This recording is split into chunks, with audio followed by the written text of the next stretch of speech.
Today we are going to be doing some programming. Going to be earning my spot in the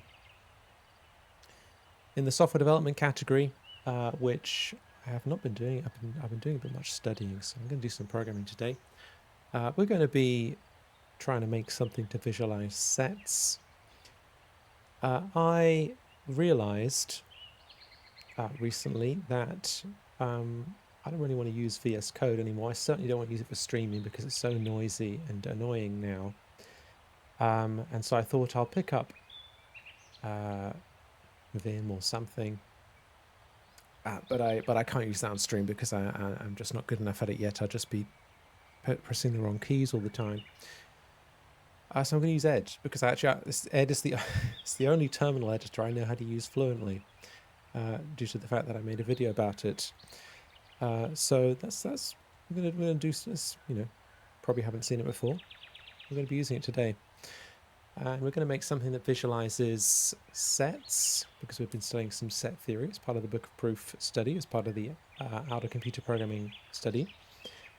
And so we're going to be making something that visualizes them. We're going to use a sampling approach because I'm not good enough to use another approach now. And we might make a little fourth out of it as well, just for fun. See how it goes. So yeah, I'm going to get started. Now, where do I actually want to start? I think I want to start by making a little dot on the canvas. Let me make the canvas a little bigger. What am I actually looking at right now?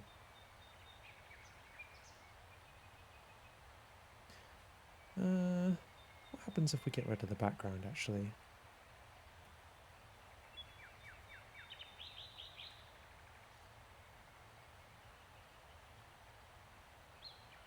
We get a border. That's good.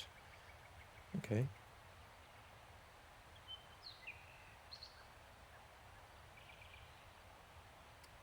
Hello, Yuan.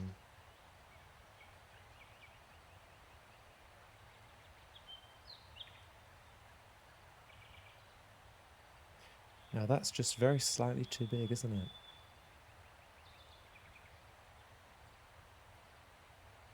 I'm well, thank you. How are you, Yuan? I had a bit of a mixed morning. And then I watched a video of some people arm wrestling and it got me really fired up, but then I had some more things go wrong. So this is going to cheer me up. Much better than yesterday today. Good. Good. What's cheered you up? Hello to Fear. Hello. How you doing? It does get intense.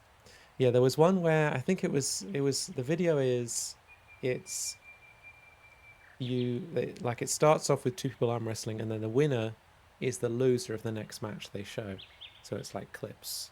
But yeah, it's like it's such a good video concept. Like it's really good. Would recommend. Okay, now where are we trying to get to? So we've got a box. I want to make a little dot on the canvas, I think.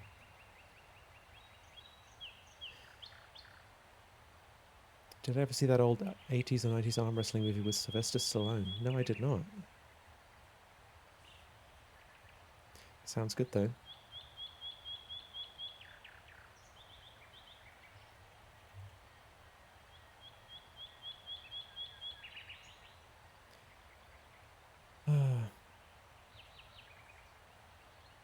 I should know better than this. Okay. All right, fine. Okay, let's get a script going. Atom Fighter. This is not fourth. This is Ed, but we're gonna work towards a fourth, maybe. I basically had the idea that you know how so far we've been studying set theory and it's got this like slightly odd syntax where it's like I don't know, the natural numbers and then where y equals x or something like that. And I just wondered if there was a way to make a fourth that does this sort of thing. So and haven't really succeeded yet. I was playing around with little, very surface level fourths in JavaScript the other day. I haven't come across a great solution, but I feel like there might be something there where you can each sort of you've got like your sort of your intersections and your unions and stuff, and I wonder whether there was a fourth that could have that syntax. Hello, Spaceberry. Hello, Andy99. How are your days going? Okay. Right, so we want a script file, and for that we want to open ourselves up our HTML file, and we're going to go find our... do we support that here? We do, great.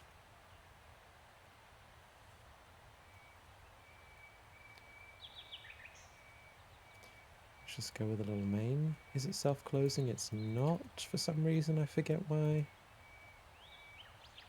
Okay, fine. We've got that. What code editor is this? This is Ed. This is Ed, the standard Unix editor. It's a line-based editor.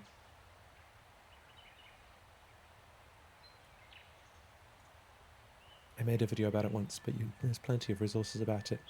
But I'm using it because I realized I want to use a terminal-based editor on stream because using graphical editors is kind of annoying. But I'm only fluent with Ed. I'm not actually fluent with any other tool. So with any other, I mean, Nano maybe, but even then not brilliant. But Ed I've used a bunch, so Ed it is. I thought it would be a bit unusual anyway. Okay, so now we can write some JavaScript. Okay.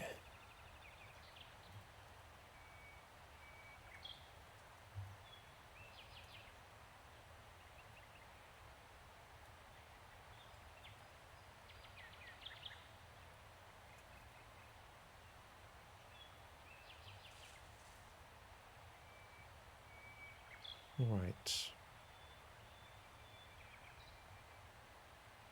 I'm going to load up the canvas docs. I want to draw a rectangle. Never used this enough to have it in my brain. Fill rect. Okay. UN says, I've always been too intimidated by Ed and Nano to try to become proficient with them. Understandable in terms of Ed. There's really no reason to be good at Ed unless you're making a video about it or you're interested in it in some way. But I made an online Ed IDE for a video once, and as a part of that I challenged myself to the core file of that system I would only edit using Ed, so I had to learn to use it. Yeah, Nano is another more, let's say, more modern terminal-based editor. Iterative says Ed to Vim should be relatively smooth transition, except commands are preceded by colon and you hit the escape to get out of input mode instead of dot. Yeah, it hasn't worked out that way for me so far, but I guess I haven't really tried just trying to use Ed instead of like Ed commands in Vim instead, but I should actually. Maybe that would be a really simple way to begin. Let's go white.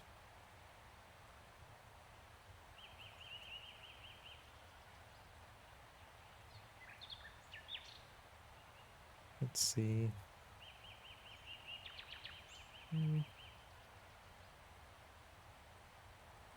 What do we get if we do this? Ah. Well, it's stretched out a little bit. Maybe I'm setting the width of it slightly wrong.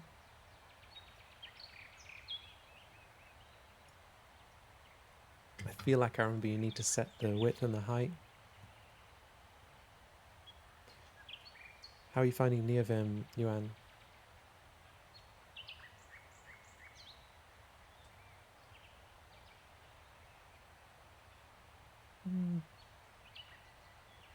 Maybe the fill rect. The fill rect is probably...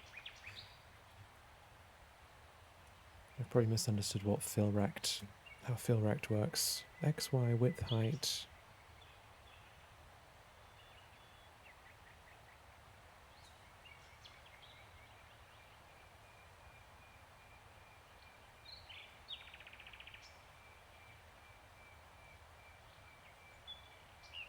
Doesn't seem so bad.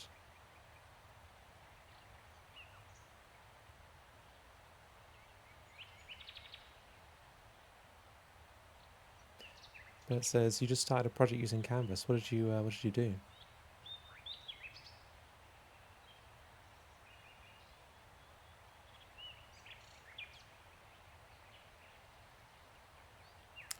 Oh, Vim supports all the ed commands. I mean, that would make sense.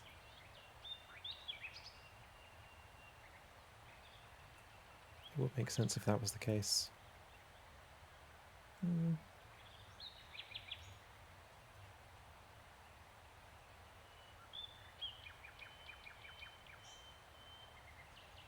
That's better.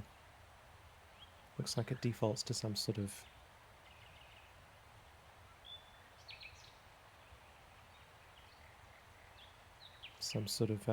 odd width. Oh, no, don't want an LS. Where were we? Okay, and now we want to have the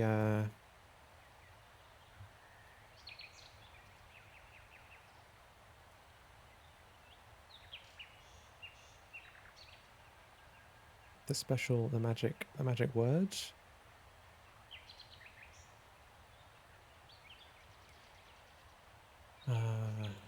We want to have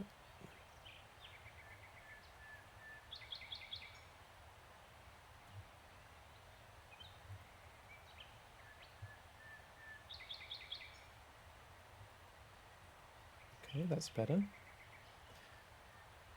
That's better. Yeah, they say NeoVim is a little less interested in backwards compatibility than Vim, I guess, but it still seems pretty interested in backwards compatibility, but I guess maybe Ed is very backwards.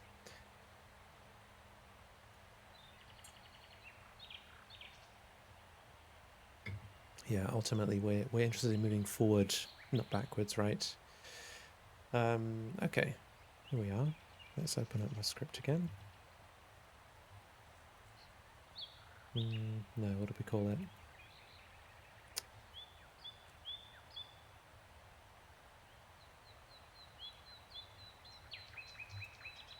There we go. Don't know what I did that other time. Weird.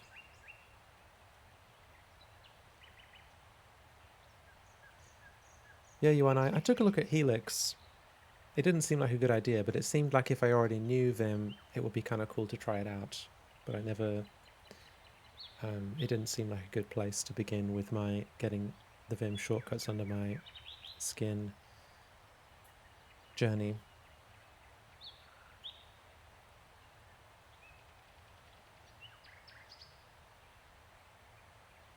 Sorry for the drinking noises.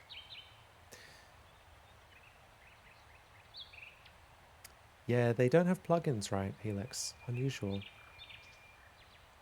I guess, you know, they do what they want. Maybe they just haven't got around to it yet. Okay, now let's... what are we on now?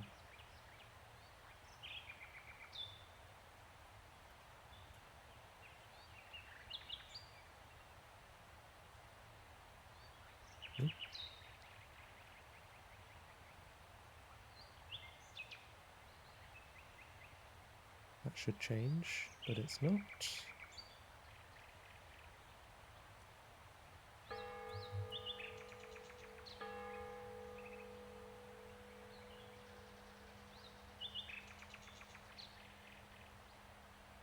Maybe I need to reload. There we go. Don't know why. Okay, so we got a little red dot now.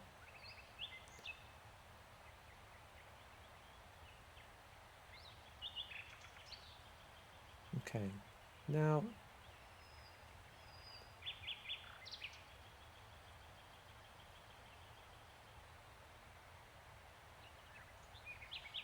think the way I'm going to do this is I'm going to construct like a space, and then I'm going to implement a method on it, which will let me draw a dot at a random position within a sort of, what do they call it?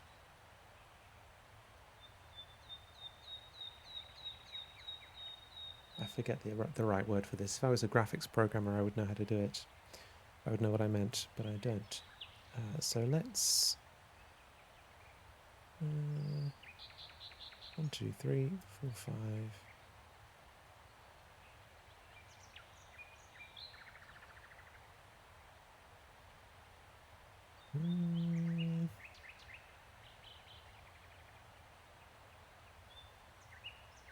Here's a weird command. Will this work?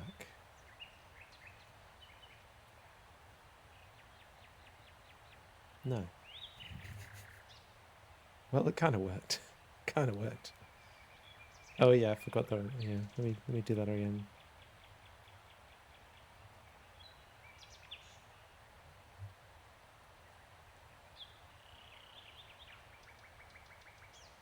There we go. Right, where are we now?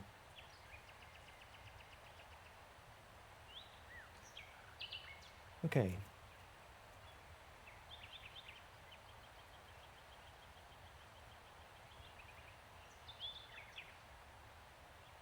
Let's say we're going to take the context into the, what is it, closure. And then let's have a width and a height.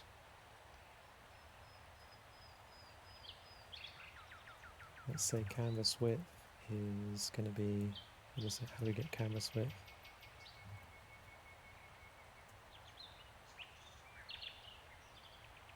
Dot width, of course. Oh, I don't even need to bother with that, right? That's going to be even slower than just using the real thing. Okay, so we're going to then, let's say if we want to have a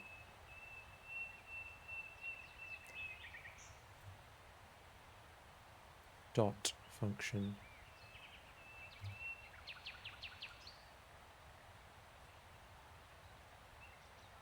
In fact, that'll be very annoying actually. Let's go with a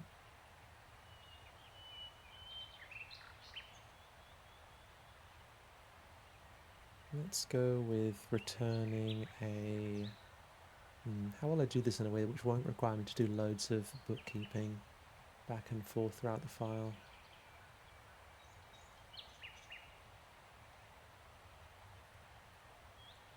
Maybe something like this. I mean, I could use a class, obviously. That would be the sensible thing to do, but I've already written this line, so I'm not going to do that.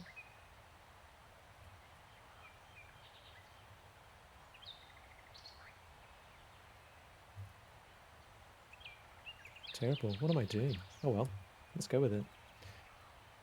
Okay, now we want to have our... we won't change the color. We'll let somebody else do that. And we'll have...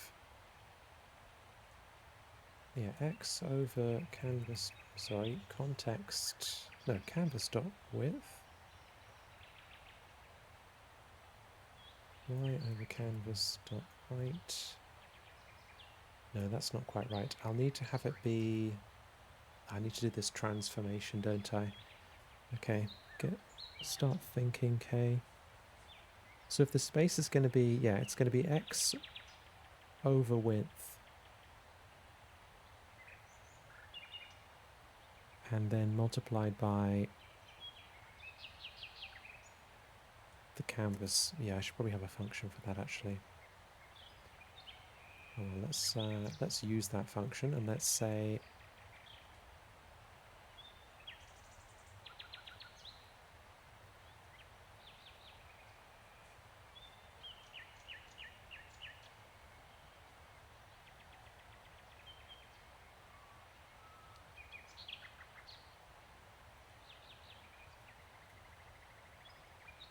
let's have that.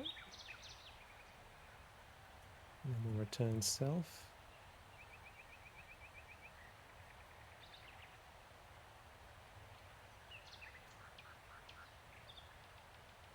We'll get past that. Or actually, no, I think we'll... No, let's get past that. Let's append new line.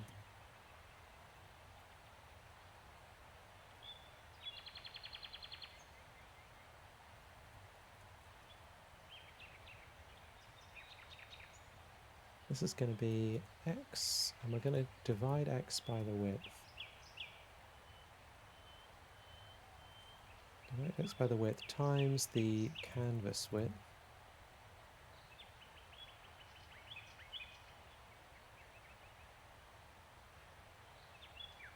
And then we're going to do the same thing again.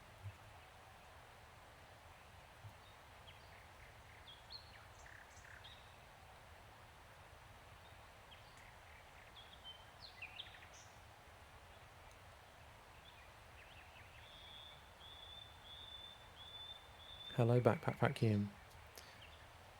Yeah, it is insane, but Zen is right. Yeah, it's going to be when we get to the fourth Happy Nora, it's going to be a JavaScript-based fourth.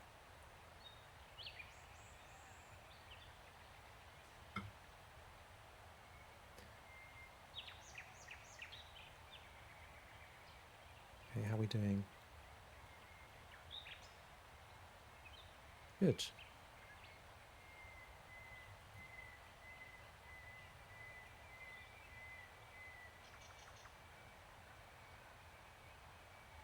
Let's go with 100 and 100. I didn't invent a way for us to set the color, so let's go with... Or I guess I don't need to.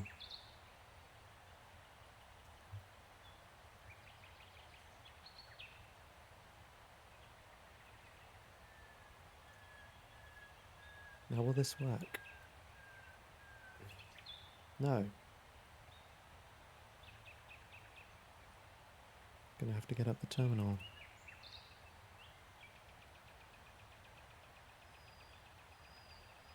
Or it didn't load again, maybe. Or it didn't do anything. Or it just worked. It worked, but it didn't show anything.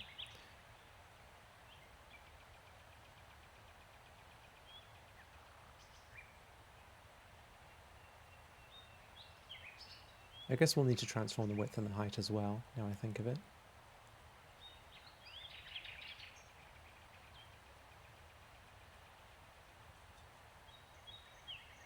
Yeah, the gradient text, one of the good things about using very simple editors is you can just put filters on them. So this is all video filters. Okay, now where are we at?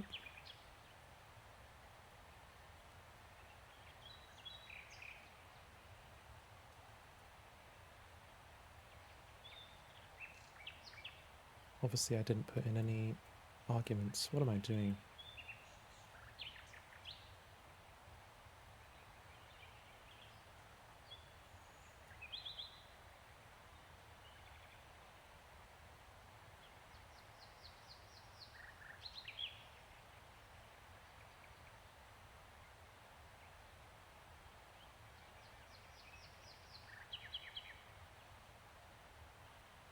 There we go, there's our dot. We've got a dot, everyone. Very exciting.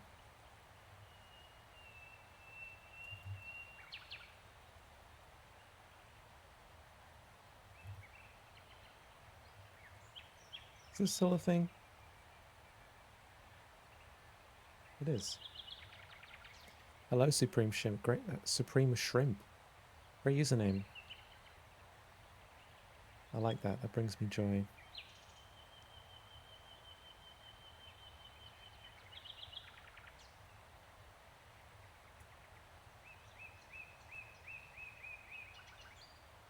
Yeah, it was named after somebody's daughter, right? I think Rebecca Purple. Maybe somebody's daughter who passed. Maybe I made that up. I think that's might be the case. Rebecca Purple, I mean.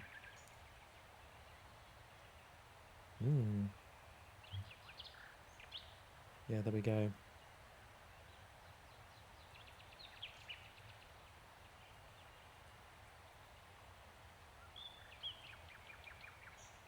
Ah, that's so sad.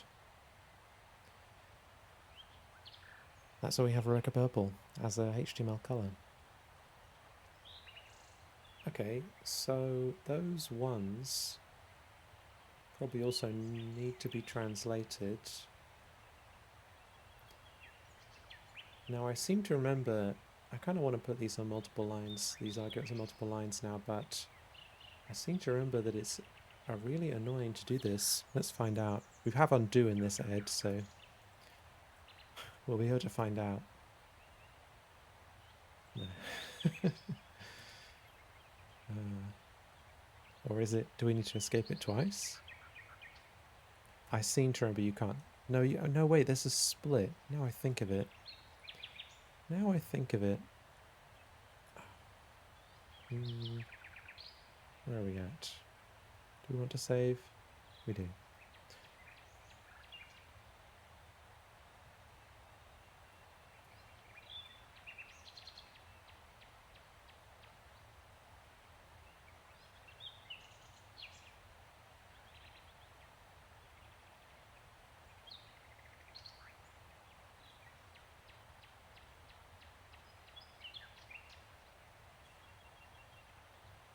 Oh, this is the regex syntax. A, C, D, E, E.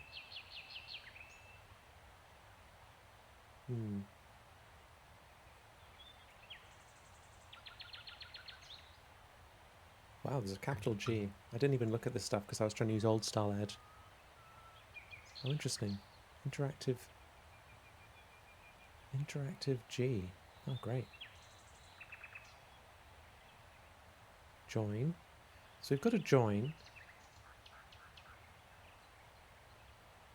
Oh yeah, we can mark lines. I remember that. We can move lines. Print addressed.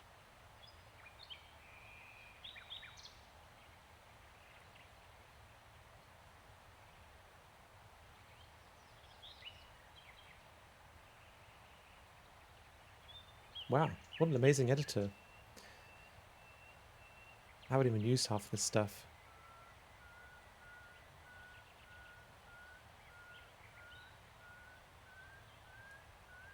We've kind of got back references. We've got back references.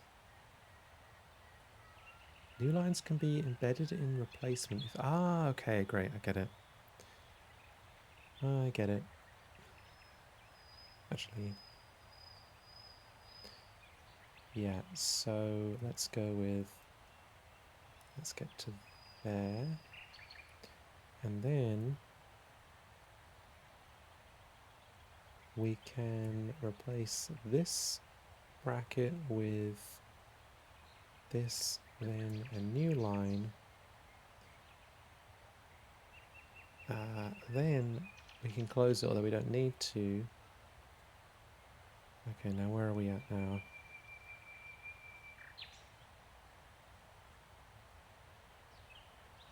Okay. That's alright.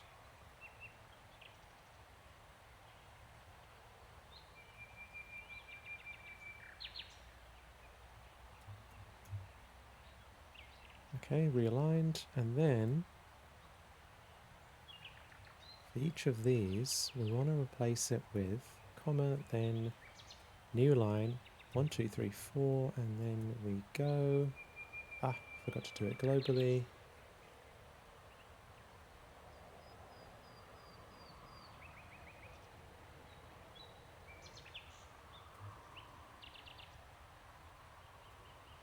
Okay, now where are we at now?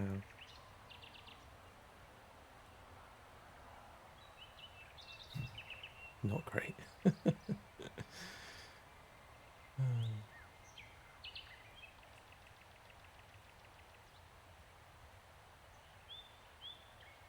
Okay.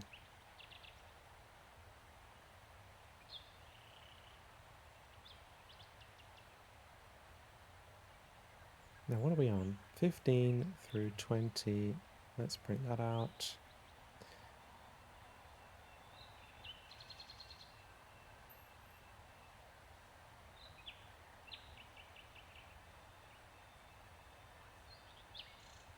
There we go.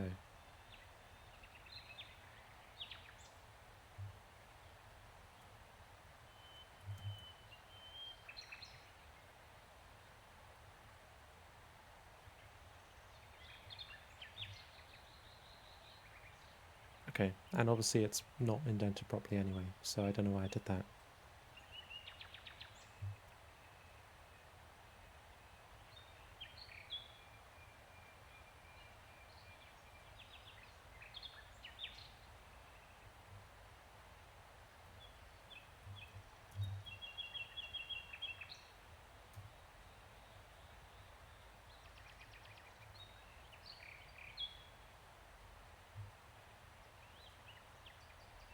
Okay.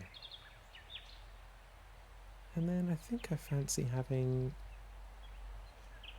19.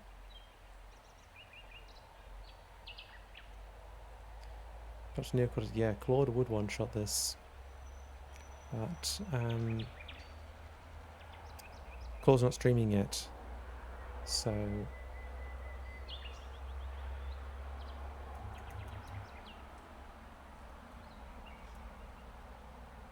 terrible.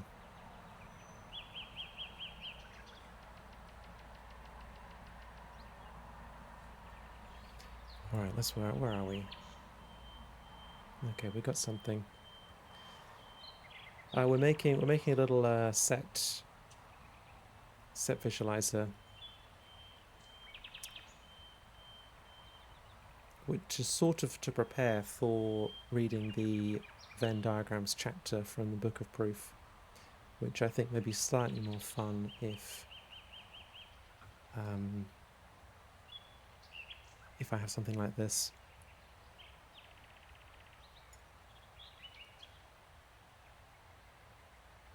Okay, great. Yes, what was I doing?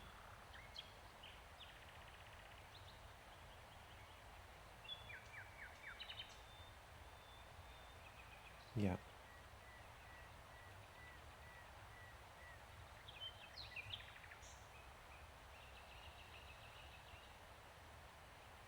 We'll do that.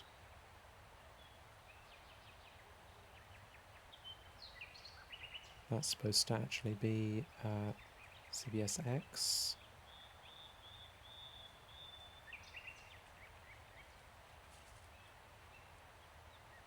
There we go.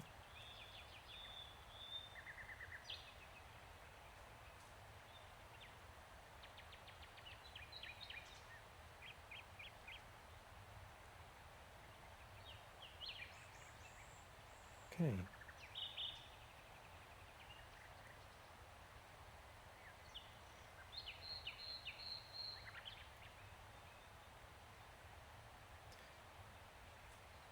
Checknote says, well, what's the set visualizer? Well,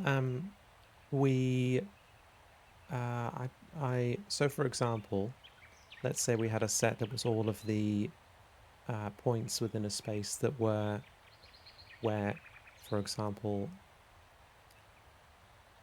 let's say it's in the Cartesian plane where y is lower than x, then this would be able to show us that. Still working? Okay, great.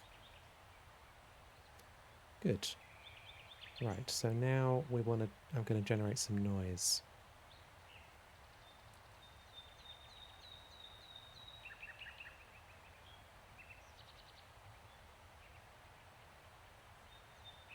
Okay.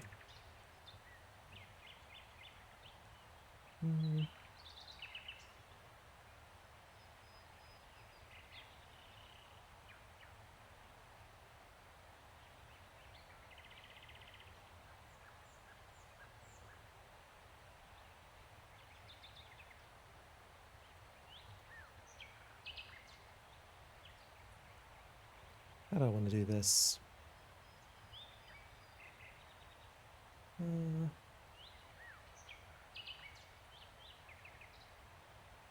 So I want to generate like some random points, basically. I'm just trying to think. I want to make this composable, so I'm trying to think about how I want to do that. We could Do we have yield? We have yield in JavaScript now, right? But it is kind of annoying to use.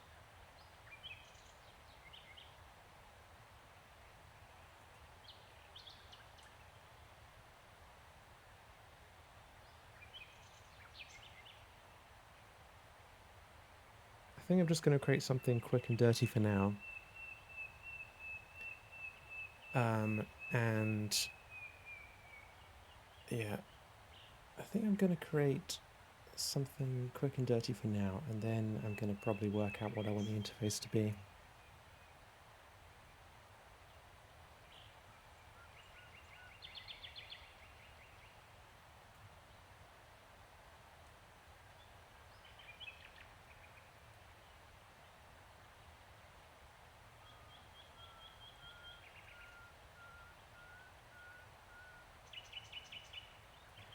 I is less than, we'll add a size, add a points parameter.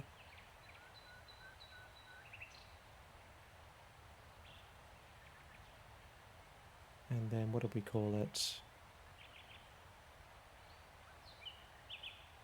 Draw dot.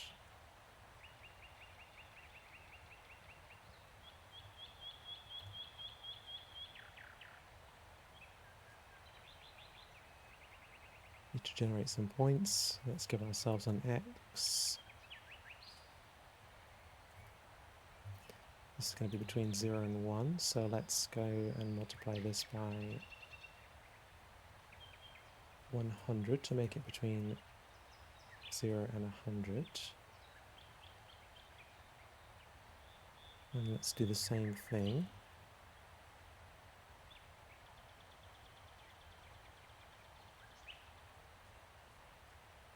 Then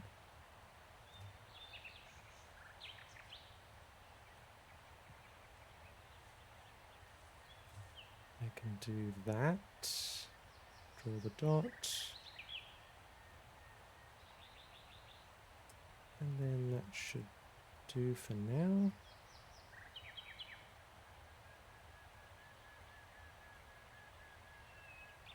Oh, I said I was going to add some points, didn't I? Ah, I did wrong. I did bad. Right.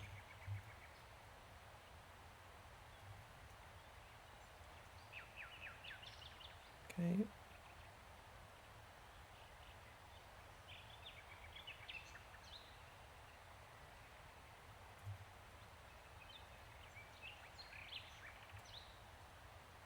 Okay, we've got a bunch of fairly weird looking points because they're at non-integer places on the grid.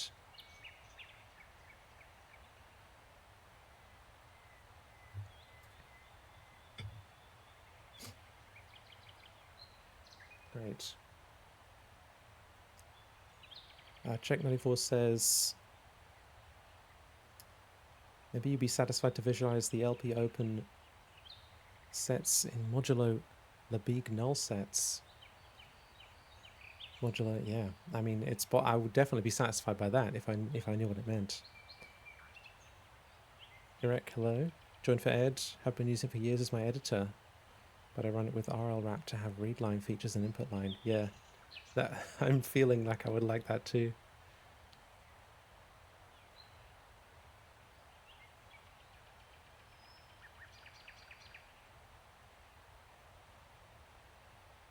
This is JavaScript in edited using Ed, so fairly ordinary software, though unusual editor.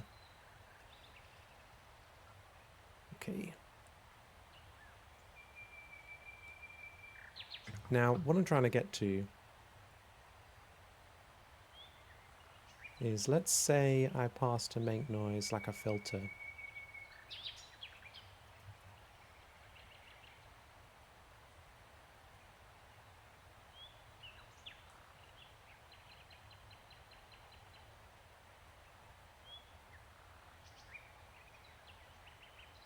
Thanks, Yuan. Have a good luck with your work. Hope the focus comes for you.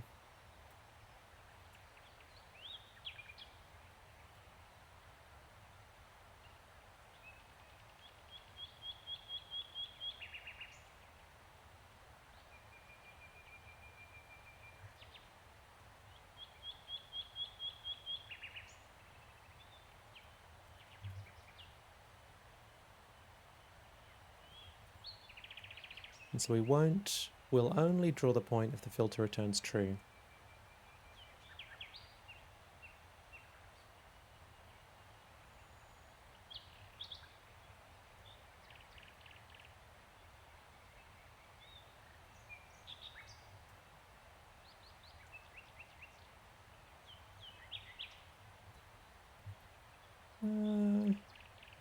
This should in theory be working. Maybe I just need to run it again.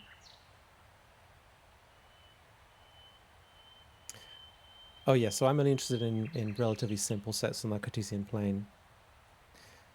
I'm a set theory novice, for sure. Okay, so that's my function. Is it working? Does it look about right? Looks about right, so now I just need to pass in my filter.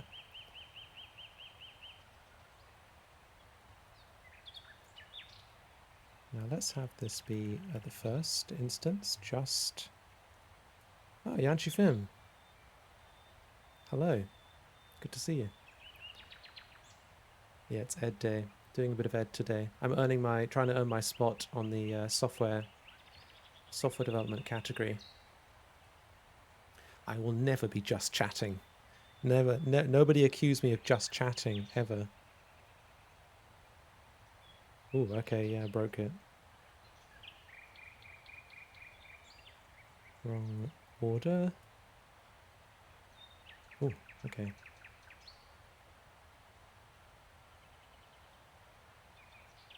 You're beyond me, check 94, I'm afraid. Ah, wrong comma.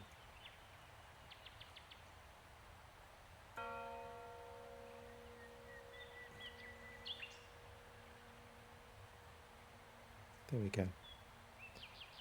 Oh yeah, it's got to return true, obviously. There we go. Yeah, yeah, VMware. I want at some point to make a video about the VMware Emacs debate, which it feels like Vim has won convincingly at this point. Just because I think it's interesting there even is a debate. What a strange thing to debate about.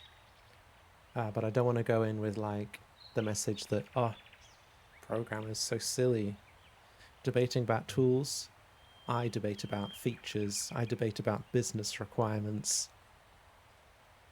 I don't want to go into that because that's, you know, it feels like there's a reason people debate these things, and it might, you know, might be worth paying some attention to what the reason might be.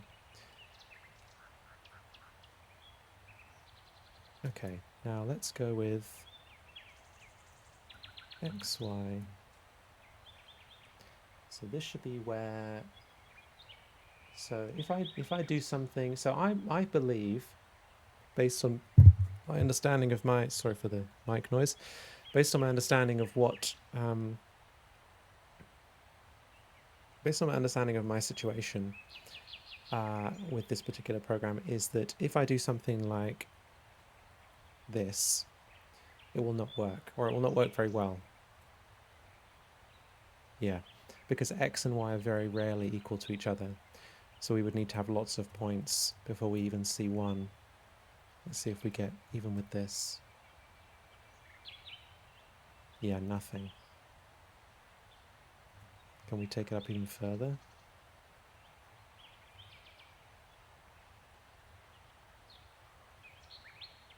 Yeah, because they're very rarely going to be ever equal to each other. So they need to be equal within a small range if they're going to be, if we're going to go down that way at all. So this type of set is not very easily visualizable with this kind of sampling approach. But I'm not interested in solving the whole problem. I'm not interested in making a full graph visualizer or space visualizer because that would take so long, and I don't really want to. So I'm going to try and do something which gives us some pretty pictures.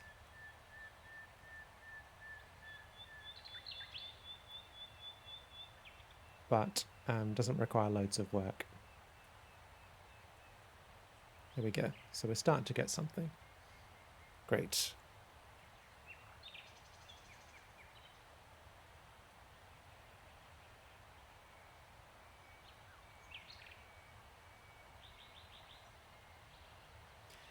So this is where x is greater than y. Now, does this actually make sense?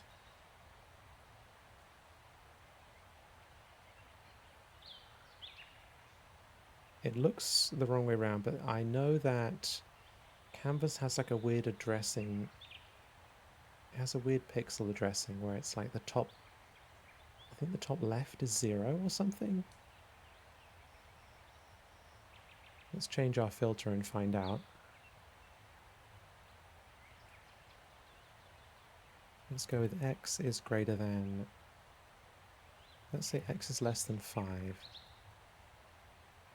Okay, so that's the low side. The low side is on the left. I have to draw a little diagram here. At the moment, the low side of x is on the left. That's fine. That's what it is in a normal graph. Now, where's y, though?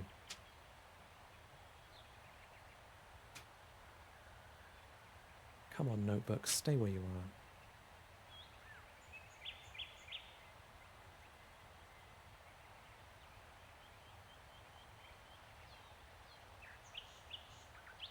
Y is at the top at the moment.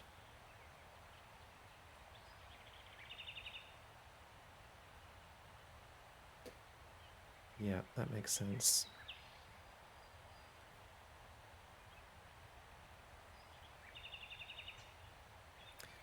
Yanchifrim says, I think debates like Venn versus Emacs or monospace font choice can be really interesting precisely because they're so aesthetic and human nature. Aesthetic is the right word, isn't it?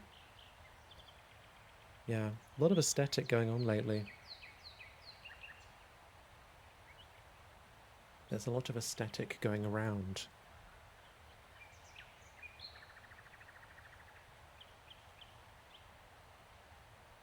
Okay, so I want to translate. So firstly, I want to get. I want to at some point. I want to get to like a where the origin is in the middle. That's where I want to get to, and I want to get y going up, and x going to the right.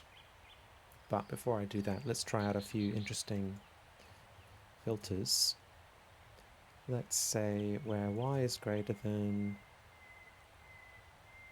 Well, this probably won't actually work because it's going to be too small. So we might have to scale it.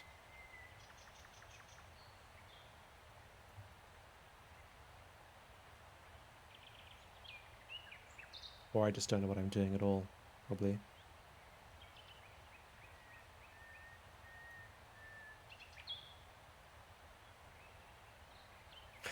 Okay, that's not right.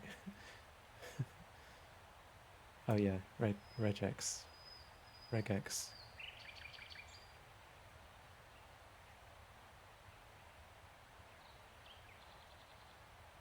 Yeah, I'm just okay,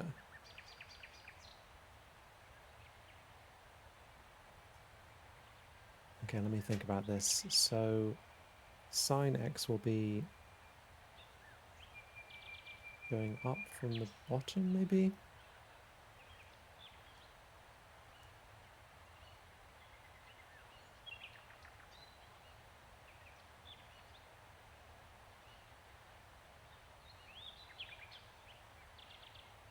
Though it'll be going from the top, I think.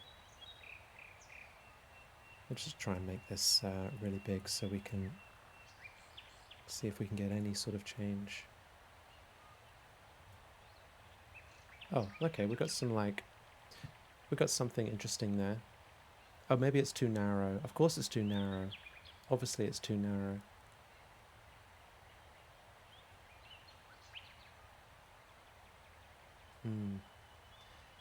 Yeah, okay.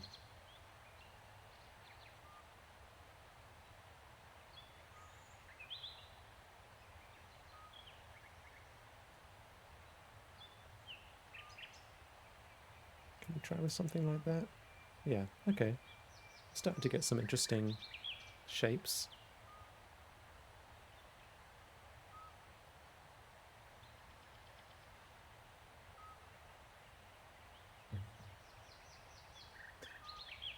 All right. So tasks. I want to Firstly, I want to get rid of that hello. It's ruining my aesthetic.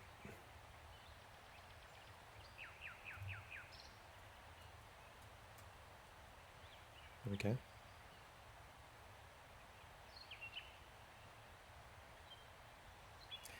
Yeah, indeed. I did think about I did think about doing a shader version of this, but I just, that was one technology too many to have one stream, having one stream. But it would be cool. Yeah, it would be cool. It'd be cool to write a shader that was that did all this stuff. I think I had to choose in the end between. I mean, you could. I tried to think about a way you could get Forth and shaders to interact, because that would be really cool. But I didn't come up with anything simple enough to do coherently on stream yet. But maybe one day. Okay.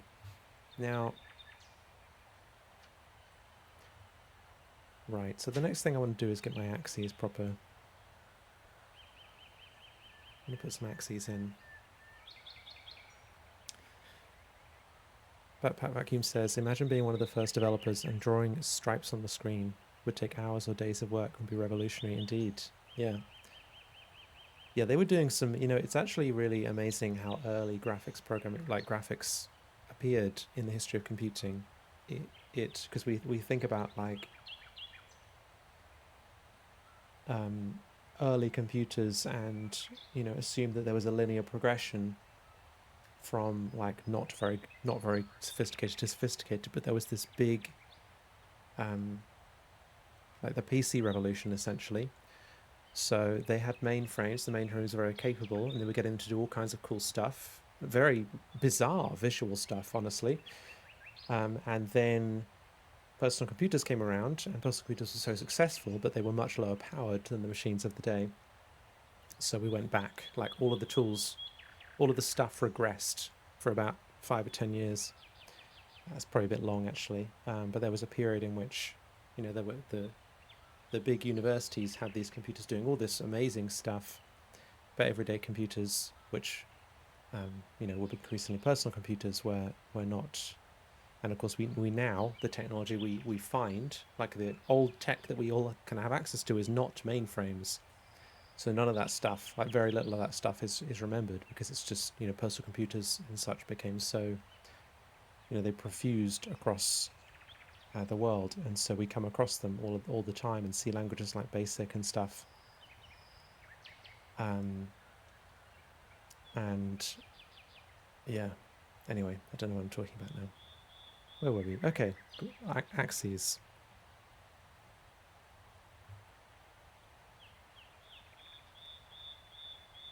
Okay.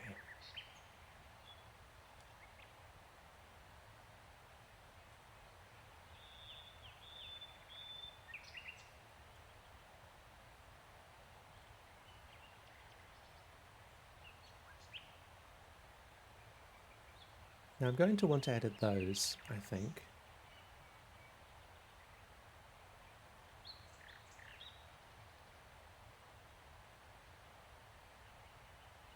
I'm going to want my space to run from, let's say I can avoid doing like 4 parameters, and I can just say I want it to run from minus width to plus width and minus height to plus height.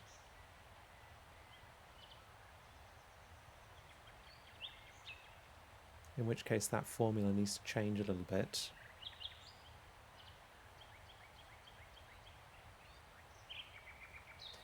I'm going to want, so the width is actually going to be, I mean, that's going to be kind of confusing now I think of it.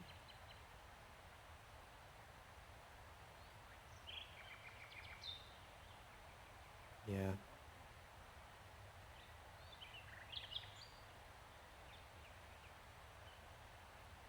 Let's change this to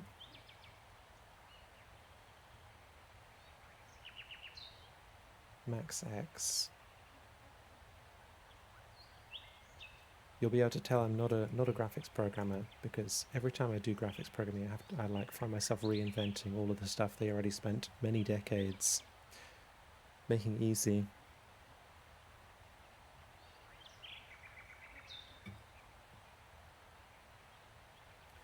Check 94 asks, fourth is Turing complete, is it not? It is.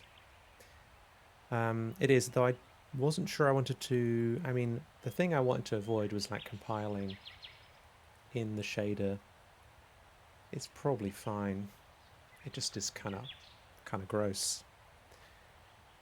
Which means I would need to take my fourth and I would need to compile it to a shader language. And that seemed a bit much.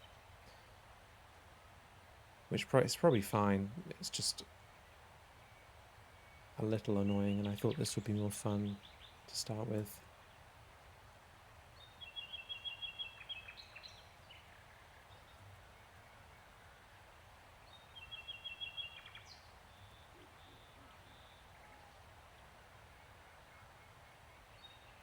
Okay, all still works.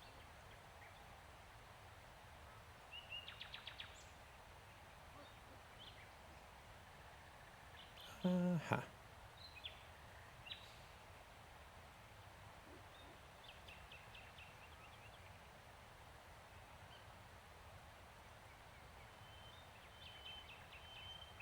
Just made an editing mistake. 11 through 13.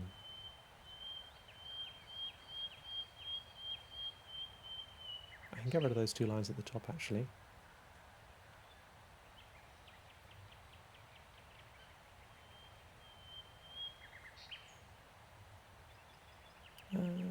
Okay.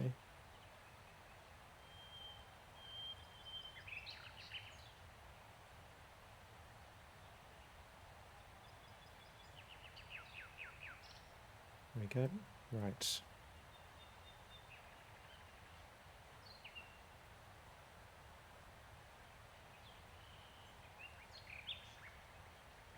So now this one is going to be, we're going to want this to be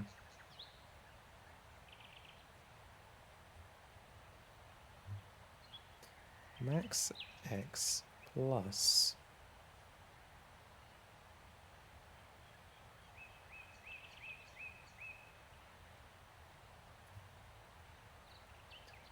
max x plus, and then we want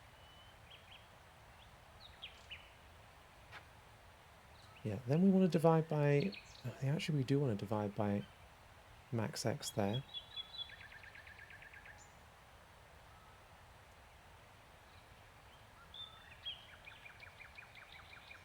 Okay, blank screen, that's probably fine.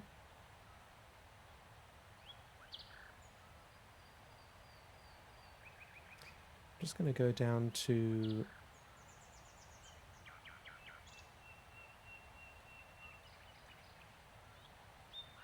I'm going to get rid of this.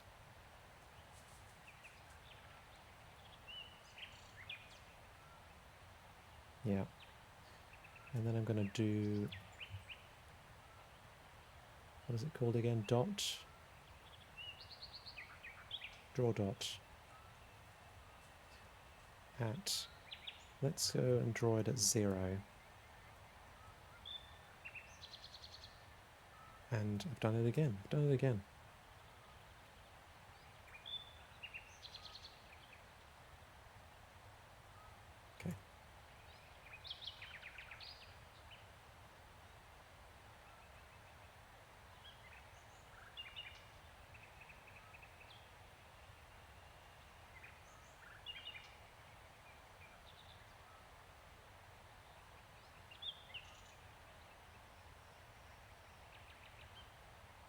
Nothing. Right. So in the case we've got a width of 100. In fact, I'm just going to command this out. In the case we've got a width of 100 and, or rather a max x of 100, so we're going from minus 100. I should diagram this out. I should diagram this out on the screen. That would be way better.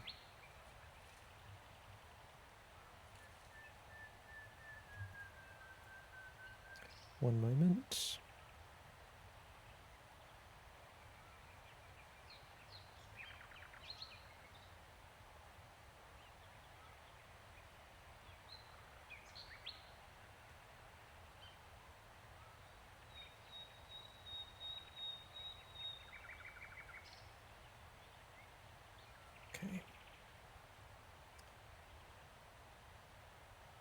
Right, 1 second.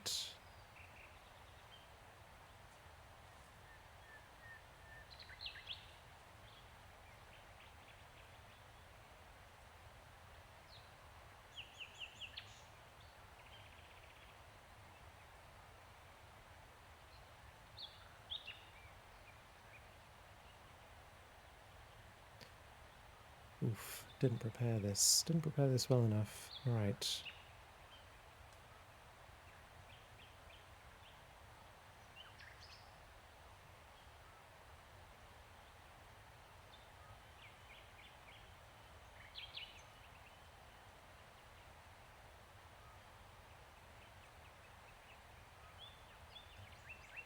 Right. Okay. Now, this is, I'm always getting this part wrong, so I need to get this right and not just wing it. Okay, so I've got a canvas.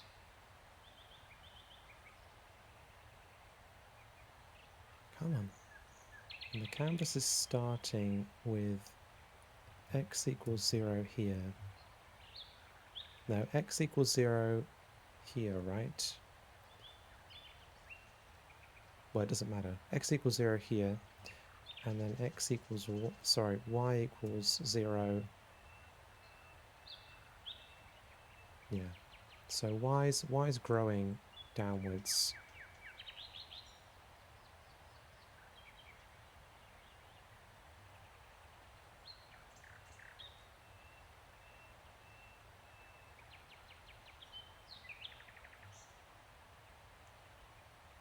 And then x is growing rightwards.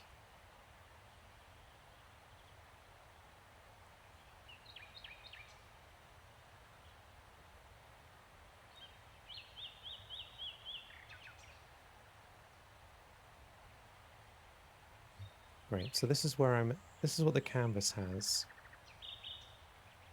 And then I want to have, so this, let me call this the canvas.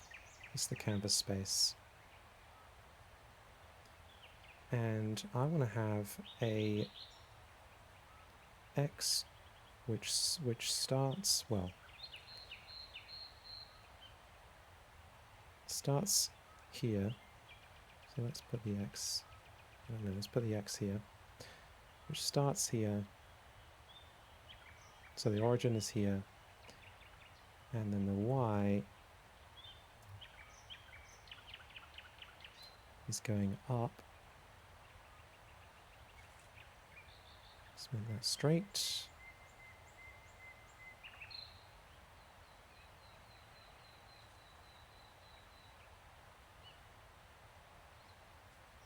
And they're both 0 here. So I want to translate one to the other. So this is the, I don't know, myspace.com.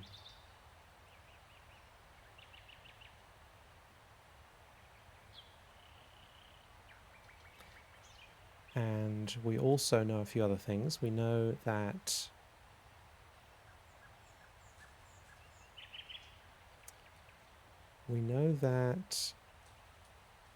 we've got 100 here, or let's say, let's call this max x. And we've got max y here. That's what we want to get to. And so let's look at a few points. So let's make a little table actually.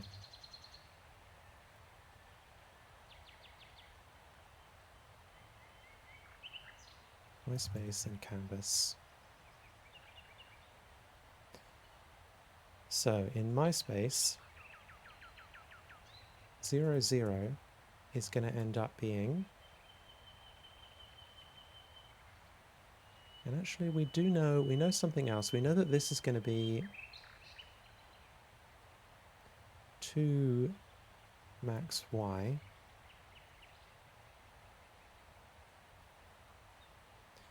and this is going to be 2 max x, I think. So we know that in the canvas this is going to be max x, max y,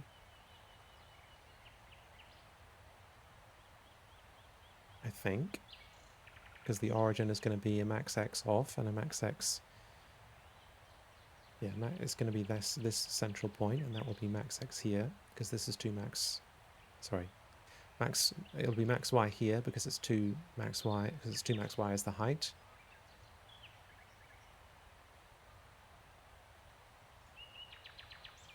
Assuming, of course, well, actually, now I think of it, there's another layer here, because we're multiplying all of this by canvas width as well, which probably we can consider to be a separate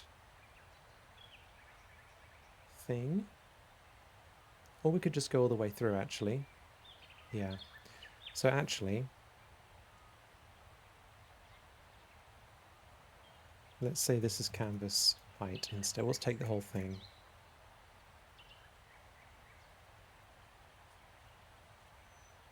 Yeah, so this will be, let's call this CW over 2 and CH over 2. Okay, now if we want to go from,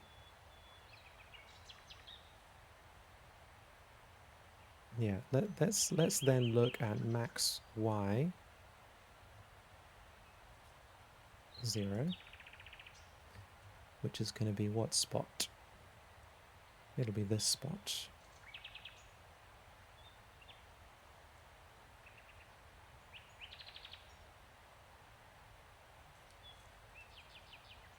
In my space, great.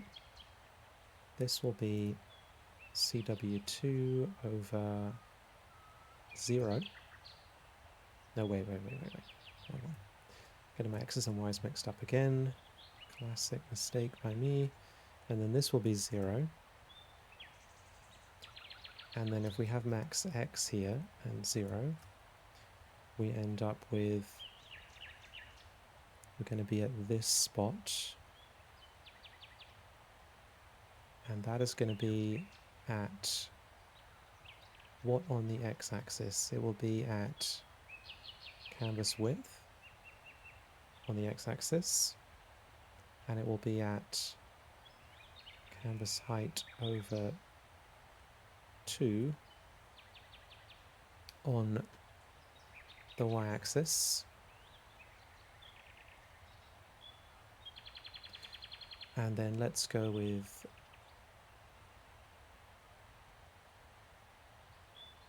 zero minus max y.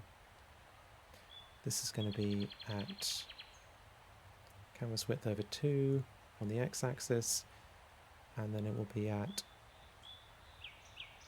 so minus, that will be at this spot. This will be at canvas height, and then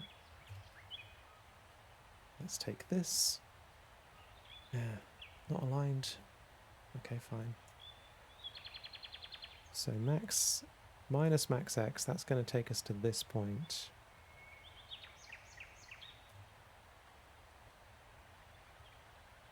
Which is going to be 0 on the x-axis and canvas height over 2 on the y.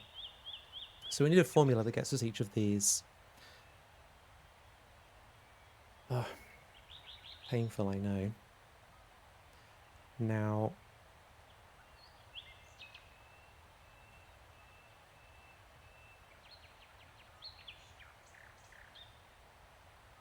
and we're going to be putting in numbers between, we're going to be putting in numbers between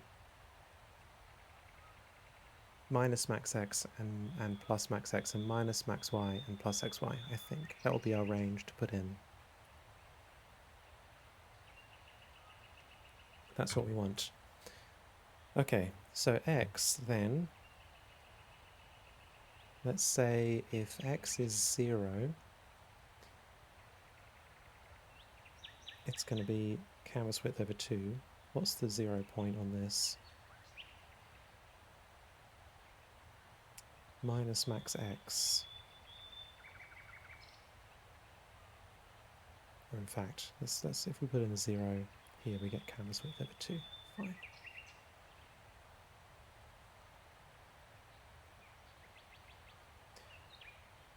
So, oh, come on, brain.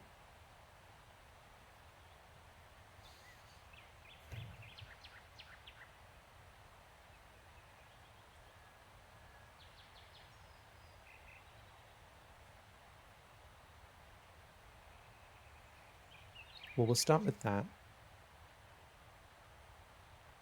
And then we want to modify it in some way.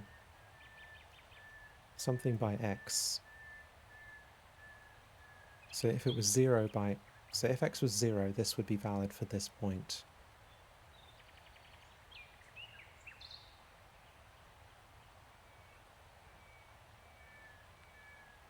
So is it as simple as multiplying this by max x? No, it's not. We want to multiply this over max x, I think.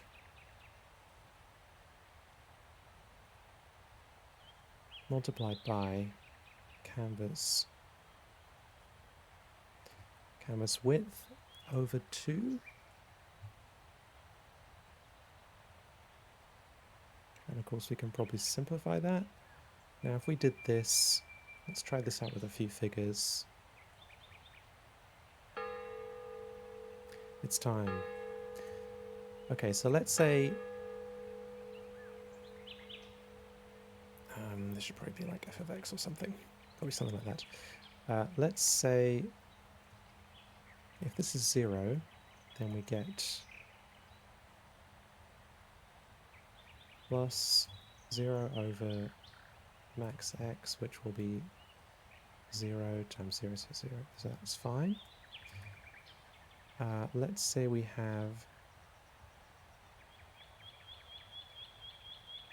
well, let's fix max x to 100, in which case we get canvas width over 2 plus 100 over 100, which is 1, times canvas width over 2, so we end up with canvas width, which is right. And then let's say if we go with the minus 100, we end up with canvas width over 2 plus 100, minus 100 over 100, which is minus 1. Minus 1 times canvas width over 2, minus canvas width over 2. This gets us 0. Okay, that seems right.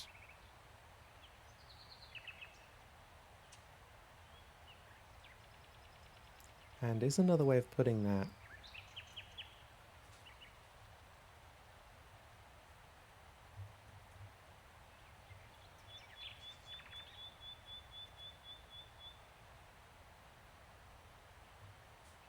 this? Maybe.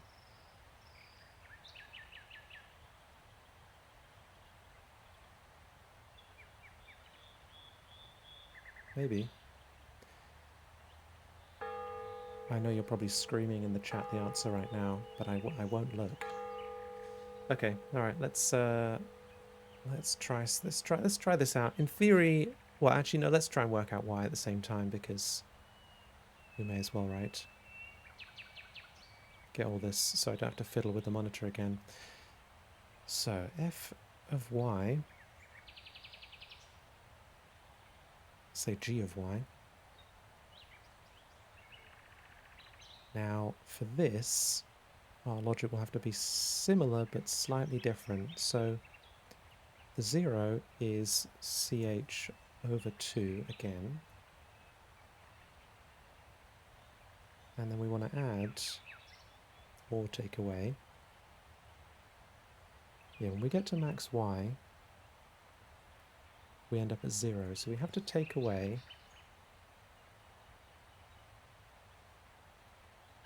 y over max y. That seems about right.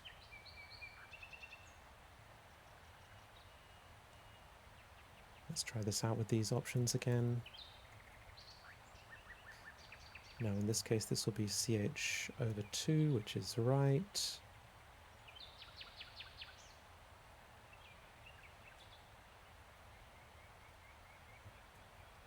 If g is max y, sorry, if whatever y is max y, then we end up with ch over 2 minus 100 over 100, which is... Oh, no, that's not right. It's actually going to be that times, yeah, ch over 2. This is going to get us 0. Is 0 right? It is. Okay. For minus 100, we end up with ch over 2 minus 100 over 100, which will be minus 1. So minus 1 ch over 2, which is plus ch over 2, which means it's going to be ch. Is that right? It is. And then I guess we can... I don't know if this makes it easier to write. Maybe if we factorize this, we end up with 1 minus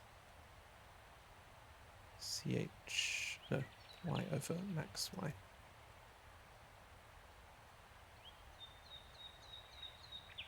Feels like I could learn something from this that I might want to retain for next time. Maybe. Maybe. Okay, let's try and put this in the code. Now, where are we at?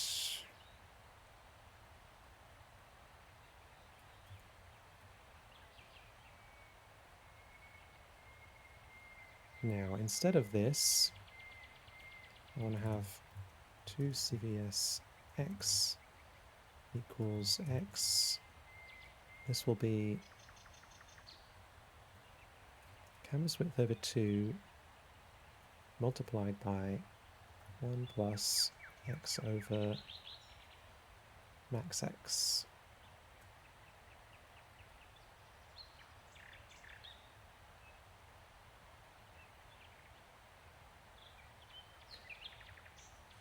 Okay, let's try looking at that in the browser.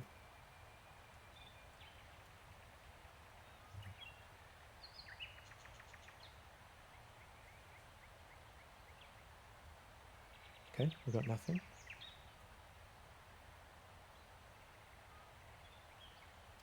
Now, no, we do have nothing. And then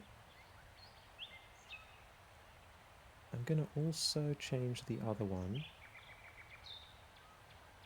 Getting nothing is a little strange. Maybe it's fine. May as well change both anyway. And I'll do some debugging.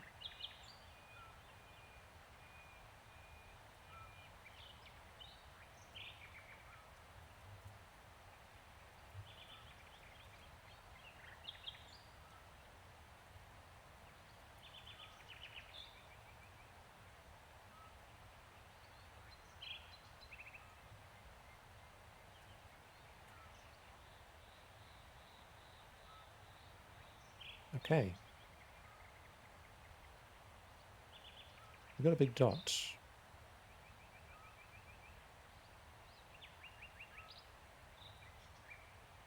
We have a big dot at 0, 0. That's fine, because we are drawing a dot at 0, 0, but it's kind of too big. So, yeah, something's up with that. I guess the width being 1, I could just switch that to be 1. That would be fine. I suppose I don't really need to filter that, but I do need it to... Yeah, I can probably do that actually.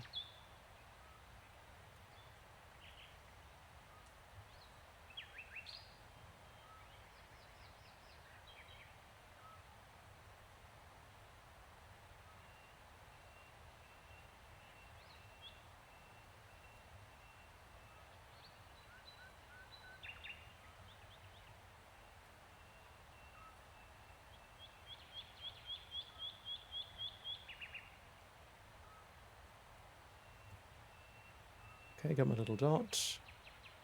It's in the right place.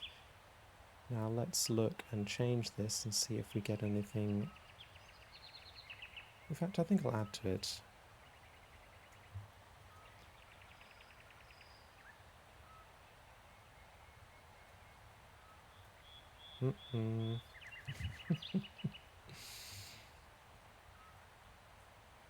Okay, that looks not so bad.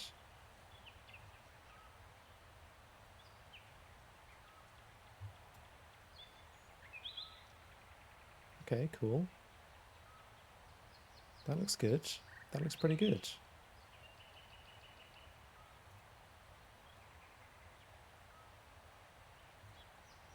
Good.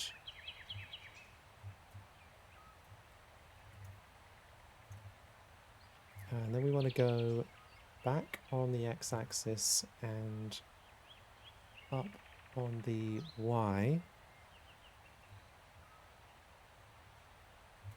which we get.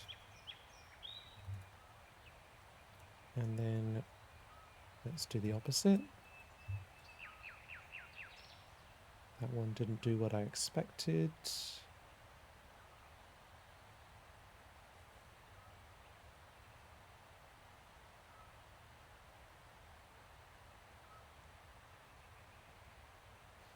Okay, so we're at the origin, then we're going up and right, then we're going down and left.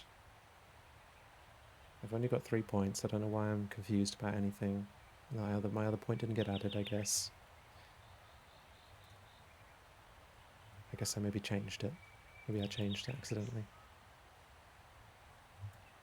Great. Okay. Painful though that may have been. Okay. Alright, how's chat doing?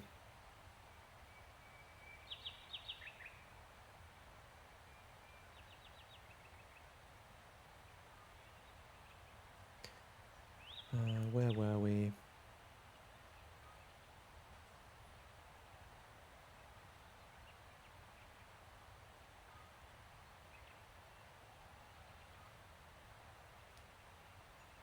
Oh, Yanchifim asked, silly technical question, how are you making the box in the top left update in real time?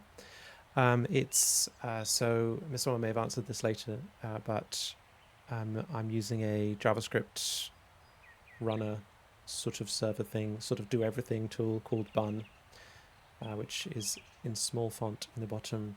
It's basically it has this feature where you can give it a HTML file and it will bundle it and serve it for you.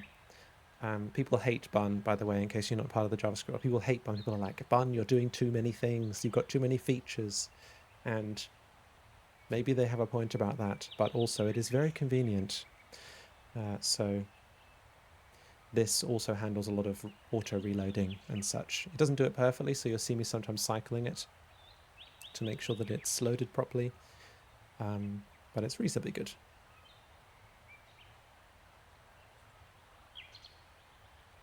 Yes, somebody said, I think Backpack said that later. Yes, thank you. Hello, Bubbledon. Good to see you.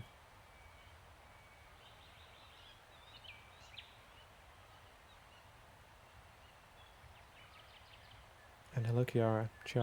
Is it a soft CH or a hard key? Hello, I hate sleeping. Good username again.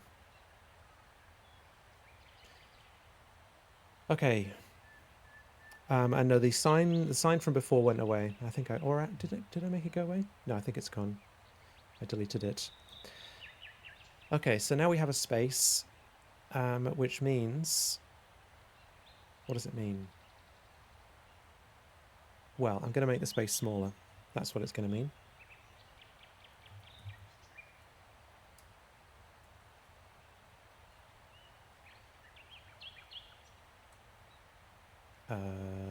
Okay. Great. Made the space smaller. That will make things easier to see.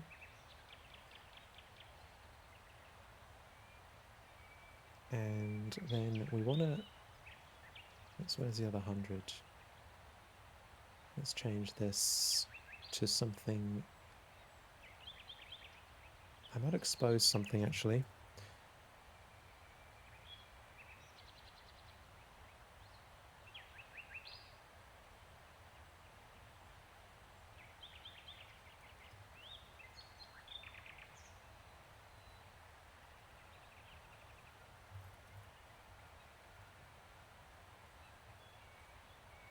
No, no, no.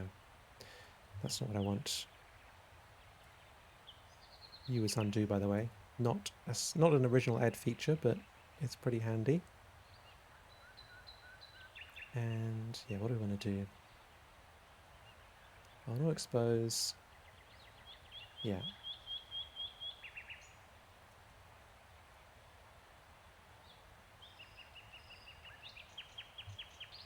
This will save me a little bit of work later.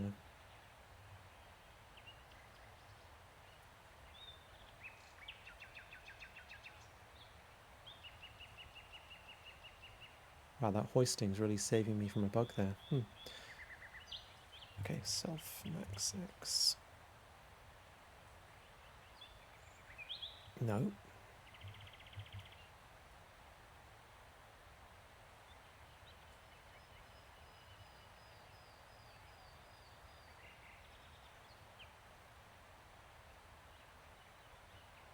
Okay. Now, I don't need all of those anymore. So let's 39 through 43 delete. And let's call my make noise function again.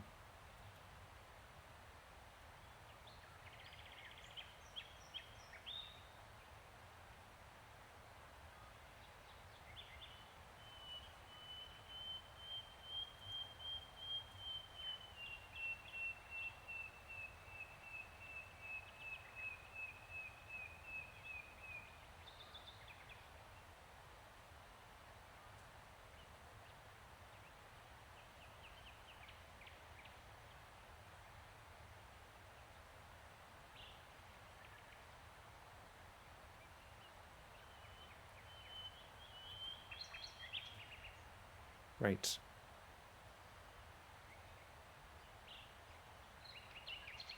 Kiara says, as a node dev, I like Bun. Yeah. It's nice to have tools that are nice. And Bun is very nice. It is very nice to use. Especially, you know what it's especially, it's actually incredible marketing. Because people who don't actually do any real work, like me, love Bun. Because we don't have production software to maintain. So we just make little things. And so we like to use Bun. And so it looks, makes it look cooler. Not an advertisement. Right. Okay, now we need to generate a bit more noise earlier on.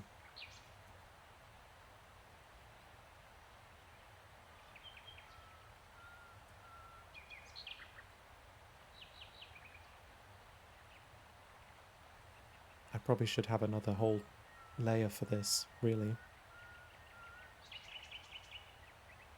Or actually,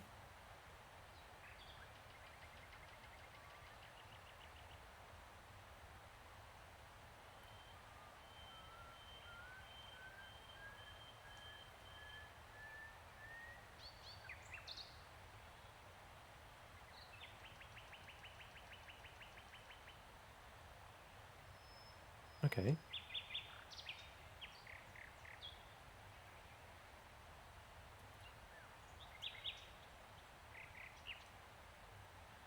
Great. And the briefcase asks my thought on Rust. Thoughts on Rust? I have few thoughts on Rust. Other than...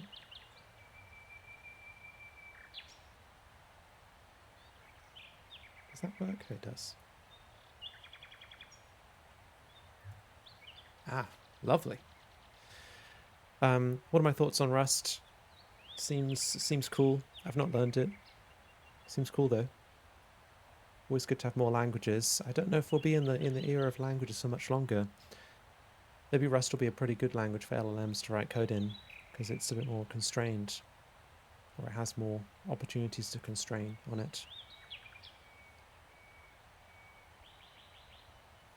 Right.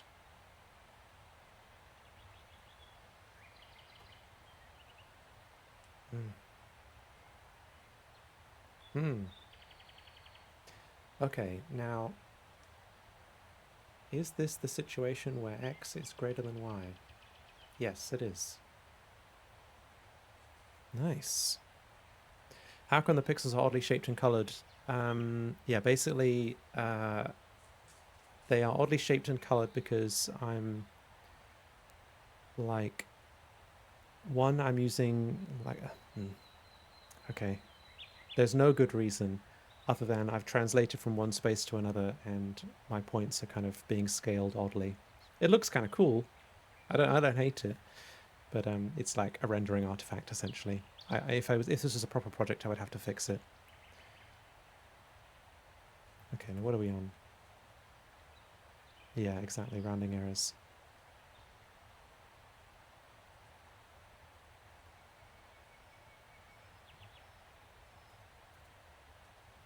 Now, do we get anything interesting if we do this?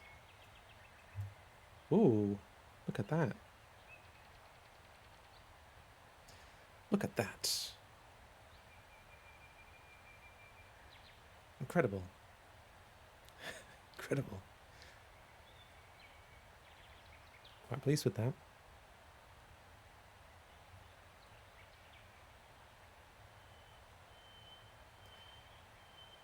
Reminds me of learning to write shaders, says Boolean. Yes. There is a considerably better shader version of this that I will get to at some point.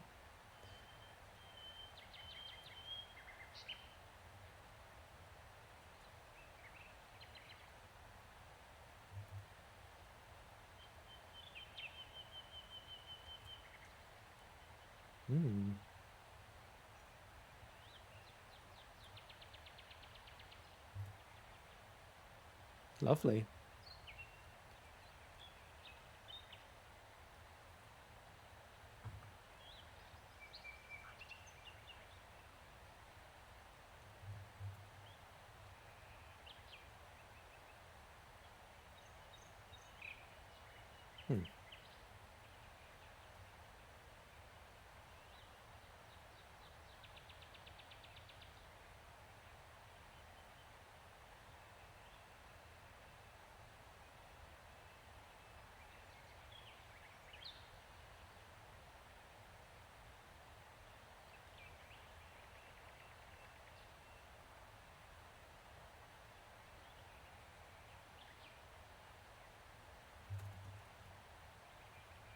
This is not the way you do this.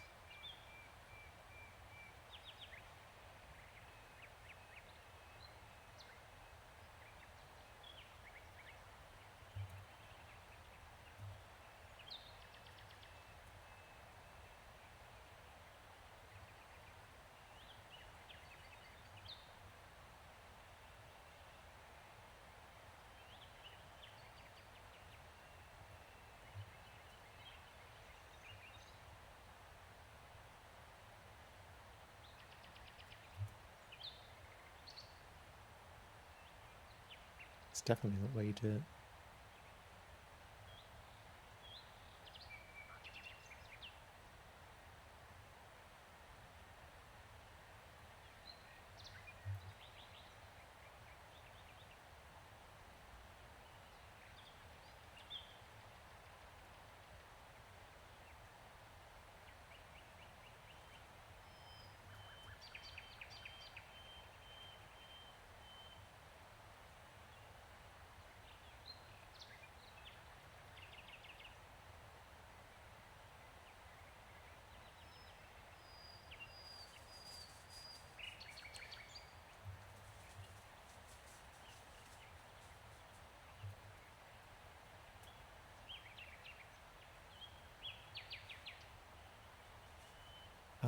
This will be 0 and 0 to canvas width and canvas height, I think.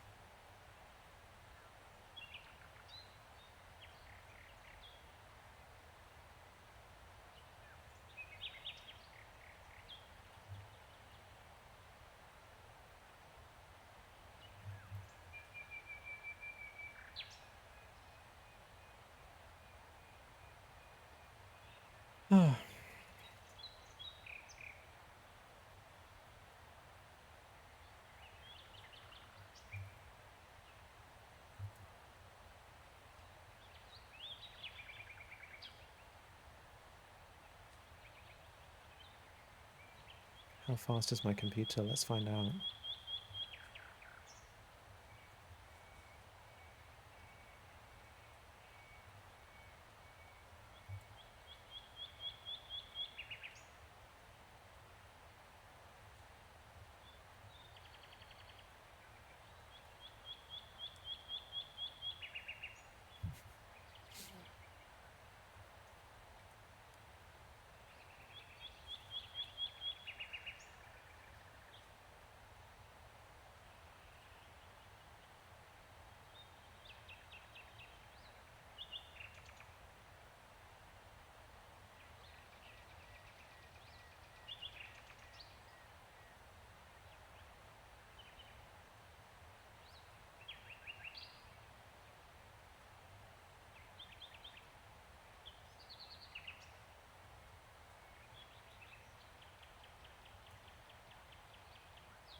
Fair enough. That's too fast.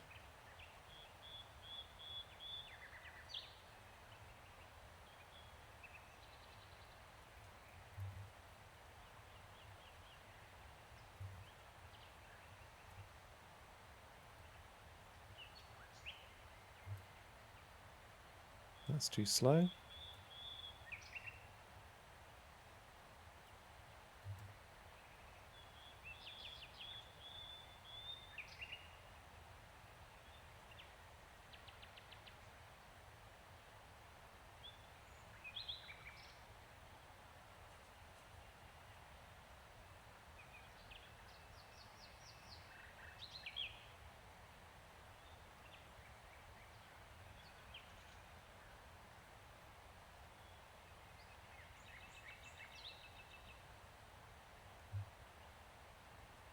How do I want to do this? Is there a... Will this work? Will this do anything interesting? No. Oh, not good.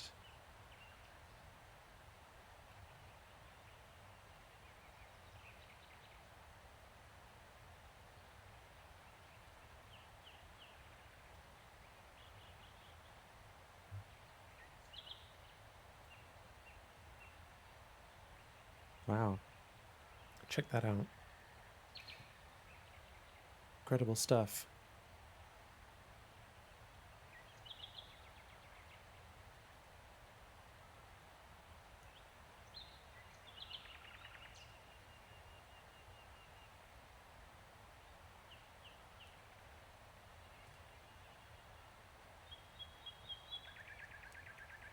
Just mesmerizing.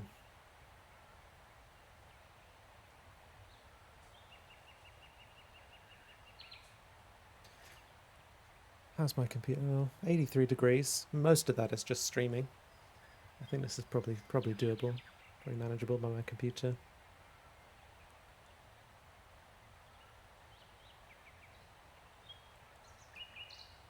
Okay.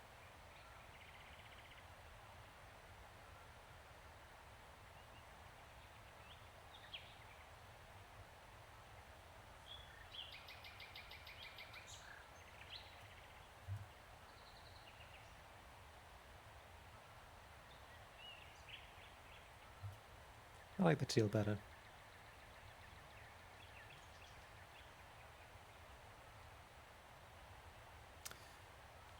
Okay. Well, that's pretty fun. It's time for me to get another coffee. So I'm going to leave this on the board. On the board? My gosh. What a terrible teacher.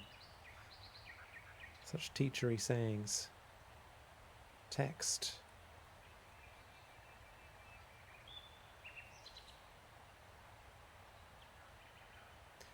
I will leave you with this while I'm away.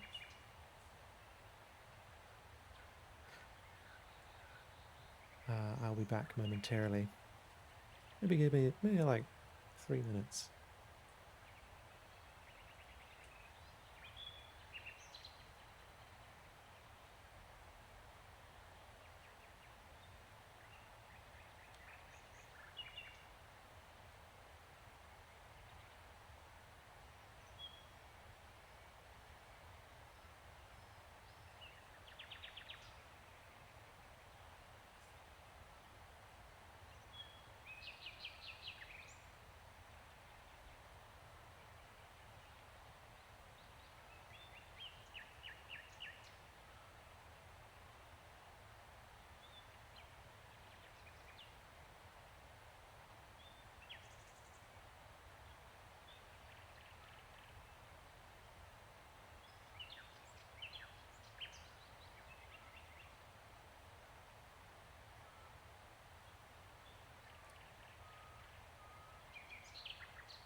Hello. Hello, Deep Web Impact.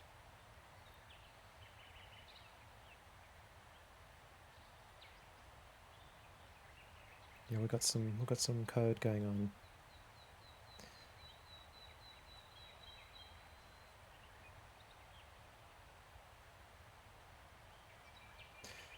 All right, so as fun as the rendering, that the animation is, it's not the point of today.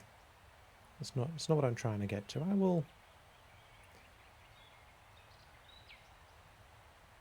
will leave it stopped at that point. What I want to get to is something that we can perform intersections and such on. Oh, Deep Web Impact. So yeah, so the full code is this, but I'm editing it using an editor called Ed, which is a very old editor in computing terms anyway. So the commands look like single letters, often. Not always, but often. Why do such a thing? Well, a long story. Okay, so what I want to make is something that I can use to talk about intersections and unions and such similar such things. So instead of this function here, for example, I'm probably going to want to have something like a chain, or like a, it wouldn't be a chain, it would be like a nested structure of function calls. So I'll probably make something like that. We just sketch that out.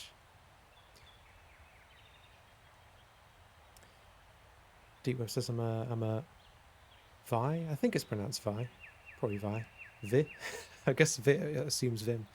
VI user, haven't heard of Ed before. Yes, so Ed came before VI,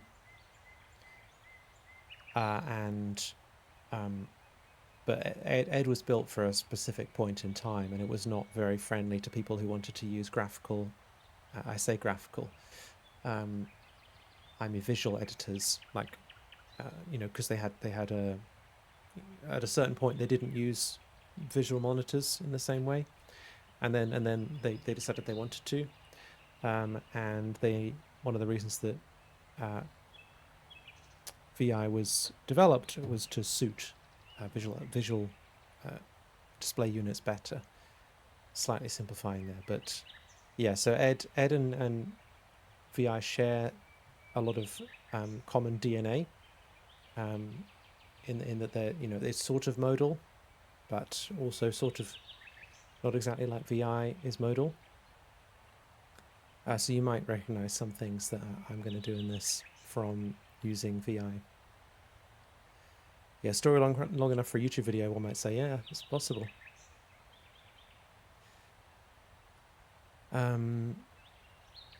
Yes, I should mention I do have a YouTube video on Ed if anyone is interested. If you Google Kalac Ed editor, I don't actually think I mentioned Ed in the title. Kalac editor, you will find it. Okay, all right. How hot is my laptop? My laptop is an okay amount of temperature at the moment. All right, now I'm kind of annoyed by having this at the bottom. Now I think of it. Maybe I'll try and learn to use the N command.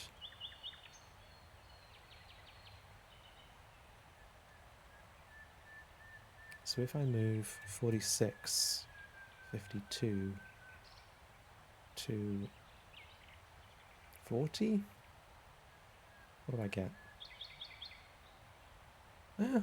Not terrible.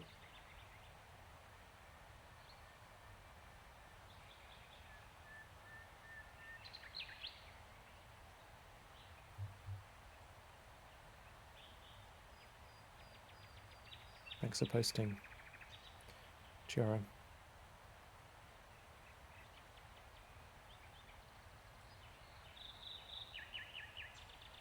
Yeah, I haven't checked the link, but I assume that it is. Oh, I did it wrong. I assume it's the right one.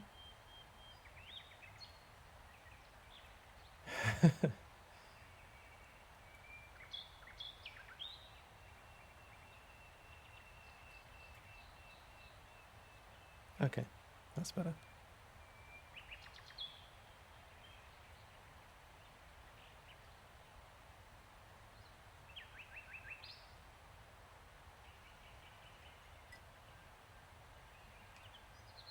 So, how are we going to do this? Now let's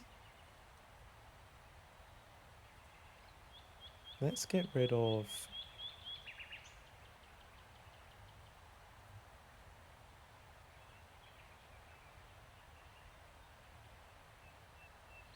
I forget the difference between semicolon and comma.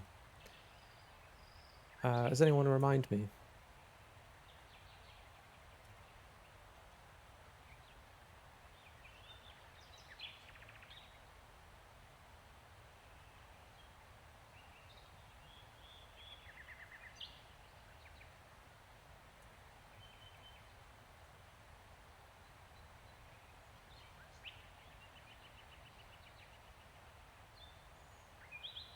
Okay, now if we delete that.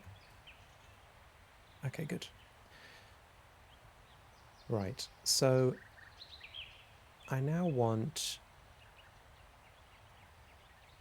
to go with, let's say, that many. And we can afford a few more. And then we want to have I want to have something which is going to, yeah, in fact, that should be a new line. And let's say we want a union. We want to union two functions.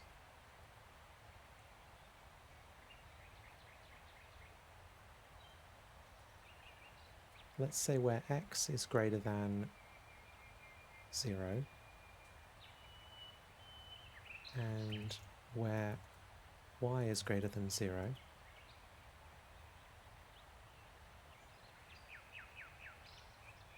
Now this will fail because of a bunch of other reasons. Well, just because I can't type for some reason.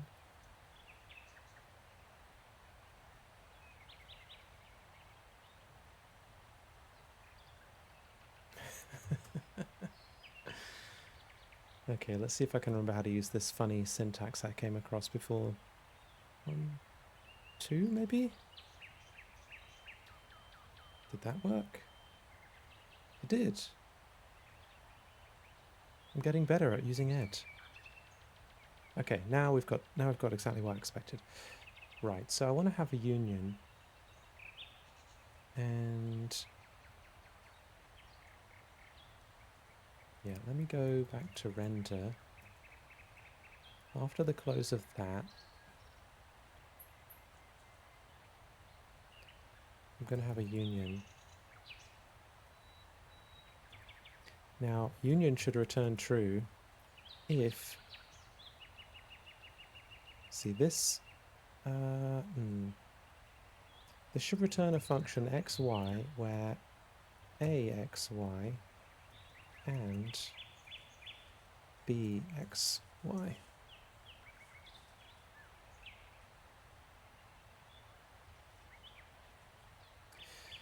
Tifa says s//edfoo directly transfers to :s//vimfoo. Yeah, I really need to remember that when I use Vim. I get to, you know what it is? It's the character commands. The character commands are always tripping me up.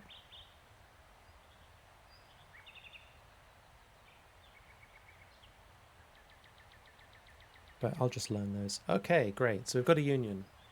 Nice. That's a union.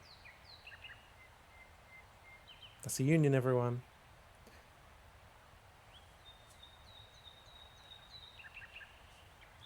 Okay, so we unioned those.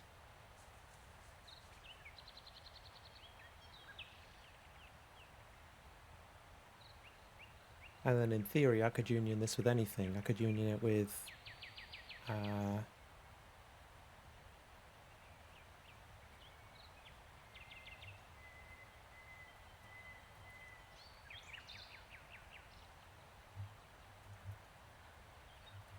assuming this is real.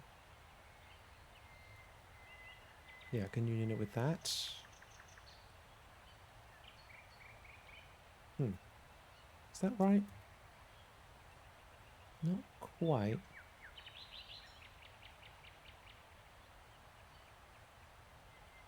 It looks a little bit wrong, actually.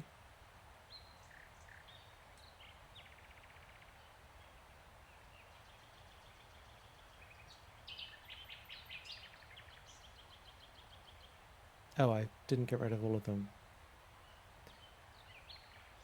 Oh, no, it is intersection. You're right. It is intersection. But is it even doing... Yeah, no, you're right. Good point, Bubbledon. And actually, I also intended to keep this in as well.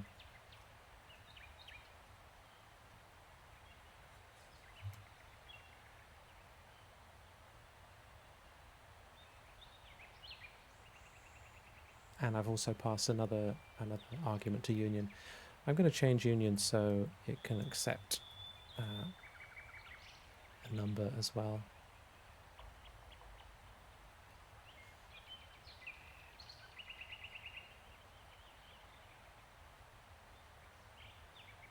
Now, instead of A and B, we want to have variable arguments, which I can't remember how to do in JavaScript.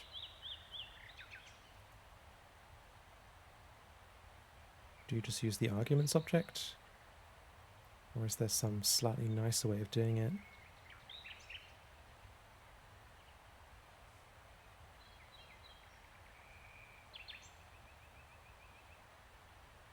I guess you just use the arguments object. That's fine, I guess.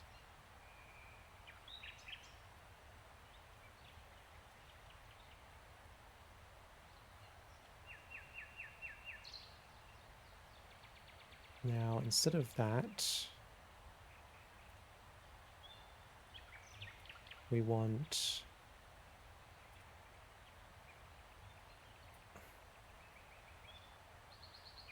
All right, so this is supposed to be a union, right? So we actually want a sum, I think, like a SOME, where any one of them could match.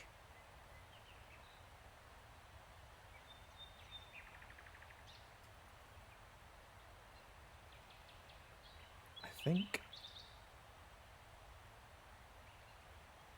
Oh, it's not a proper list. Maybe? Is that right?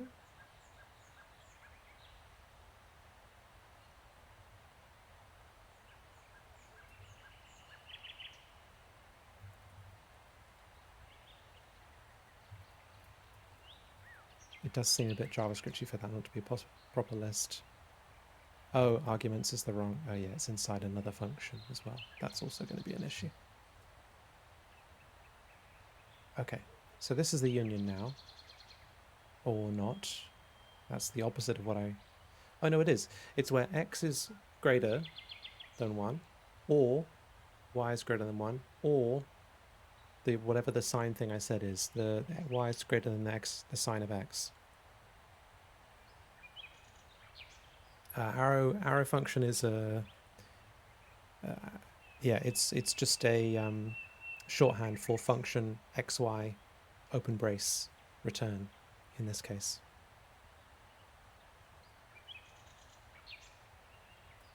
Okay, so let's make ourselves an intersection as well.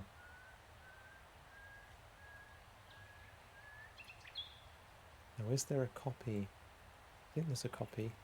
Maybe there's a yank.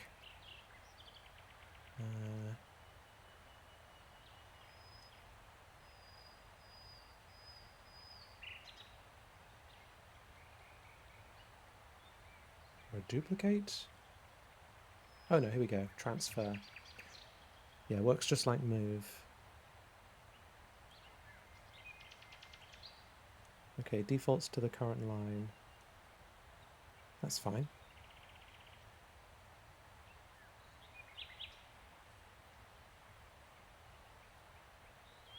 Right, so we want to copy 48 through 52. I'm going to get the offset wrong again. We could take 47 through 51 rather, so it's a bit simpler. And then copy it to 51. Oh, that worked all right.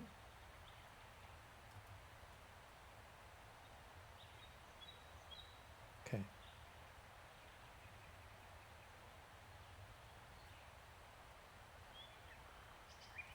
Now instead of sum, it's got to be all.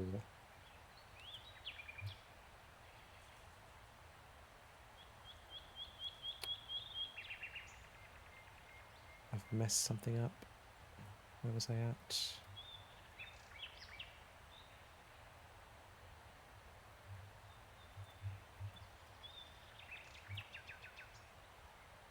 Ah, no all. What is it? What is in JavaScript? Is it something silly like none? Opposite? Oh, every. Of course it's every. Ah, of course it is. There we go. Now that's all of them together.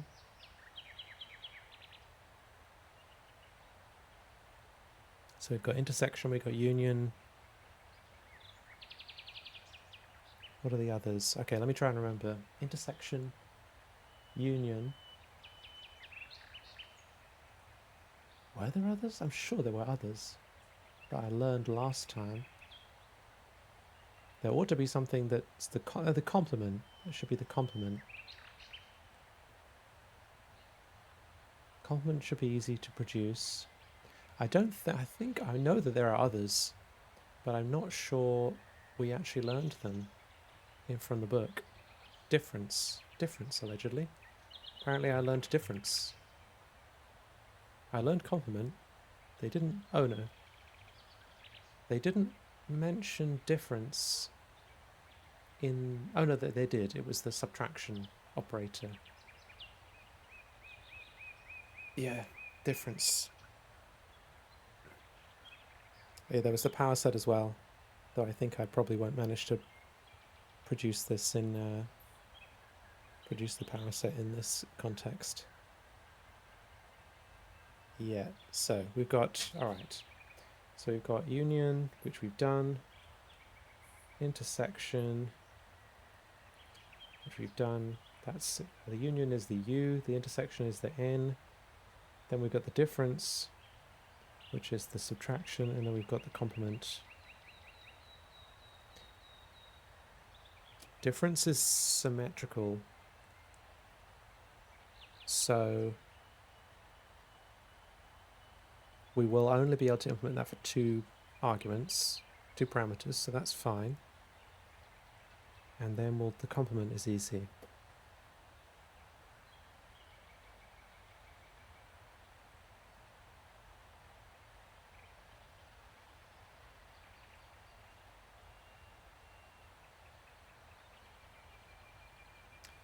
Inner Klein Bottle, another great username. Thanks for joining. Difference and symmetric difference are a little different. Difference is intersection with complement. Symmetric difference is the set of objects that are on either but not both. Ah, I see. Like XOR. Cool.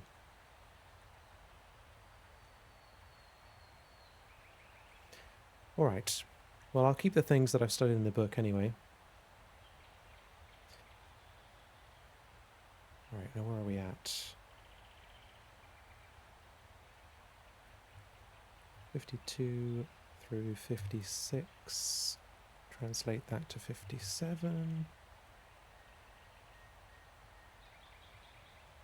Ah, did it wrong.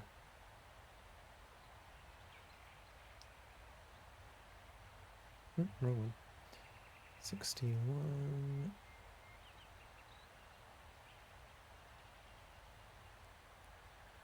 Okay, and we'll do that once more for the complement.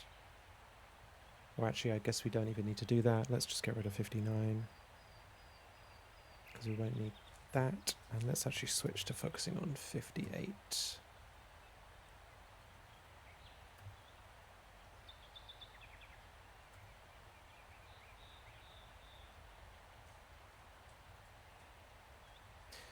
Now we care about this. Now this one being at least the difference from my book, non-symmetric difference. It's got to be, this has got to be true, and this has got to be, sorry, this has got to be true, and this has got to be false.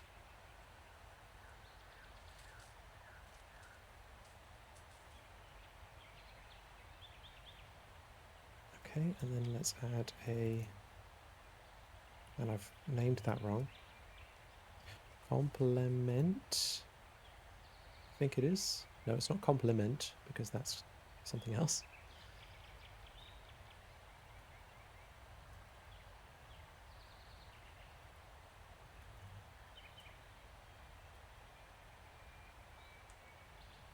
Okay. Feels so dirty using the N command. I suppose I can live in a world with visual because I don't have to totally LARP as a teletype user all the time. But it is a little, it's not really in the spirit of it. You may as well use Vim at that point. Okay, anyway.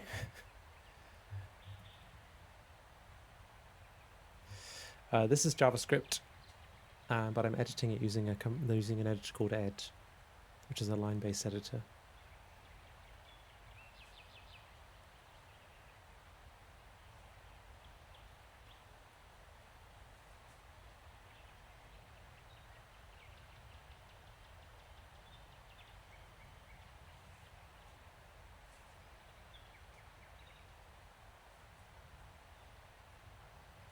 Okay, let's go 69.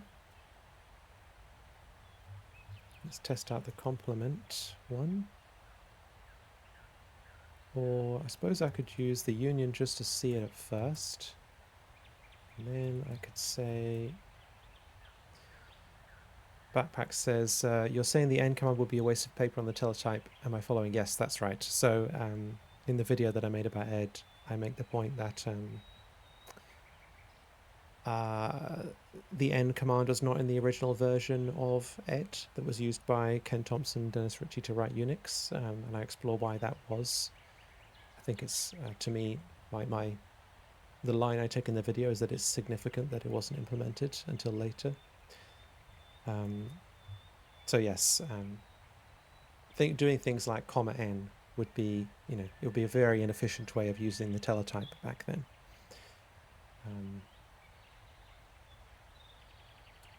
Okay, right, that's the complement.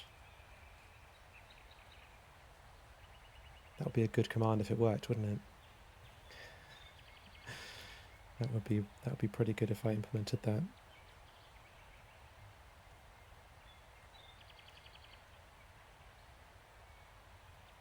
I'll put the link in the chat to the channel.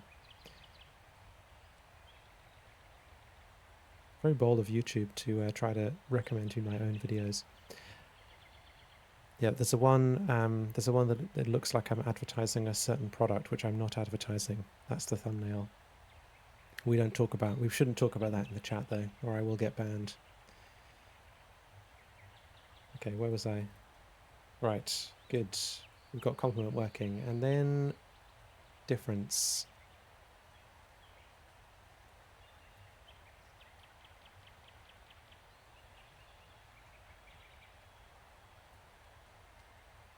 Okay, so if we then had everything where we take it, so we want everything where x is greater than 0, which is not this actually because I didn't save it, or did I? I've forgotten where I am.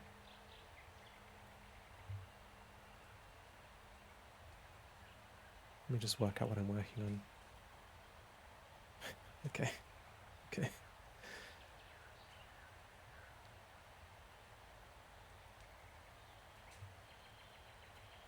Okay, so that's where we're starting.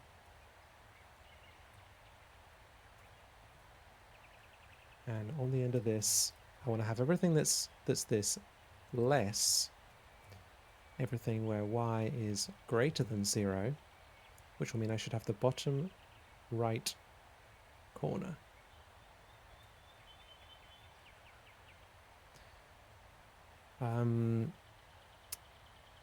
Why don't I use code highlighting? I don't use it. Well, I'm not using it in this editor because I don't think Ed has any extension that supports code highlighting. And if it did, it probably wouldn't. It would have to be pretty advanced because it's dealing with snippets at a time. So it's a function of the editor that I'm using that code highlighting is impossible. But if I was using a more modern editor, which I will at some point, then I would be using code highlighting. I actually didn't used to. I went through a big phase of not using code highlighting at all because I read some blog. I guess I had too many ideas. I read some blog that was like, or maybe I don't remember if I had this thought myself. I was like, your brain should be highlighting the code for you. You shouldn't be relying on colors to tell you what the structure of the language. Bizarre. I don't know why I lived like that. But it was kind of fun. It's kind of fun to turn off syntax highlighting and write, just do coding. It is kind of an interesting exercise, and I did do it for a while. I think I might have even, yeah. I also spent quite a lot of time teaching beginners, and maybe I had some line in that. I think actually I started using syntax highlighting again because I was teaching beginners. After a while, I realized that was just, hopefully I realized very quickly what a bad idea it is to teach beginners without syntax highlighting on. But yeah, who knows? I've had crazy ideas in my past for sure. I was drinking raw code. Bobbledon Backpack says, do you find that the required intentionality to work in something like Ed forces you to design better and or get to the correct solution more quickly? Obviously, it's not the best tool to use today, but does taking some time to use it make you a better dev, do you think?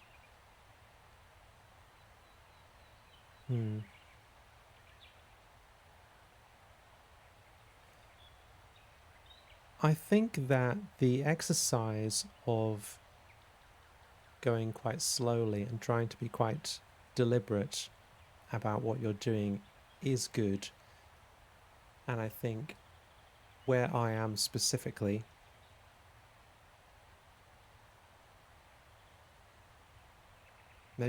I think the exercise of doing that is probably interesting for a bit, but I probably, it would be very ascetic. Is that the right word? It will be very ascetic.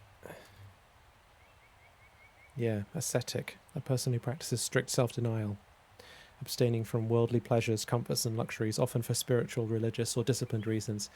Yeah, I think it would be very ascetic to do that in any significant way, but an interesting exercise, and I think it's cool to learn as well. It's cool also to have to be able to use this tool, and it looks cool as well. It's just like, it's cool to show off as well.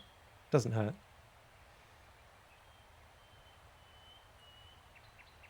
Yeah, if you have to skim through lots of code quickly, highlighting definitely helps. Yeah, no reason not to use all the input your brain can take, right? I'm listening to podcasts right now. Listen to 3 podcasts at once on 2x.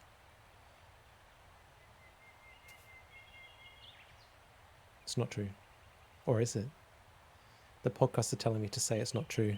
Joe Rogan's saying, don't tell them that.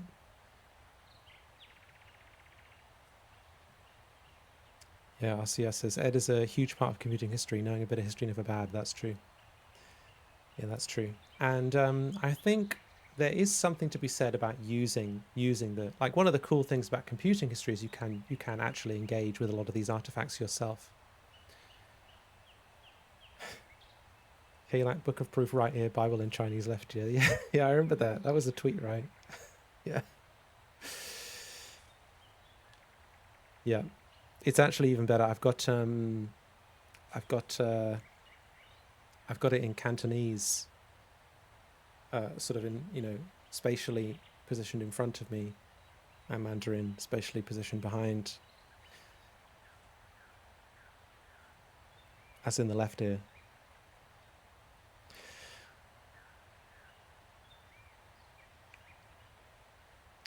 Yeah, reading and listening to radio dramas is difficult. Ah, radio drama head. You got any favorite radio dramas, Backpack? I do enjoy a bit of a radio drama. Okay, so where are we at? We've got differences, we've got intersections, we've got complements, we've got unions, we've got noise. We could even do a bit of animation if we wanted. One thing I want to just see is the circle. I want to see that work.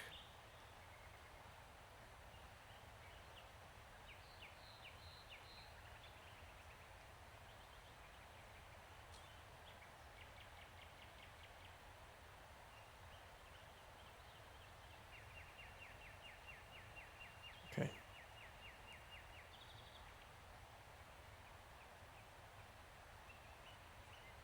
So that one was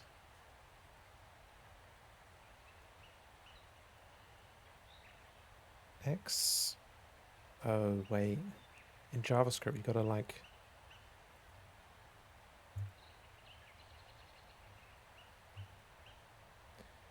You gotta do some wild stuff. No, that's just... I'm not gonna do that.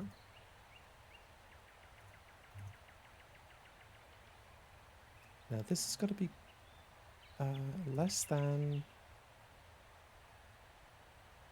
1, was it? Yeah. And then let's change 1 to 3. Or something even better. Or something even better. There we go. So now we've got a circle. So the circle works.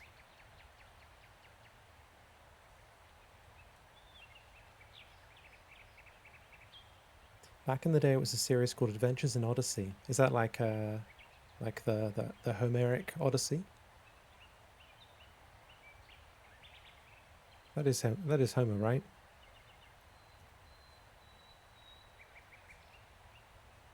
Yeah. You know, there's actually, for those of you who are interested in this type of thing, there is a pretty good modern sort of like retelling of the Odyssey, Homer's Odyssey. Where is it even? Where did I put it?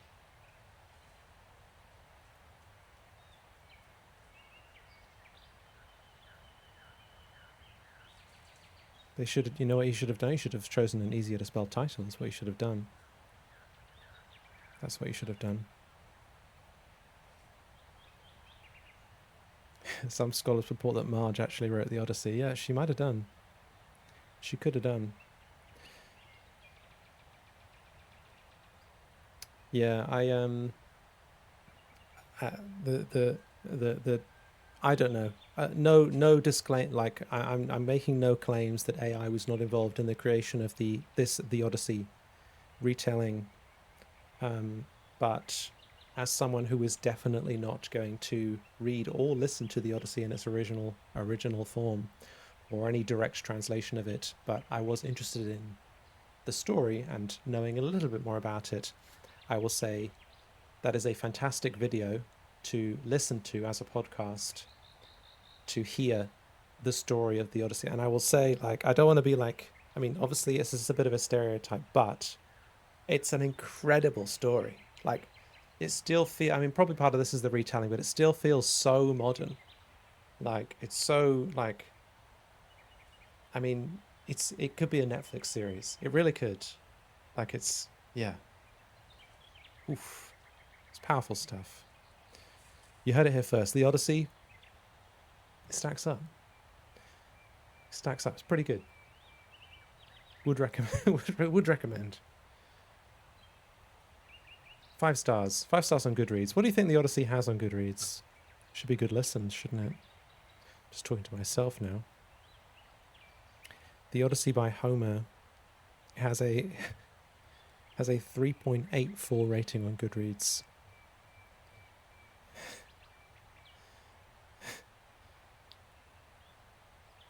regrettably, the Stephen Fry version has 4.29. Very unfortunate.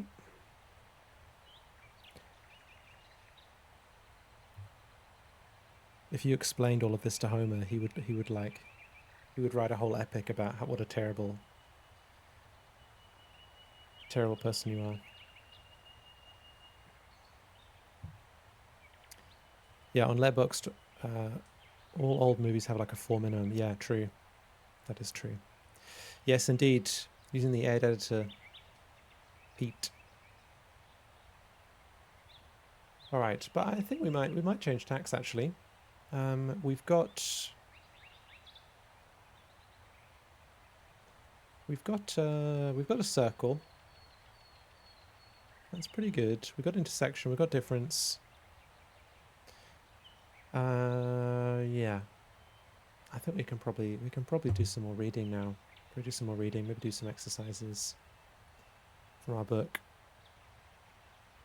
Yeah, it sort of makes sense for using fourth. Indeed, although, having said that, it's almost possibly the worst possible editor to write fourth in. But it's a good point. Fourth. Chuck Moore, in his recent fourths, he doesn't even use line breaks. He just writes everything, like he puts everything on one line. It's just incredible. Incredible man. Chuck Moore. Chuck Moore. If you're this deep into the live stream / VOD, you may be interested in other content. There is a, if you search YouTube for SVFig KLAC, I did a little talk for their group about some early history on Chuck Moore. You may find that interesting. Anyway, I'm just losing my thread. What am I supposed to be doing? So we will, I think I will come back to the fourth part. I need to think a bit more about how I'm going to get this fourthified. But I will continue to talk about it as we look through the symbols. This has been fun for today. And hopefully visually slightly interesting. Which means we're going to do some study. Do some study now. Which means I need to switch. Hello, it's really Ren. How are you doing? Venn diagram time, indeed. Dropping the one emote, exclusive emote to this channel. I'm glad you're not doing too shabby. I'm doing pretty well. We've been doing so. I've been earning my spot in the software development category today by doing some coding. And I've made this orb, the orb. It's like Earth. Or like Earth if it was covered entirely in teal moss. Yeah. This is Ed. This is the editor Ed. Let's say a precursor to Vim.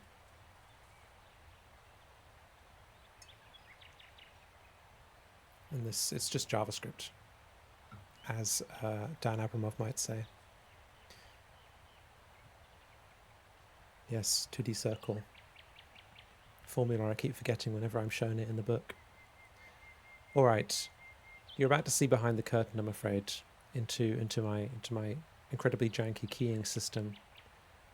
Okay, let's see what happens if I attempt to change my view.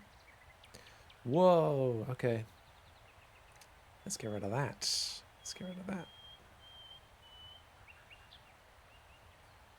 Okay. View, that's better.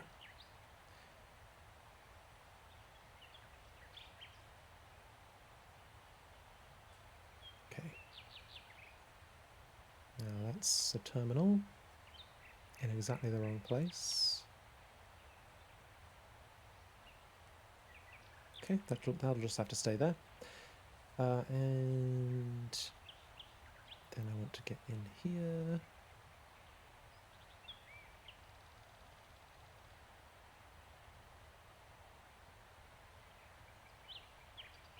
I want to follow myself.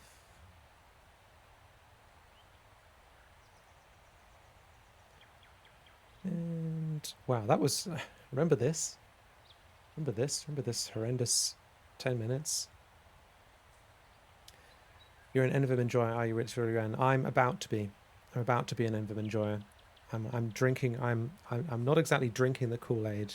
I'm taking a foie gras style hose and attempting to force myself to drink the Vim Kool-Aid. Although I suppose that is pretty much how they did the actual Kool-Aid. Now I think of it. If you know, you know. Right. Okay. We want to be there. We want to be here. Okay. Now, I think we're ready. I think we're ready to continue. So for those of you who've been enjoying me programming, or at least being present for me programming, all of this is part of a big project. I have a big project. The big project is to any% The Art of Computer Programming by Donald Knuth. However, I'm just an ordinary person. I don't know most of what is necessary to read the book. Or, well, let's say I know most of what's necessary, but there are some crucial parts that I don't know, including anything above UK high school mathematics. So I am on a side quest, or a proprietary quest anyway, reading Book of Proof, which you can find online for free if you would like to follow yourself. And I'm working through, I stream roughly weekly, and I'm working through studying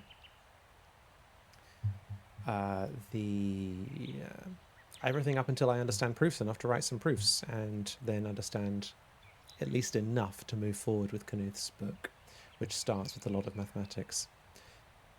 So that's the story so far. All volumes, all 5 volumes, well, I guess there are 5 volumes now. As many volumes as there end up being by the time I complete the project, which will probably, let's say by the time I complete the project, if Knuth is still alive, he will be doing very well. So, and I hope he is. I truly hope he is. I truly hope he's with us for a long time yet. But yes, all of it. All of it.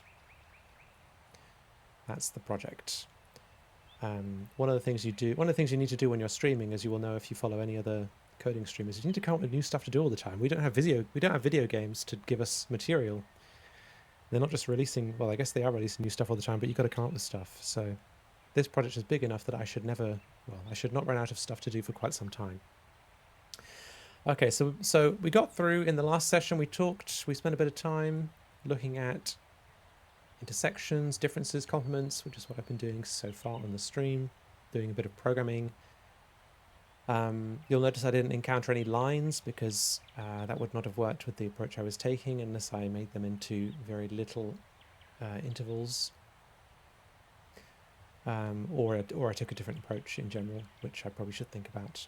And today we move on to Venn diagrams, and hopefully what we've been doing so far will also give us a bit of an opportunity to visualize some of this.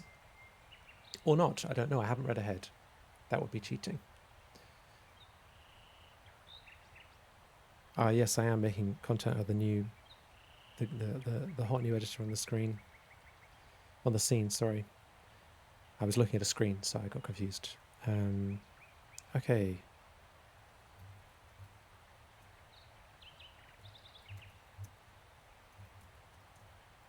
Just got to update my stream info.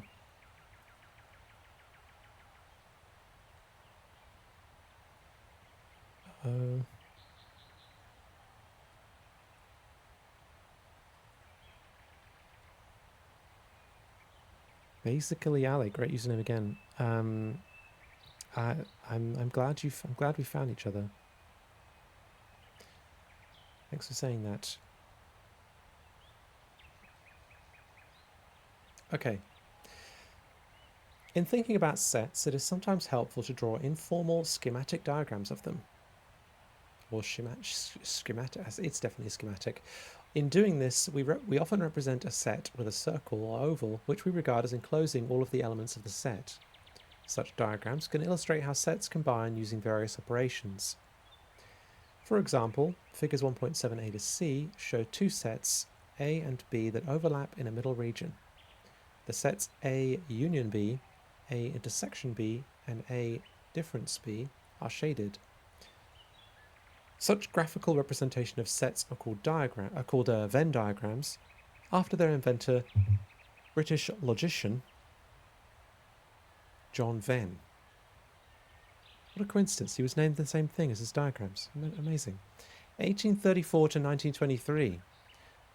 Now that must have been a remarkable time to be alive. What a remarkable life. And lived till... well... One moment, please. No, I'm going to do it. I'm going to try and do it in my head. Okay. 34... 23... 34 minus 23... That's... Oh, no. I'm not going to do it. I'm not going to do it.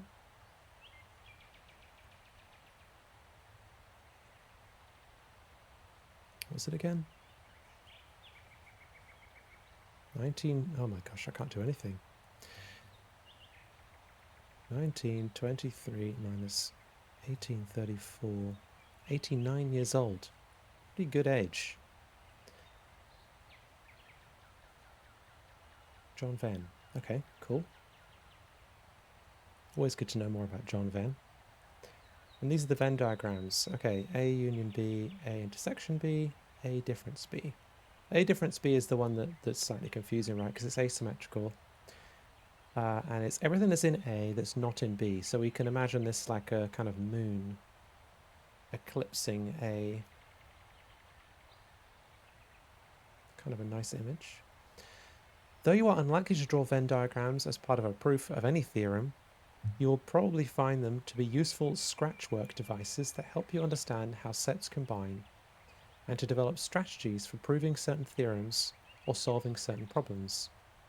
The remainder of this section uses Venn diagrams to explore how three sets can be combined using union and intersection. Let's begin with the set A union B union C. Our definitions suggest that this should consist of all elements which are in one or more of the sets A, B, and C. Figure 18A shows a Venn diagram for this. Similarly, we think of A intersection B intersection C as all elements common to each of A, B, and C. So in figure 1.8b, the region belonging to all three sets is shaded. Okay, so fairly intuitive, right?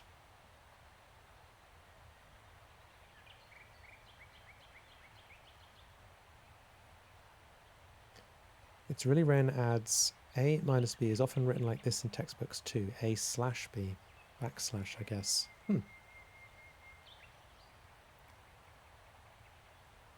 Rhino3 says, wonder what the diagrams by Richard Gobler will be called. Well, I couldn't tell you. But remember, a picture is not a proof, indeed, unless it's very convincing.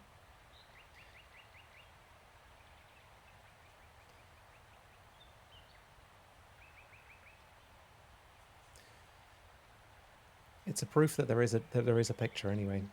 We can also think of, though actually now I think of it, didn't I watch a whole 3 Blue 1 Brown about wasn't a 3 Blue 1 Brown actually. It was like by one of his contest winners about the elements. What's his name? Euclid's Elements. They did kind of diagrammatically, didn't they? Or something. They had some sort of system. Euclid's Elements, yeah. Euclid mention, right, sound the Euclid alarm. Yeah, I'm still working on my, some streamers have incredible, software that when Euclid is mentioned, they can do all kinds of stuff. But I'm still working on mine. Very sad. Oh, they feature formal written proofs as well. Huh. I guess what I took from the video, and again, it's like, it is a video, so it's not the same thing as knowing it But I feel like I saw in the video something that led me to believe that they would prove things to each other using some sort of diagrammatical form. But maybe not. Anyway, if I saw it in the video, it doesn't necessarily mean that I got the correct understanding out of it. We can also think of A intersection B intersection C as the two-step operation. Yeah, A intersection B intersection C. In this expression, the set A intersection B is represented by the region common to both A. Not quite got enough space here. Where are we? Region common to both A and B, and when we intersect this with C, we get figure 1.8b, which makes sense. This is a visual representation of the fact that A intersection B intersection C equals A intersection B, then that intersection C. Similarly, we have... Similarly is quite a fun word to say. I'd recommend you saying it out loud whenever it comes up. A intersection B intersection C. Yeah. So what's this, like associativity or something? Is that what that is? When these things are identical? Or is that commutativity as well?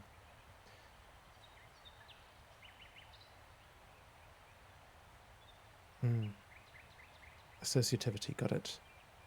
Thanks, Cinecline Bottle. It's really Ren asks, you know the bird sound you have in the background, it's very peaceful. Is it on YouTube? It is...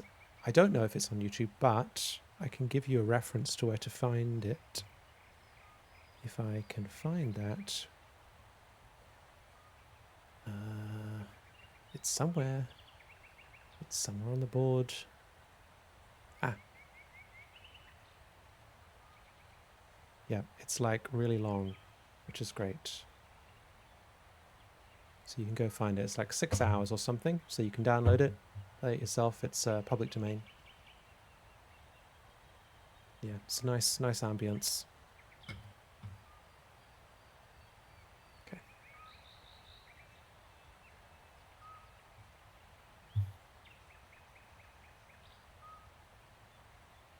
Yep, associativity, okay. Likewise, A union, etc. is associative as well. Notice that in these examples, where the expression either contains only the symbol union or only the symbol intersection, the placement of the parentheses is irrelevant, so we are free to drop them. It is analogous to the situations in which in algebra involving expressions with, plus symbols like this, or these, which I guess in this case are being used as multiplication. We tend to drop the parentheses and simply write these and these. By contrast, in an expression like such and such, the parentheses are absolutely essential because these are different expressions and not equal, unless they are equal. But in any case, different operations. Not necessarily equal. Now let's use Venn diagrams to help us understand the expressions A union B intersection C and A union B intersection C, which use a mix of union and intersection. Figure 1.9 shows how to draw a Venn diagram for this thing. In the drawing on the left, the set A union B is shaded with horizontal lines. Okay, let's look at these diagrams. Okay. Wow, what a kind of odd way to do this. A union B is this, and then, yeah, so this is then vertical lines. Thus, the set A union B intersection C is represented by the cross-hatched region, which is this, all of this, where A union B and C overlap. The superfluous shadings are omitted in the drawing on the right. That's this one.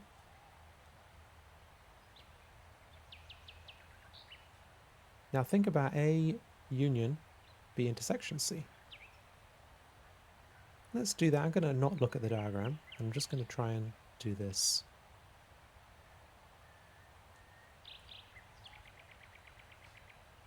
And try and do this here.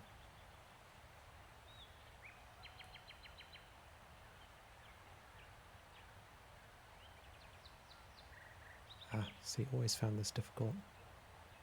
So this is going to be C. This is going to be A. I should actually have these labeled outside. That would be easier.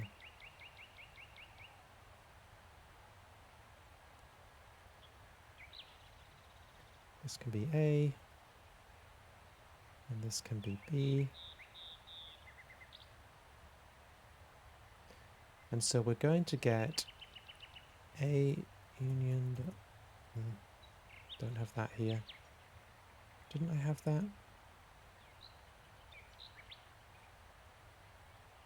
Anyway, I can just use the letters. A, U, B, N, C. So this is going to be B intersection C. Now B intersection C is going to be this area.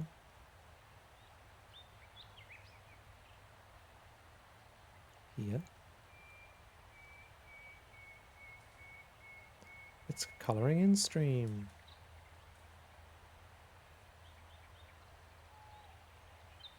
Feel free to colour in yourself at home.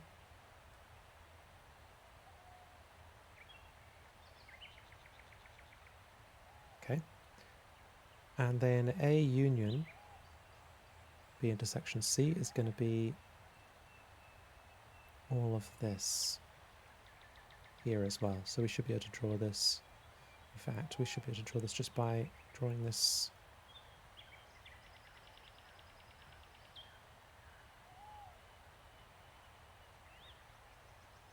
Is that right? I guess it is right. Okay, cool. I got it right.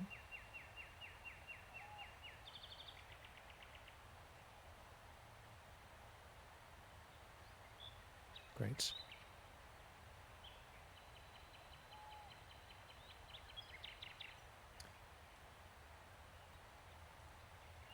Jan's coming in with mathematician here. There's no such thing as a rigorous proof, or if there is, it's secondary at most. There's just convincing the community that you have a good idea. If that means you draw a nice picture, then you draw the picture. If that means you need to dunk on your adversaries by driving them to absurdity, then you do that. Euclid lived in a time where self-evidence was extremely important, and that explains his writing. Klein disagrees and says, Euclid's proofs are a little wobbly, but they are coherent and create a coherent theory atop the axioms that he describes. That said, it is true that no set of axioms is complete. Gödel's theorem. Oh, what an exciting chat. Exciting chat we're having today. Yeah. Philosophy of mathematics, I guess. Or vice versa, maybe. Maybe they're, maybe that's commutative. Maybe the of between those is commutative. I don't know. Okay, alright.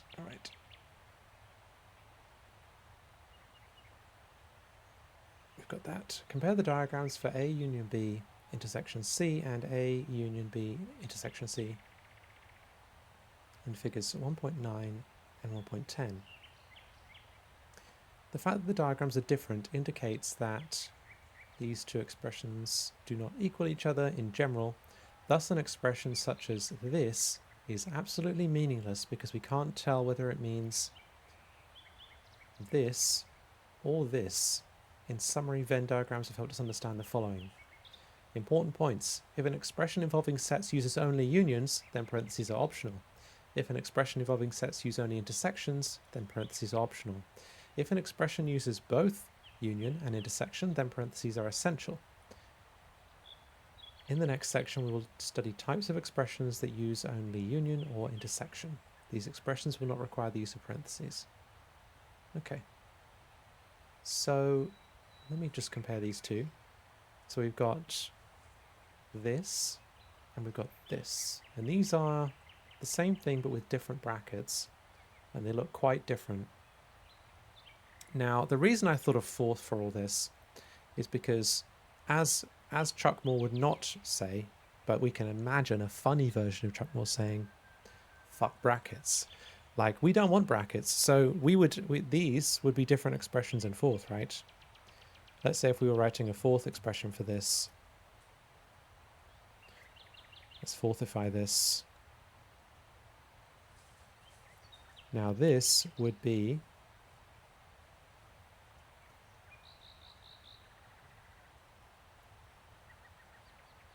that, and it'd be better if I had the symbols, I know.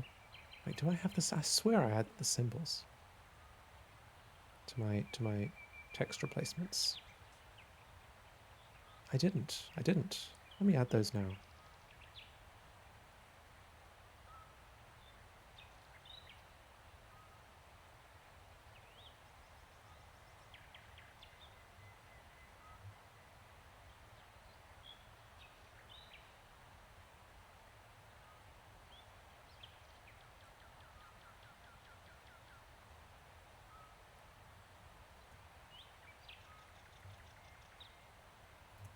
I'm sure we can agree that's much better.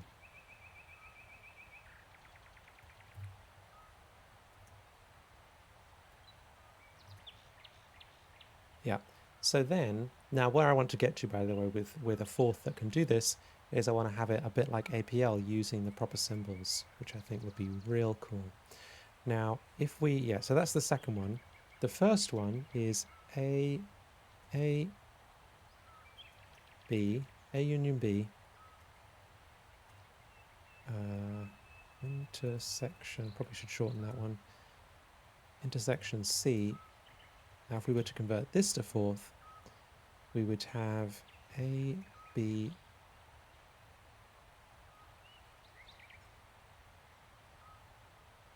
union, C, intersection. Different expressions totally, and you don't need brackets to disambiguate those.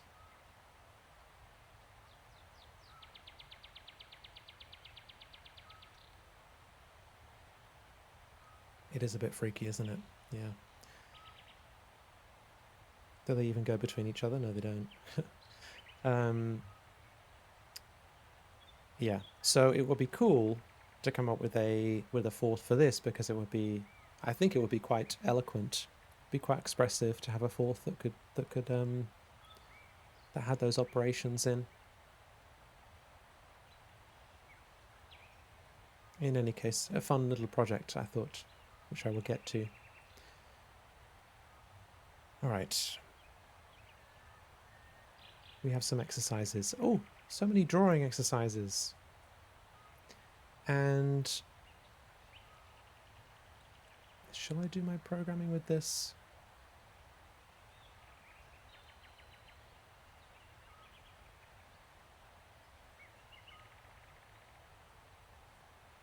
RCR says, I had a thought that when you encounter this kind of thing, you define precedence rules. Union is kind of like addition, and intersection is kind of like multiplication. So there's even a natural non-arbitrary choice indeed. Yeah. Yeah, precedence rules would definitely disambiguate that kind of thing, maybe.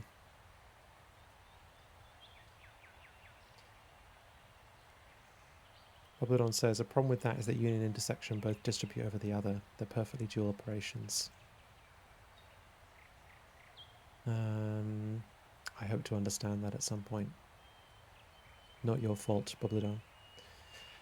Okay, so do I want to draw this or do I want to code it?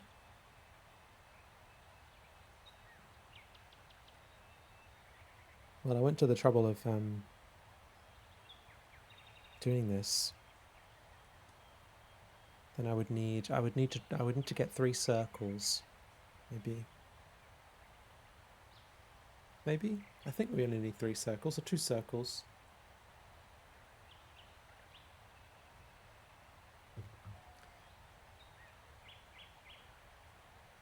I'll draw a few and then I'll come back and play around with them. Okay, so let's say we've got for one we've got A here, and then to take the complement of that, we want to draw something a bit like that's Come on. Come on. No, wait, that's wrong.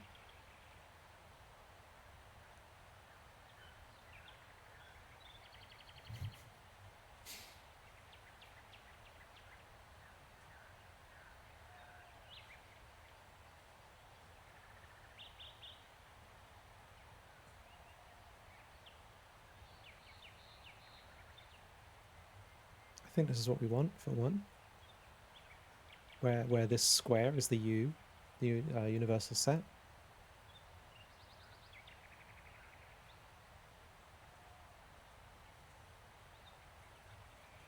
Exercise 5 and 6 will help me understand. Okay, good. Draw a Venn diagram. Draw a Venn diagram for B difference A. So let's say we've got a B, which is now white. Let's say we've got a B and we've got an A.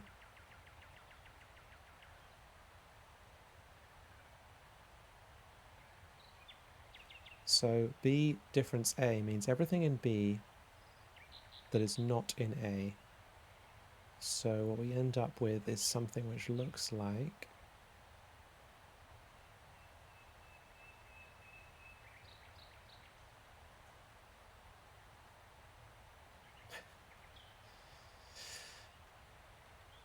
there's got to be an easier way.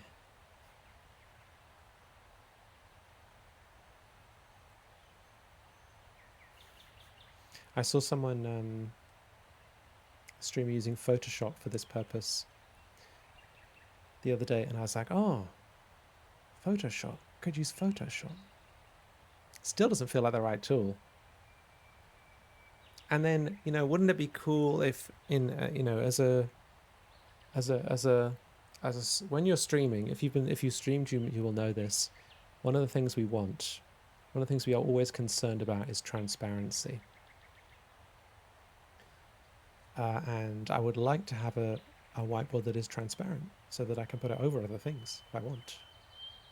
But I'm not getting that here. But in theory, there's no reason why ExcaliDraw or indeed TLDraw couldn't do that. In fact, TLDraw probably can if you have the SDK. Okay, 3. What we're going to do. Draw a Venn diagram for A minus B intersection C. Okay, so let's start off with A minus B.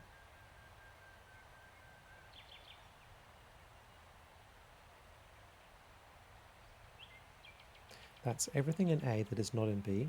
So that's going to look like this.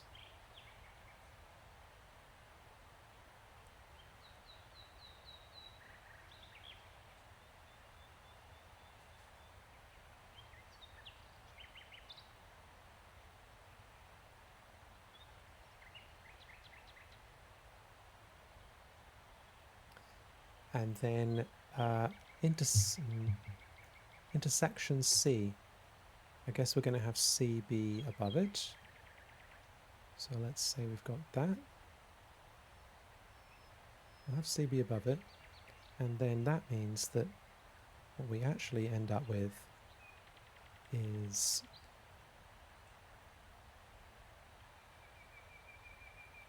let's actually make ourselves a C.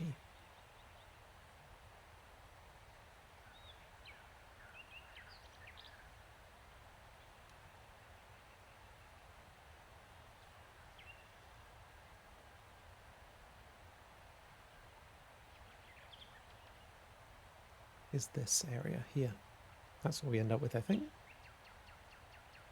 Okay, the next one is 4, and we have 3 again. We have 3 little circles.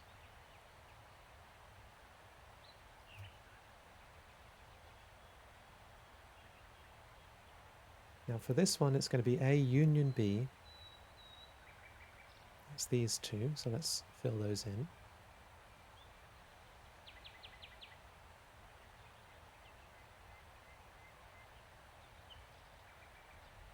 Minus C. So everything that's in A and B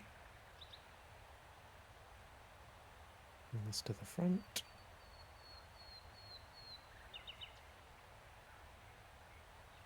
So everything that's in A union B that's not in C. So we're going to end up with, in that case,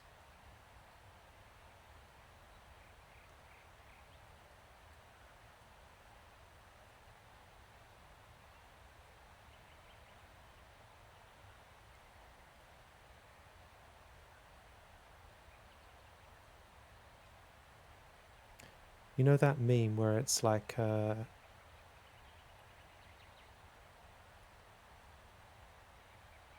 there's like people with, there's like someone talking to some like kids with blocks on the top, and it's like how me and my friends talk about they really really were thinking of streamers doing this, making this little image here. Okay, let's deal with this. Okay, right. Wait, what was I?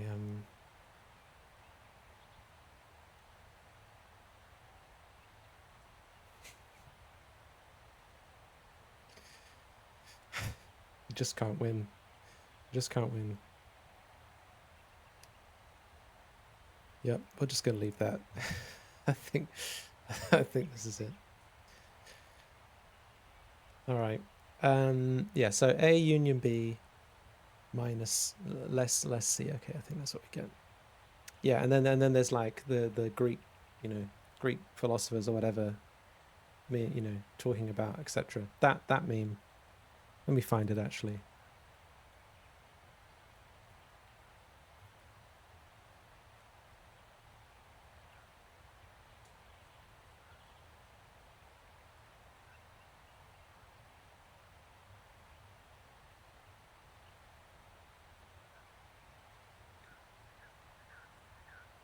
It's the meme that has like this. Come on. Load up. It's the meme that has this image in. And I feel like chat is very much this right now. And I'm like playing with the blocks here. Yeah, Poison Mouse, it did a little bit.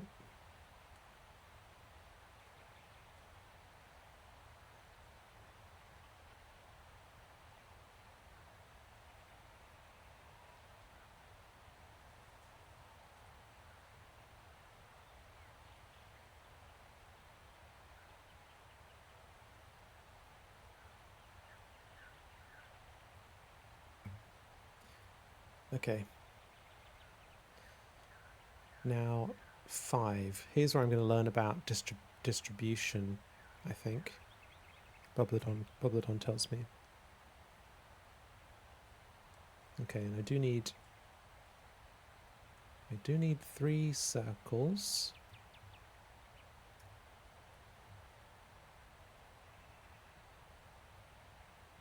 Okay. Draw. I am in the right. Yeah, great. Draw Venn diagrams for A union B intersection C and A union B intersection A union C. Based on your drawings, do you think such and such equals such and such else? Okay, this should be interesting. Right. So, we need to start off with B union C.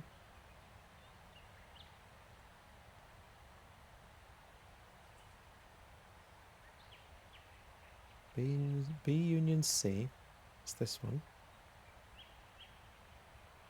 Then, no, wait, no it's not. It's B intersection C. Union A. So that is actually going to be...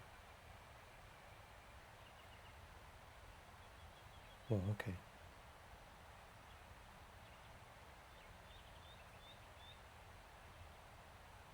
It's going to... no, that's not right.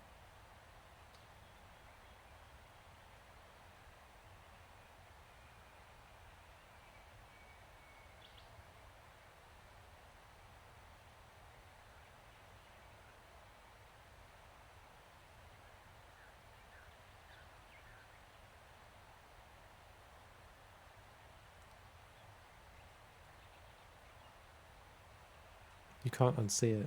Honestly, this is outrageous. This is ridiculous. Okay. Yeah, and then A union. I need another one of these. A union B, which is these two.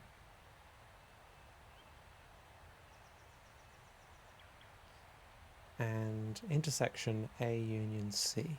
So let's make these this. In fact, let's make the stroke non-existent. And then let's bring this up top. A union B, intersection A union C.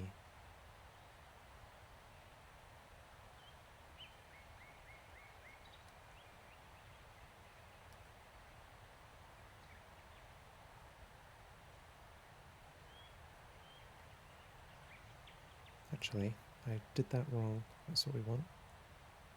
Yeah, so the yellow is A union B, and the blue is A union C.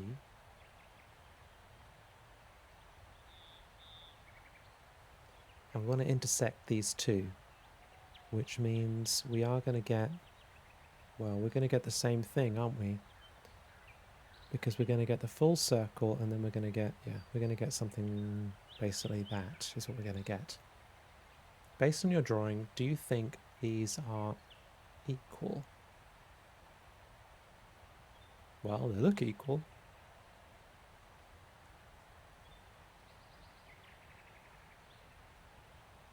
Convinces me. Can I prove it? No, I can't prove it, but I do think they are the same. We've not got any boundary issues because we're not operating at that level of abstraction.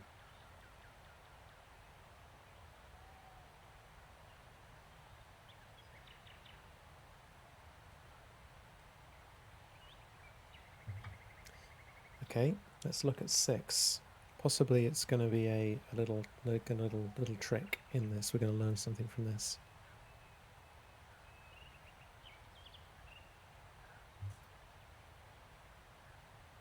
Between 5 and 6, maybe.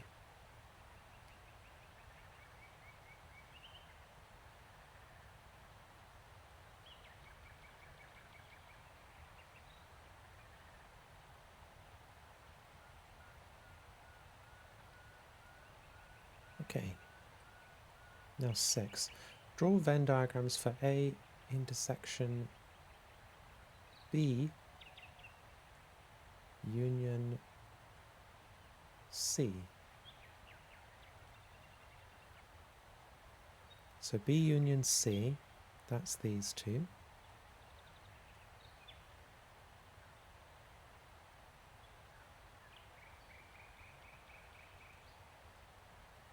And then we want to intersect A with that. So we're going to end up with, we draw ourselves a little red thing here.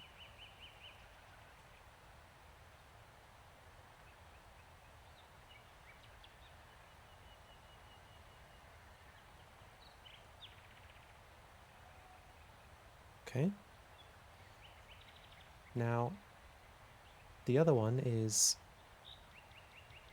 A intersection B union A intersection C.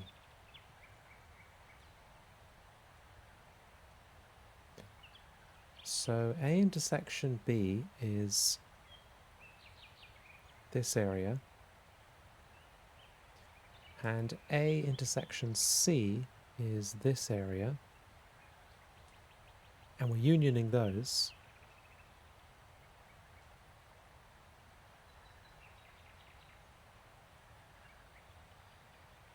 A union B, A union C, no, sorry. A intersection B is this area, A intersection C is this area,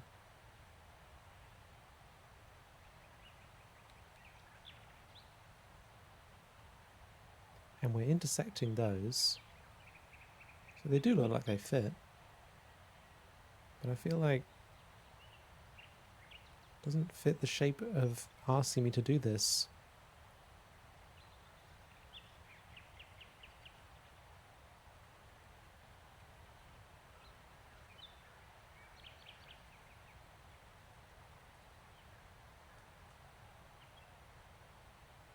Now, do I think that these are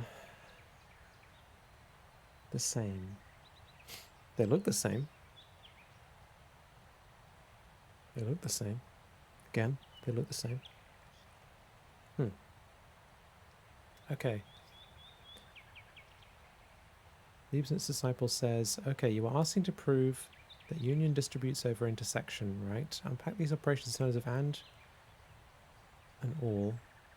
Then use propositional logic or Boolean algebra or just use English argument. Yeah, I don't have the prerequisites probably to do that properly, but maybe I can get somewhere. The question is, prove that union distributes over intersection.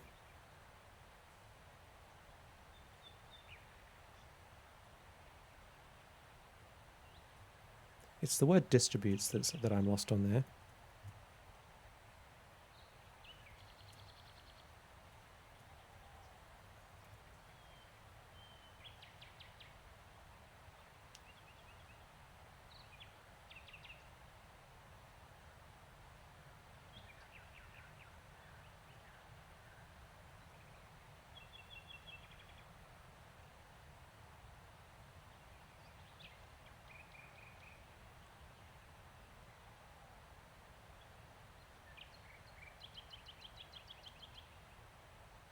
So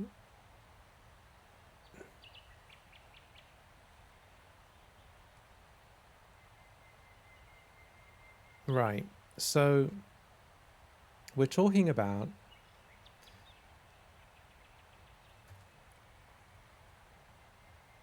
this is straight from AI, by the way, full disclosure. XY plus XZ doesn't mean I understand it yet. But this is what we're talking about with distributes. So when we're talking about, when we're using the word distributes, conjecture, another word I don't really understand well enough to use it, we're talking about this rule. This rule is allowed for multiplication over addition. So we're saying that we can replace x multiplied by the result of y plus z, or z if you prefer, with x multiplied by y plus x multiplied by z. So that's what we mean when we say, I think this is what we mean when we say distributes. We're allowed to perform that operation. Is that right, chat?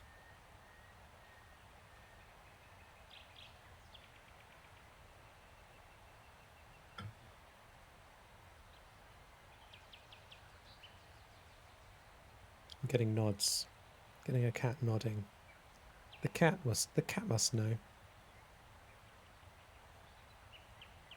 Okay, so that's what distributes mean. And so the question was, oh, my headphones are dying. The question was, union distributes over intersection.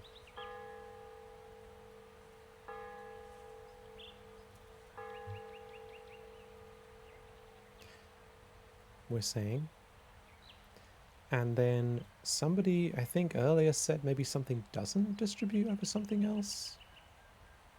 Maybe there was a problem with that.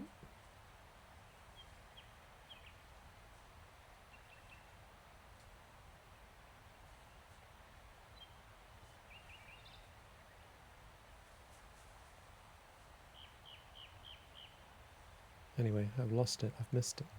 But somebody said maybe something doesn't.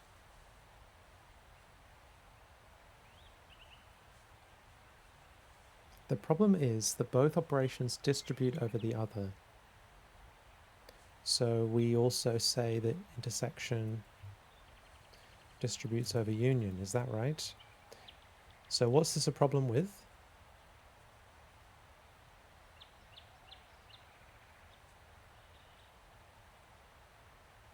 I'm sure somebody said this earlier.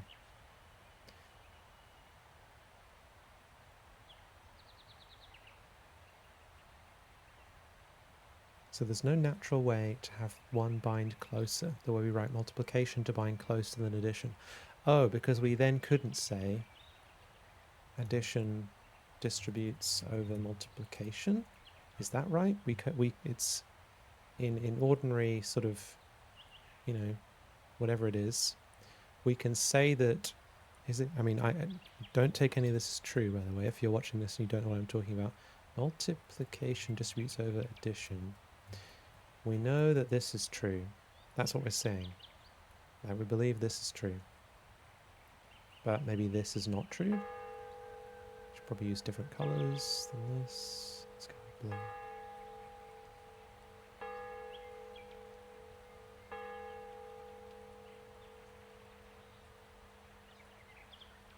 Okay, so what this means is we can do this. This is allowed, but we can't do, let's say, I mean, let's say we can't do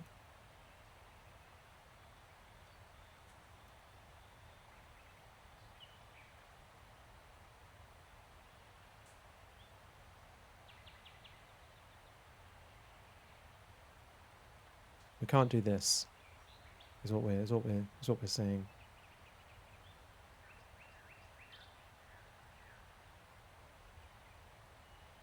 This isn't allowed. Now that makes sense to me.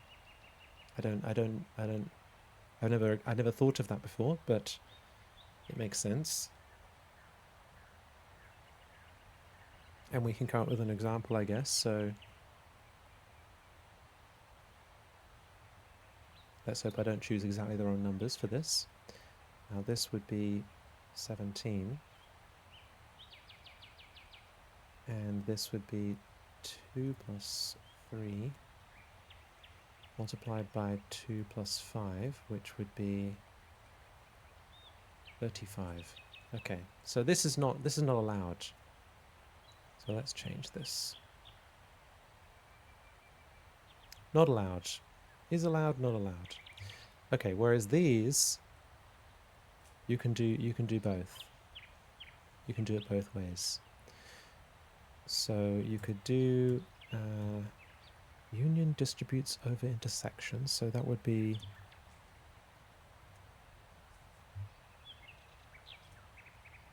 this. This would be this.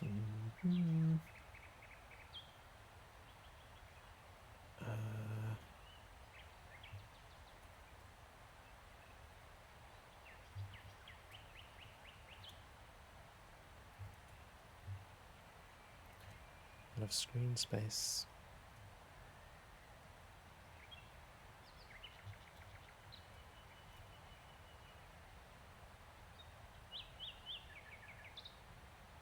You can do that, and you can also do it the other way around.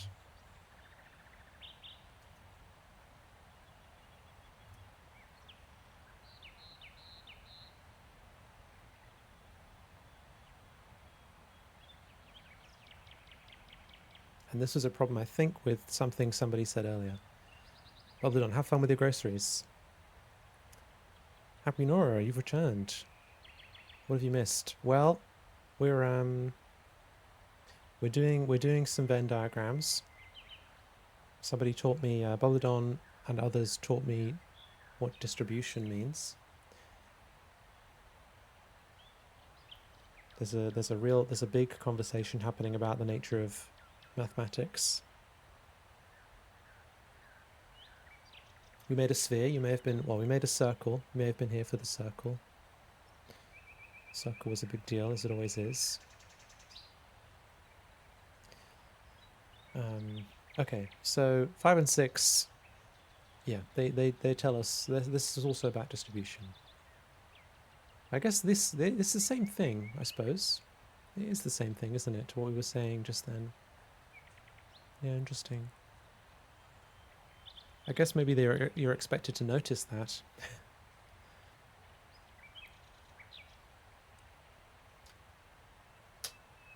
I didn't, but somebody pointed it out, so that helps. Okay, 7.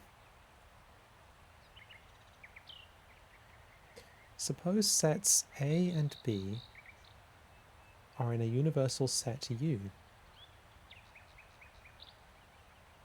Draw Venn diagrams for A intersection B, the complement of that, and the complement of each separately unioned. Based on your drawings, do you think it's true that the complement of the intersection is the same as the union of two complements? Let's find out, shall we? Let's find out.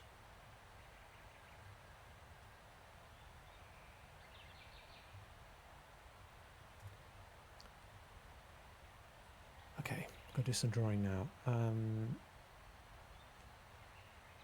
So the intersection of A and B is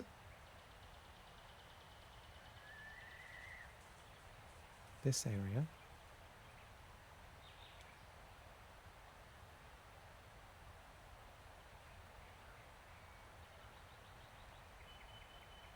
My drawing is getting less,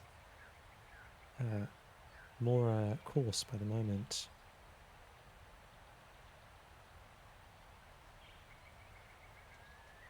Okay, so we've got that area, and then the complement of that is, let's say we make this,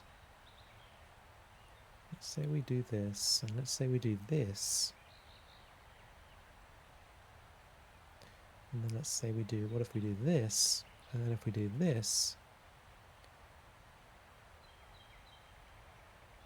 and let's say this, and then we say this.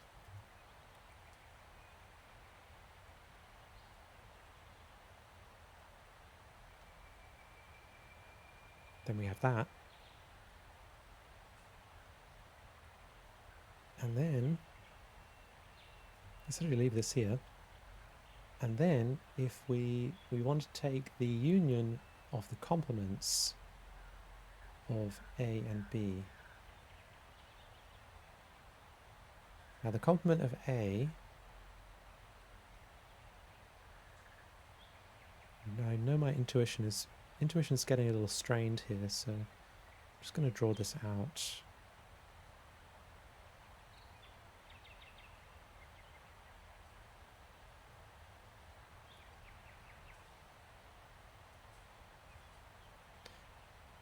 So that's the complement of A.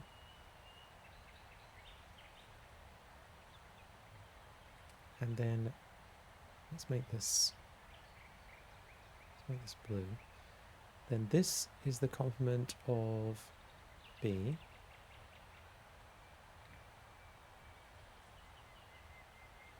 And then if we union these, okay. If we union these, we're taking everything that's in either of them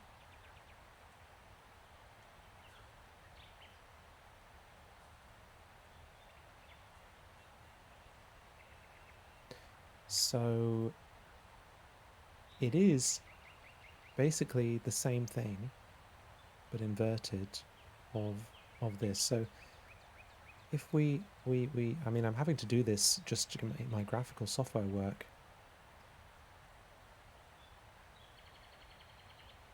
Yeah,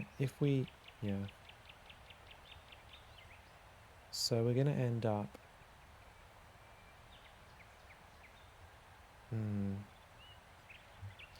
wait, let me think about this again.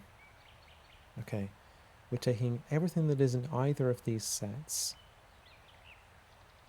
That means that the only thing that is not in either of these sets is this area here.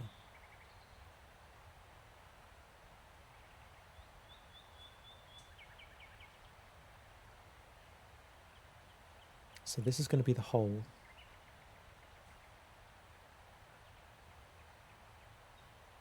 And we get rid of, sorry, we don't. We get rid of this, get rid of this, we get rid of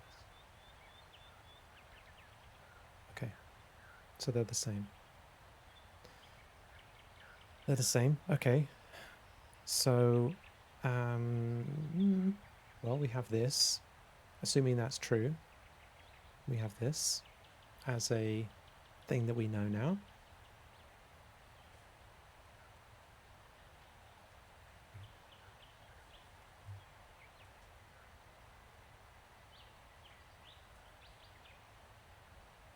Okay. Let's look at number 8. Number 8. Is that in Simpsons? I think that's in Simpsons. Maybe in Barney Gumbel's collaboration with Yoko Ono in the episode where they're in a band.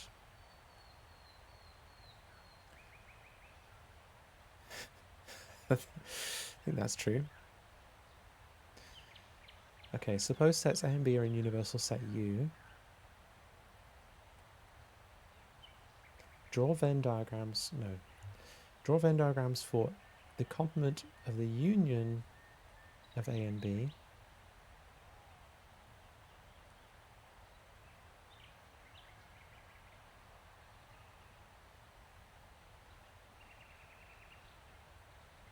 That's going to be these.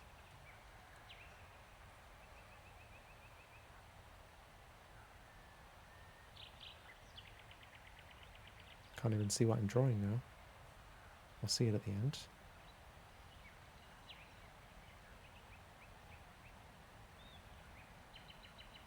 There we go. Okay, that's the complement of the union.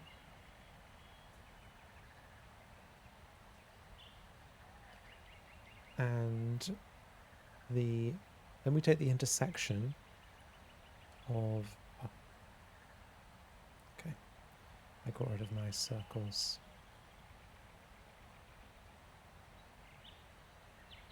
Yeah, then we take the intersection of the complement of each one separately.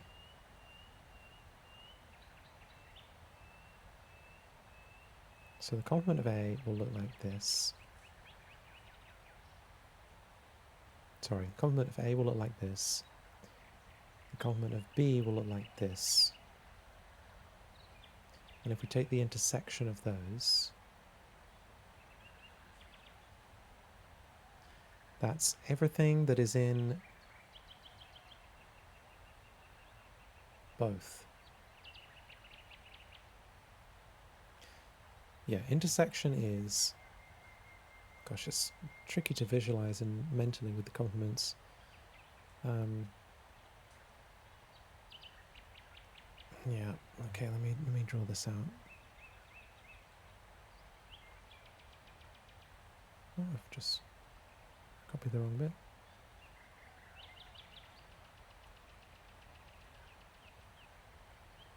Yeah, so that's everything that's in both.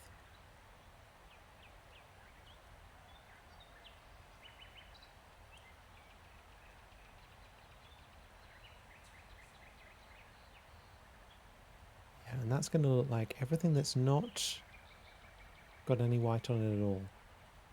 So it's going to look like this, I think, which is similar to this. So I think, yeah, so I think they're the same. I think. Have we just got like 4 of the same? 4 where it's all the same? Maybe.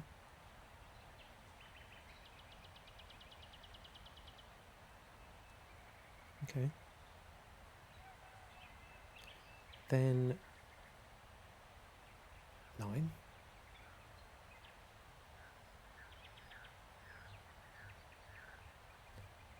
Draw a Venn diagram for... Okay, let me get these back again.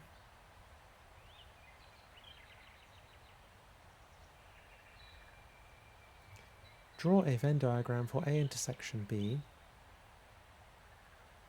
Everything that's in A intersection B that's not in C. That is going to look like this. I don't know.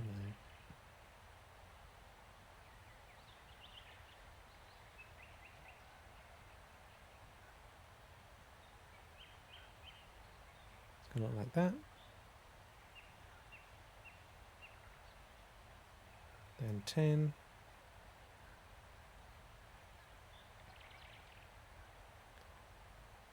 And Kiyu says, using your result from part 7, you can prove part 8 by taking the complement of both sides.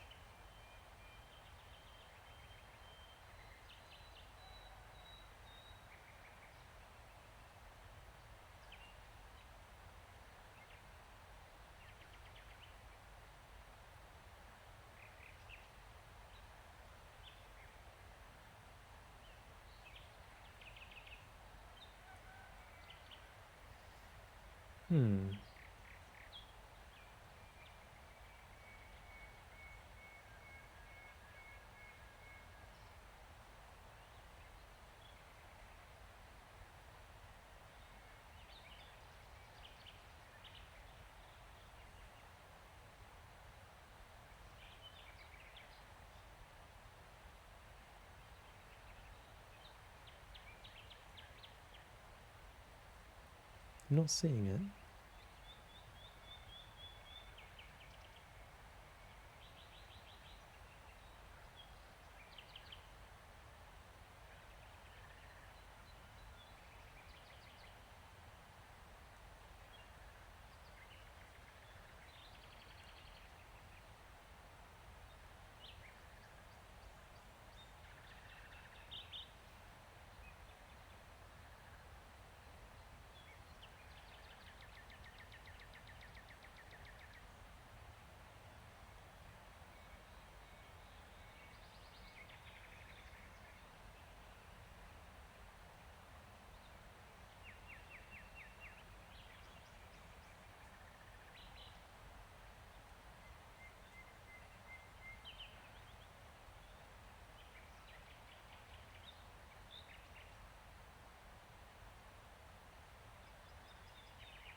Bit late to this because I was grocery shopping, but the proofs are somewhat workable by replacing set union / intersection with their definitions and using that conjunction / disjunction distribute, which in turn can be proven by a truth table. Interesting. It was not, well, if it was mentioned, it was in a different form. Okay, let's look at number 10.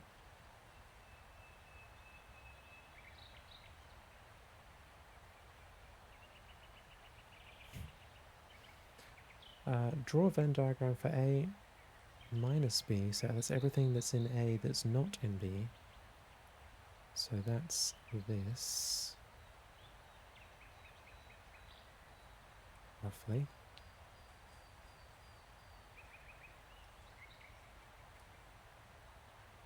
Union C.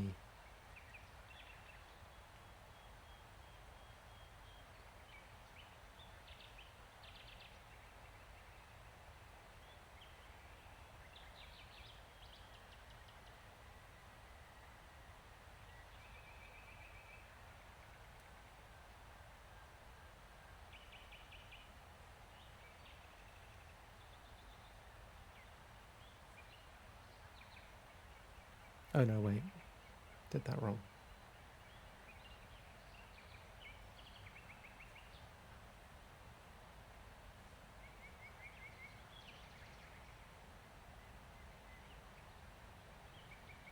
Yeah, it's going to be these without the lines.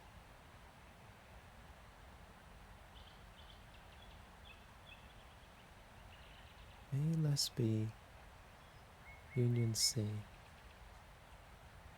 A intersection B minus C. Okay, fine. The following are diagrams for expressions involving sets A, B, and C. Write the corresponding expression. Okay.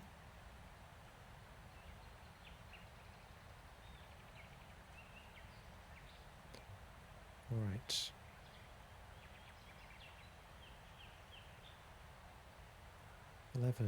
That's going to be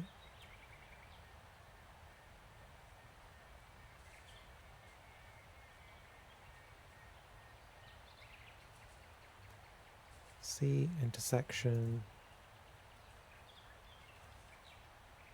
B minus A, I think. Maybe there are multiple ways, probably not. We're going to take...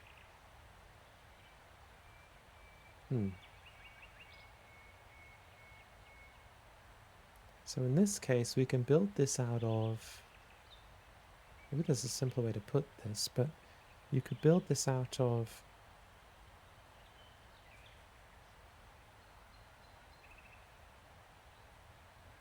A minus B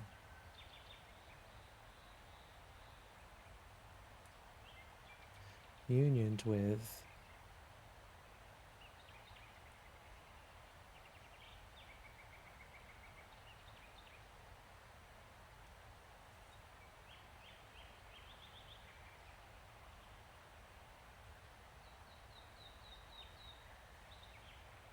no, I see it. Unioned with C intersection B.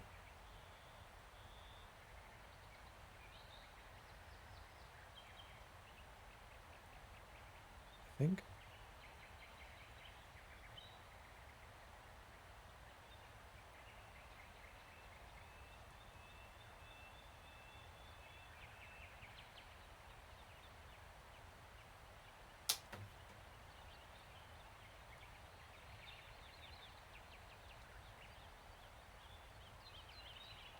Okay, so for 13, we've got everything but the middle. So we could do this with A union B union C less, and probably maybe there's a nicer way of doing this, but you could do it with A intersection B intersection C. Is that? I think that's right. Yeah. Yeah, you could do it that way. And then for 14, we've got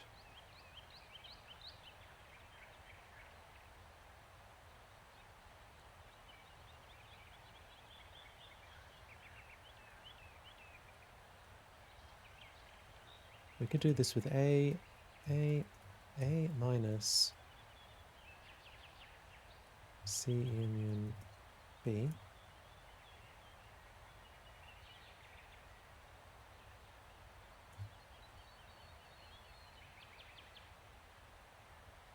We could do this.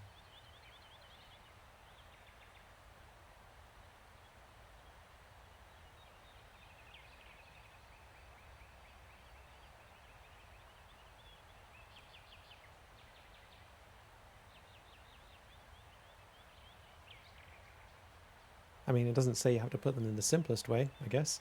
Maybe that's implied in a mathematics course.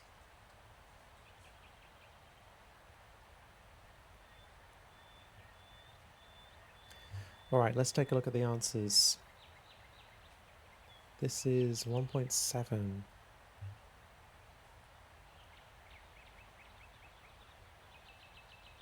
We only get the odd answers. Get my marking pen out.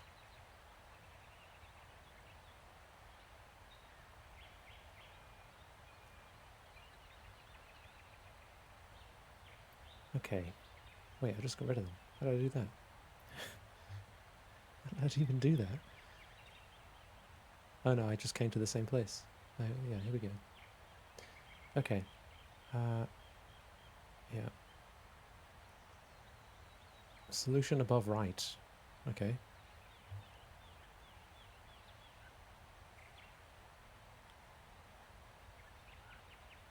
We don't get 2.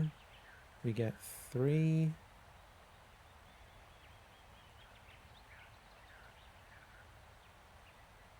Scratch work is shown on the right. The set A minus B is indicated with vertical shading. The set C is indicated with horizontal shading. The intersection of A less B and C is thus the overlapping region that is shaded with both vertical and horizontal lines. Final answer is drawn on the far right. Incorrect.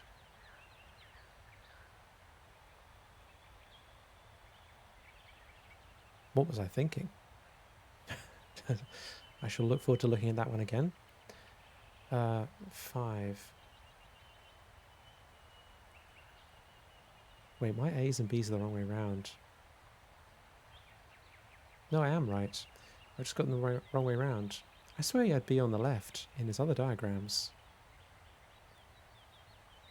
Yeah, because it's the orange one that we want. That's correct. Maybe I just drew them all the wrong way around, I guess. Okay, and then I've got this is right. Or rather, the diagram is right. Okay.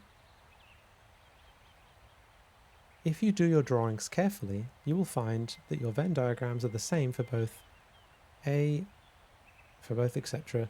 Each looks as illustrated on the right. Based on this, we are inclined to say that this equation holds for all sets A, B, and C.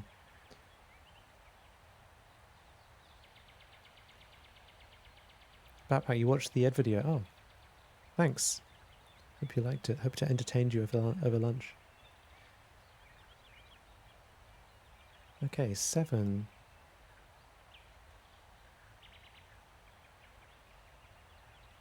Okay, well the diagram looks the same.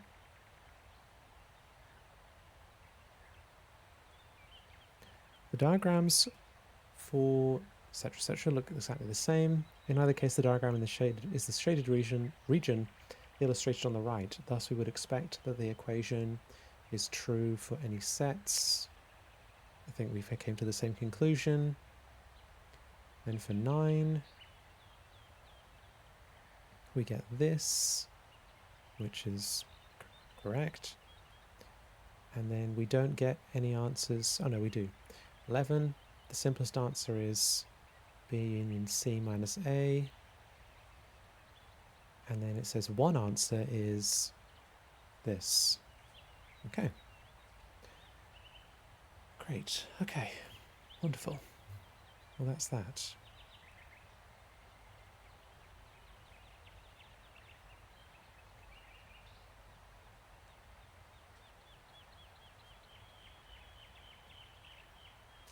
Right. Indexed sets is what we're going to do next. Oh my lord. Okay.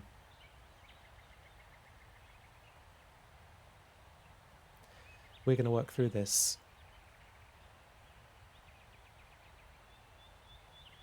I'm going to take a little break. I'll be back in around 5 minutes. Fun indeed. We're back in about 5 minutes. And I will see you then. 5 minutes.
Hello everyone, I'm back.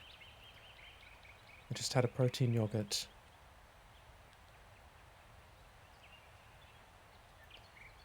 Some of you may know that I do indeed lift. I'm trying to be trying to maximize the, what is it, the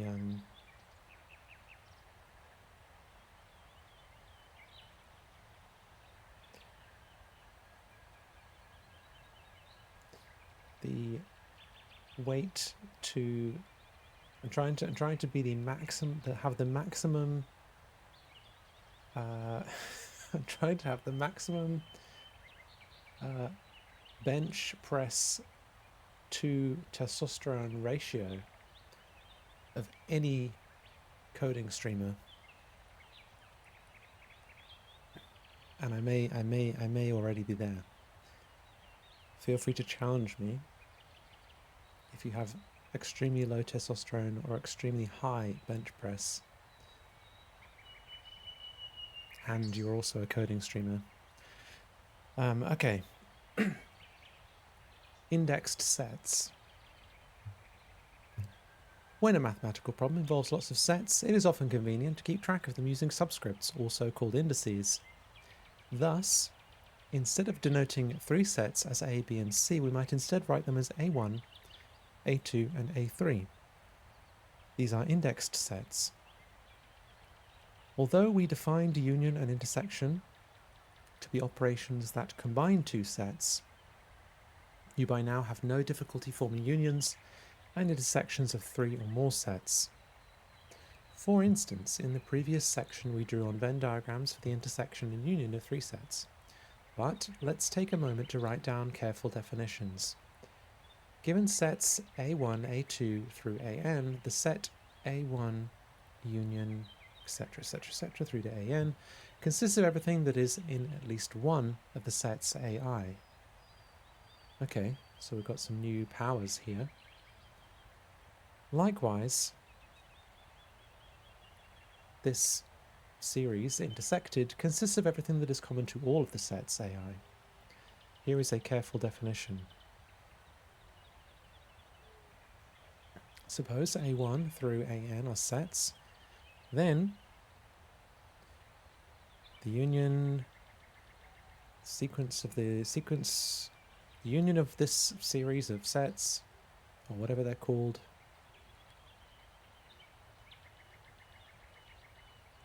we have a definition X where X is an element of AI for at least one set AI for I between 1 and n. Presumably, we're talking about the integers there. Likewise with intersection for every. It's an every. It's at least one or it's an every. Abinora says, wait, I have to become a coding streamer before I can challenge you. Yes, sadly. I mean, it's totally possible to have a... I mean, you could still challenge me, just not in a different category, in the overall category. But if the number n of sets is large, these expressions can get messy. To overcome this, we now develop some notation akin to sigma notation. I've come across this before. I'm not going to be too scared of sigma notation, or any sigma. You already know that sigma notation is a convenient symbolism for expressing sums of many numbers. Do I? I guess I do. I guess I do. Yeah, I did cover this at school. It was late in school, though. Given numbers, etc., then fine. Even if the list of numbers is infinite, the sum is still often meaningful. The notation we are about to introduce is very similar to this. Given sets A1 through n, we define... Whoa, big U. We got a big U here. Big U. Big U.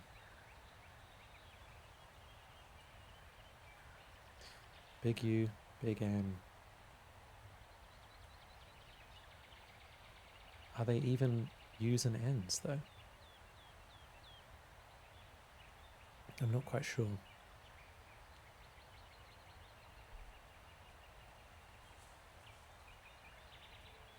Big union, big intersection anyway.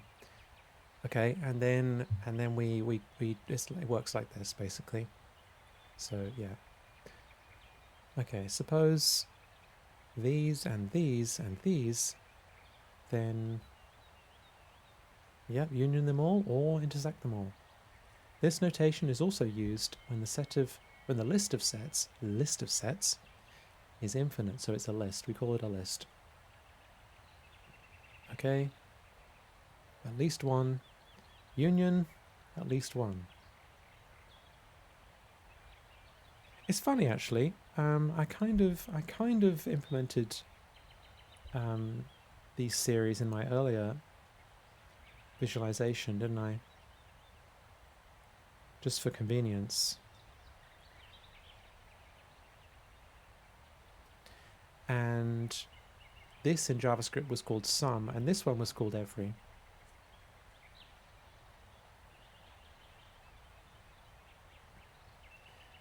Yeah, Habinor, you're gonna have to pick up, download OBS, get going, and then you can tell me how much you bench. Or I mean, you can save yourself some work by telling me how much you bench now. Or you can answer a Boolean question, which is it above 58.5 kilograms? And then if it is, it'll be worth installing OBS. Mystery, hello. How you doing? Okay, 1.13. This example involves the following infinite lists of sets. Okay, we've got a series here. We've got a series here. It works like that. Follow the pattern. Observe that. Observe that the union of all of these sets up to infinity is the integers, and observe that the intersection is 0. Okay, fine.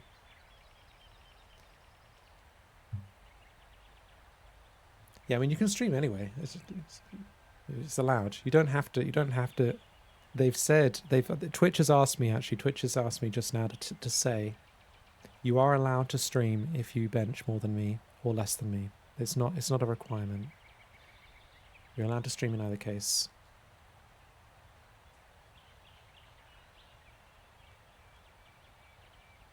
Turning the lights on. Gotta keep the lights on around here. All the same as me. There's an edge case there. I'm talking about this because I set 4 new PBs this year, this week rather, in strict-ish press, deadlift, squat, and bench in the last 3 days. So I'm feeling very good about that. I'm very excited.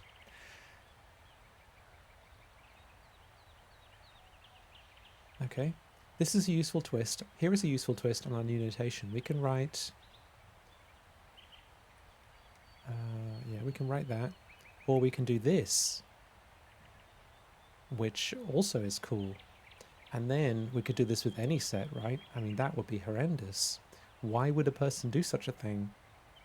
Which is understood to be the union of the sets AI for I in these 3. Wow. Wow. I guess we could do that. We could do that, couldn't we?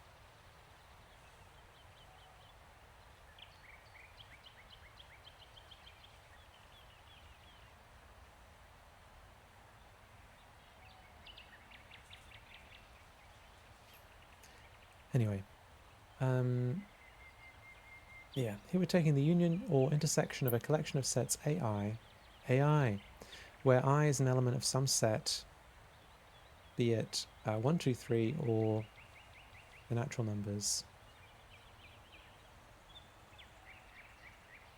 Here we're taking the union or intersection of a collection of sets AI, where I is the element of some set, be it... Wow, okay, there is a fly that is bugging me.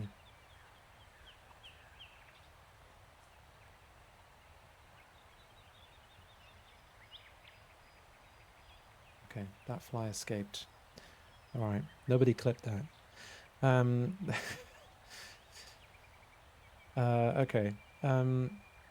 Back on focus. Come on, Kay. Come on. In general, the way this works is that we will...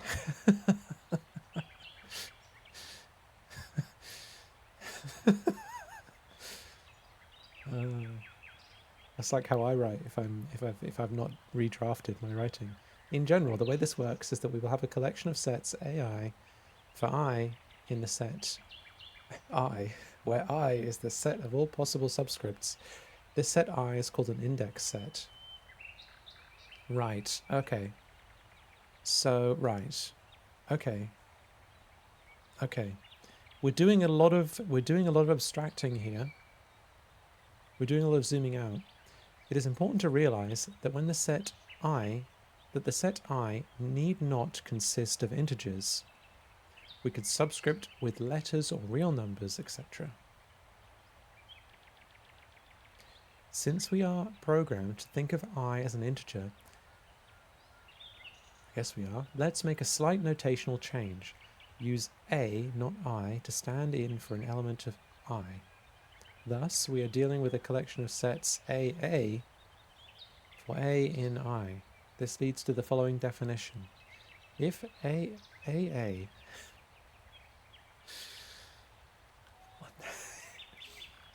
it's all simple stuff, it's just the notation is wild. If AA is a set for every A in some index set I, which is not the empty set, then the union of A in I for AA or something is the same as this. Oh my god, that fly is back.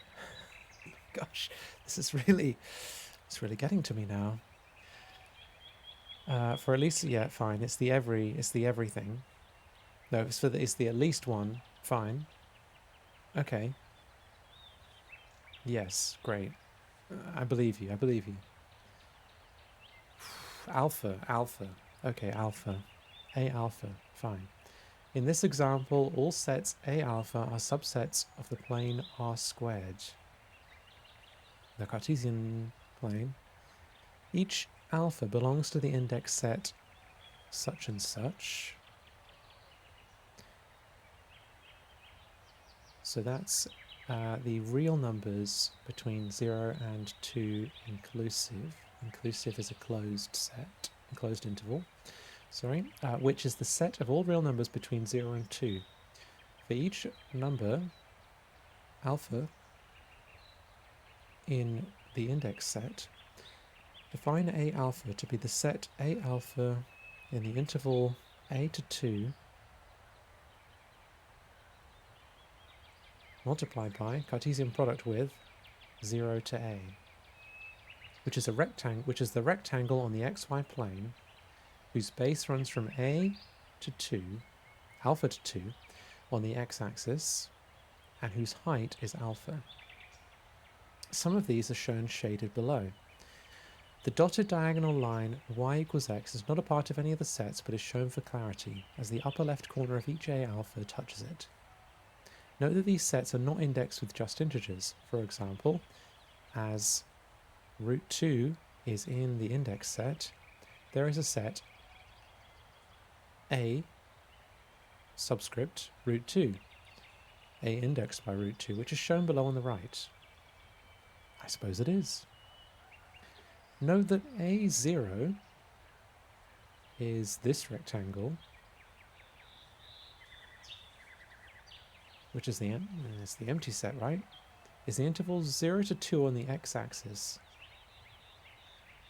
No, it's not. This is not the empty set. This is just a set with 0 in it. A flat rectangle. Also note that A indexed by 2, that's 2 by 2 and, or 2, 2 and 0, 2, which is 2, yeah, is the vertical side of the dotted triangle in the above pictures. Fine. Now consider the infinite union. Infinite union. Here we are. Love an infinite union.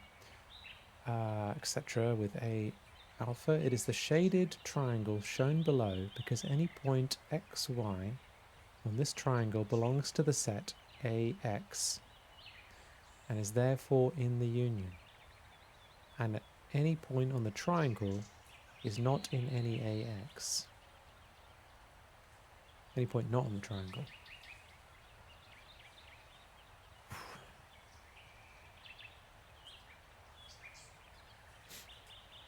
Now let's work out the intersection. Alpha in the index set for the indexed. I need to work out pronounce these things. How would you for the math knowers in the chat? How would you pronounce this expression here? I'm curious. Notice that the point 2, 0, open interval 2, 0, on the x-axis is the lower right corner of any set A alpha.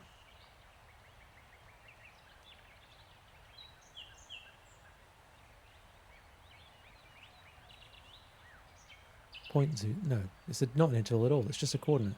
2, 0 on the x-axis is the lower right corner of any set A alpha. So 2, 0, the point or the interval is an element in, well, let's say the point is an element in A subscript alpha. For any alpha in the index set, therefore, for any alpha in the index set, therefore, the point 2, 0 is in the intersection of all of the A alphas, but any other point, you know, such and such, on the triangle does not belong to all of the sets of A alpha. The reason is that if x is less than 2, then, I need to go down actually, don't I? If x is less than 2, then xy is not an element of x alpha. For any alpha within that, and to check this. Is this a note for me or is it for him? Check this. And if x is 2, then xy is not an element in A alpha. For any alpha between 0 and y. Consequently, that's the intersection. Oof, that was hard work. Intersection, so you pronounce the intersection of A alpha over alpha in I. Intersection of A alpha. Oh, right, okay, so you shift this to the end of your pronunciation. Okay, intersection of A alpha over alpha in I, or just the intersection of A alpha. Okay. Okay, fine.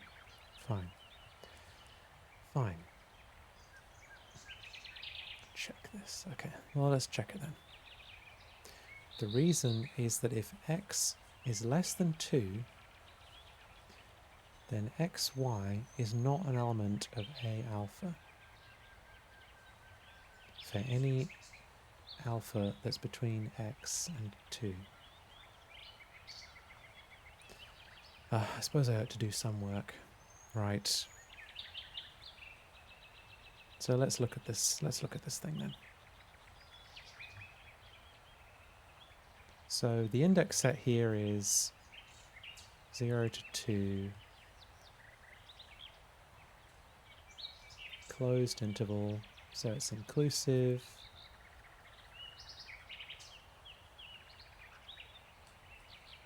And then we define A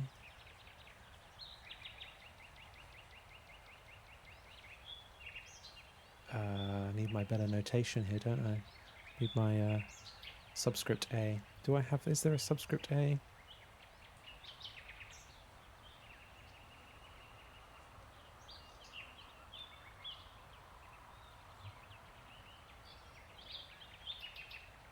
Yes, there is.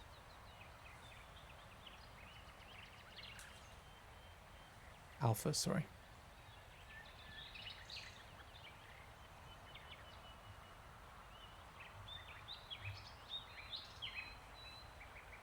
Okay, there's no alpha subscript seemingly, but there is an A, so I'll take an A. I'll take an A for now.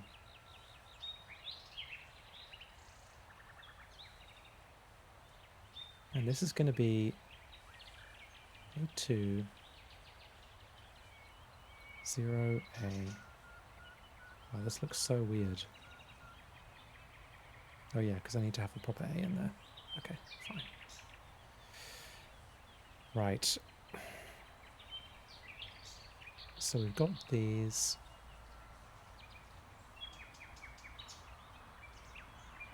And so it looks like this, because we're going from the X's. Yeah. The X's will be going from A to 2.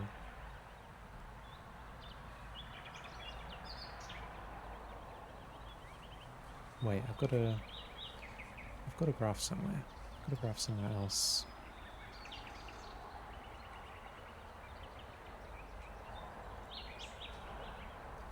Yeah, so the X's will be going from, let's say we choose 1 to 2.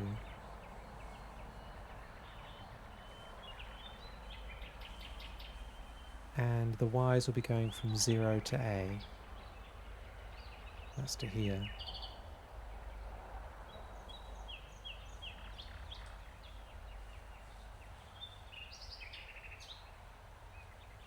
No, wait, here.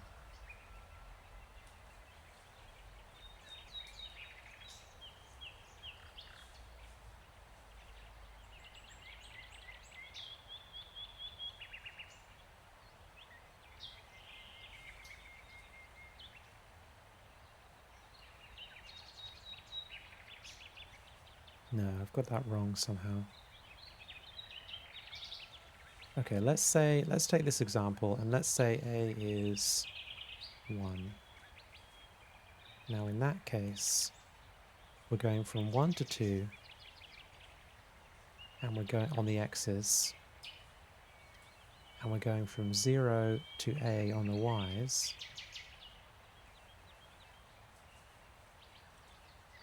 Which is here.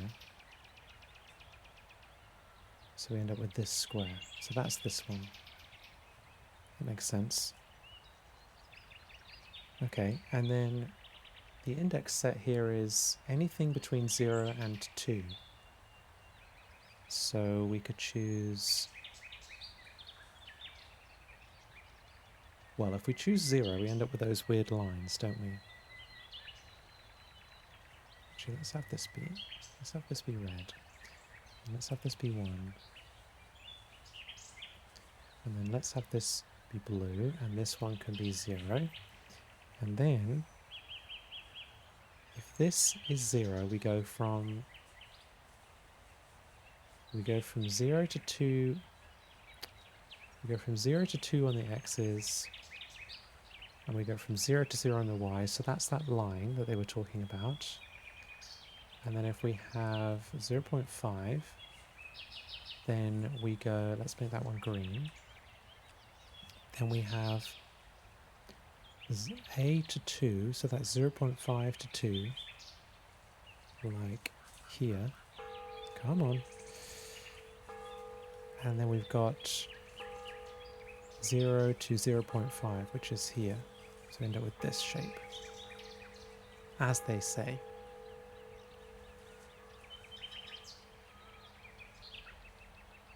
Okay, and then I guess this root 2 version looks something like this.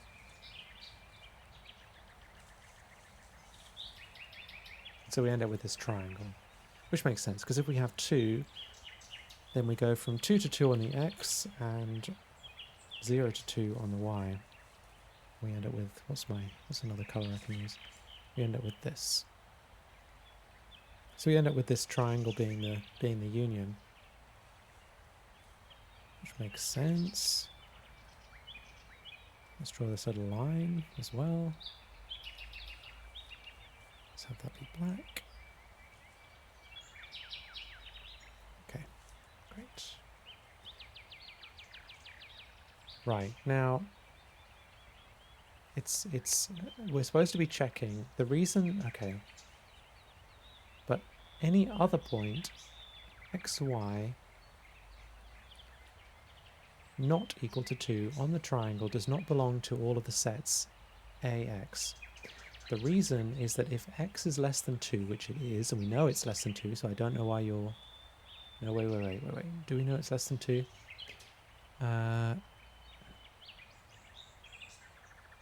Let's say this is the point we're considering, right? This is the x point that we're considering. So let's give this another color.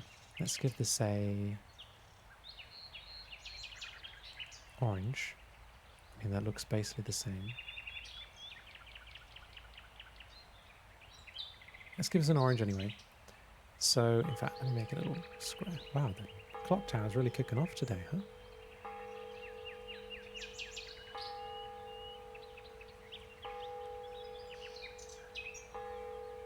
Okay, so we've got this little dot. Now, if the x is less than 2, not including 2, then x, y will not be in a alpha for any a, or yeah, I mean that's the same, it's saying the same thing, seemingly. I mean, the way I would think about it is we've got these 2 lines here, right? We've got the straight line up and the straight line across, and they're only going to intersect at one point because they're just lines, so, and they should intersect at the corner. So it doesn't seem so complicated. Yeah, sorry, Anna Kleinbot, you're not the first person to have been fooled by the clock tower. Hello, Vanch. Yes, studying sets.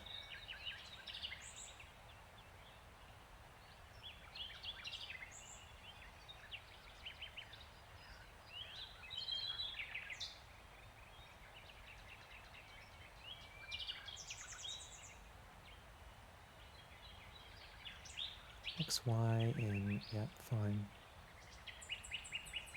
Well, it makes sense to me anyway.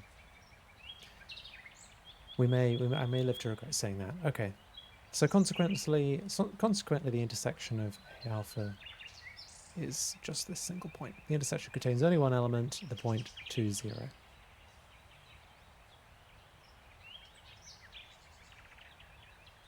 Here, so what example 1.15. Here our sets are indexed by r squared. Okay, for any a, b in r squared. Okay, let p, a, b be the following subset of r cubed.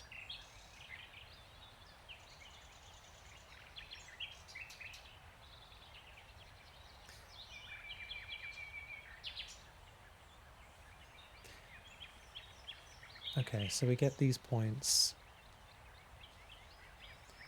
such that where ax plus by is 0. In words, given a point AB on the plane, the Cartesian plane, the corresponding set PAB consists of all points x, y, z in r cubed that satisfy the equation ax plus by equals 0. From previous math courses, you will recognize this is a plane in r cubed. That is, PAB is a plane in r cubed. Moreover, since any point 0, 0, z on the z-axis automatically satisfies ax plus by equals 0, each PAB contains the z-axis. Okay. Figure 1.11 left shows the set P12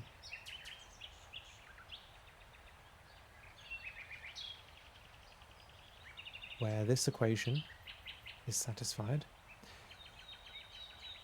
It is the vertical plane that intersects the xy plane in the line x plus 2y equals 0. Okay, so it's this sort of plane here. The sets PAB are vertical planes containing the z-axis. Fine. And then we got this. We saw this a few sessions ago, or maybe last session.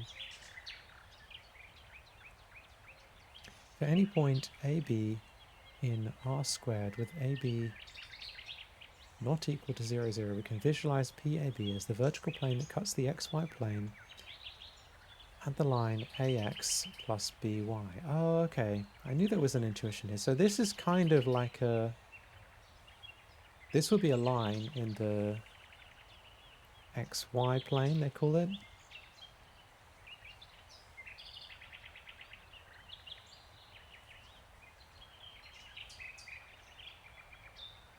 Yeah, because this would end up being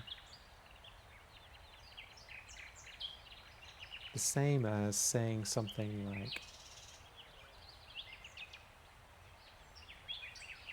You could put this as like a y equals x something, or something like that, I think. So it's like we're extending that up. Z is not restricted at all, so it's going to be going to go to infinity there. Oh, and it's got to have a zero solution as well. So it's got to go through the Z plane. Okay. Okay, intuition is growing very gradually. For any point, etc., etc., etc. XY plane, like this. Figure 1.11, right, shows a few of the PAB. Since any two such planes intersect along the z-axis and because the z-axis is a subset of every PAB, it is immediately clear that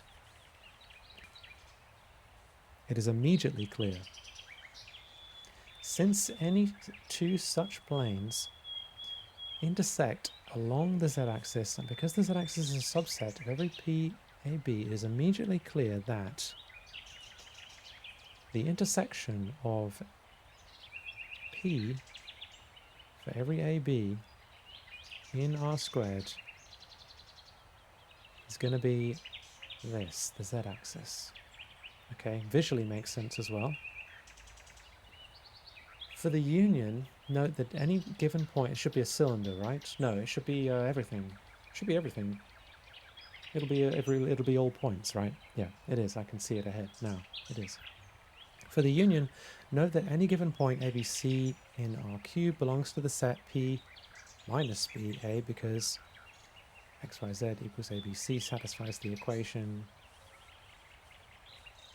I guess it does.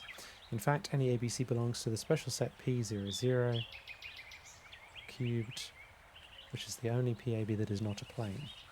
Whoa, what?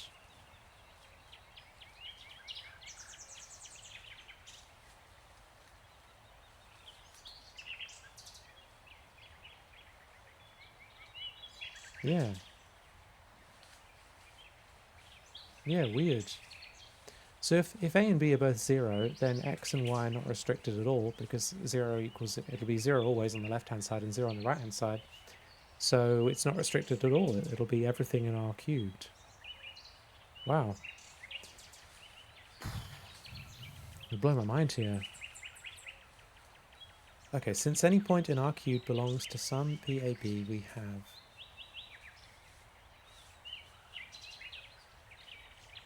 this union. This union. Union of every PAB. Yeah, fine, fine. And that's it. That's all we get. Okay, great. Amazing. Now I get to do myself. Oh, no, oh, yes. Finally. Ah, this is amazing. Oh, of course. There we go. Oh, yes. Okay. Yes, of course. Okay. Lock in. Suppose A1.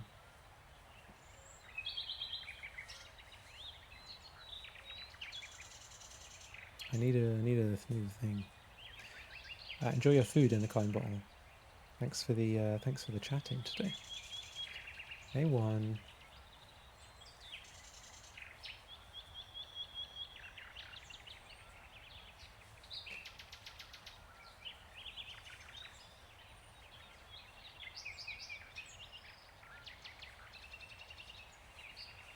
Let me give myself a subscript 1. Let me make myself some subscripts.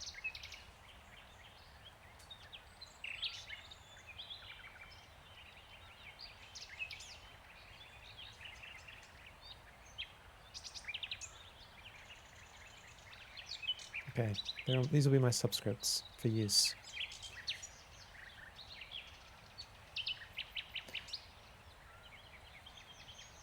Okay, A1 is A, B, C, D, E. No, A, B, D, E, G, F. No C for some reason.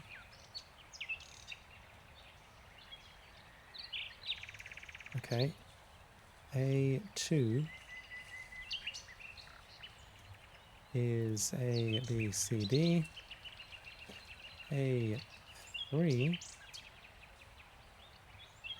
is B, B, D, A.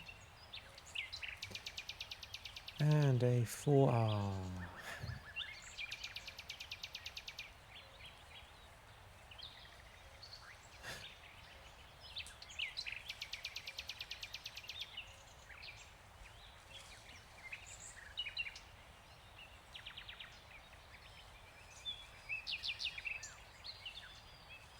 A4 is ABH. Sorry, yeah, ABH. Or H, if you prefer. H. Okay. The union of all of these indexed sets between 1 and 4, inclusive.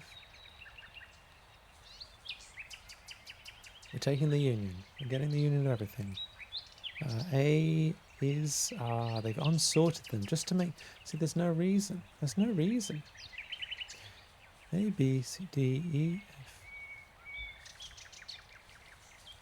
G, A, B, C, D, B... No. Yeah, A, B, D. And then A, B, H. Okay, so we get to have A, we get to have B. Let me actually push these out so it's really easy to see. These birds are really going wild. Yeah, so it's just AB. And then the intersection is...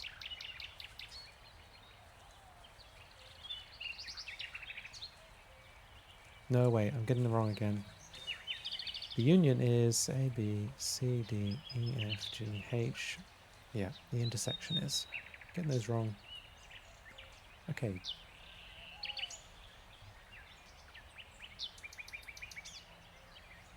Yep, now let's move on to 2.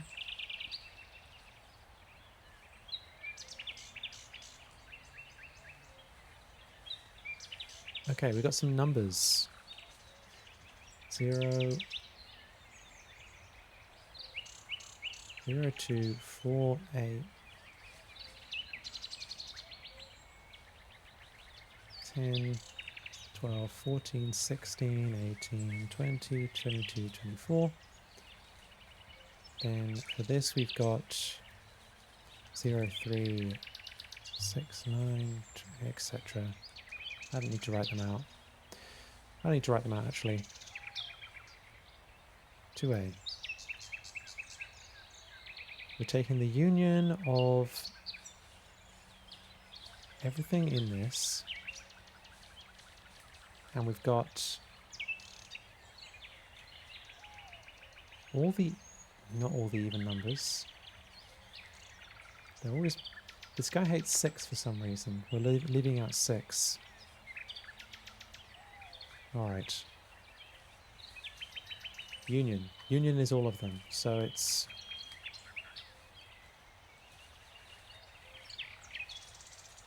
Wow, this is really arduous. I'm definitely not doing this. I'm breaking. I'm doing it in code. I'm not doing this manually. I've had enough. I've had enough of this.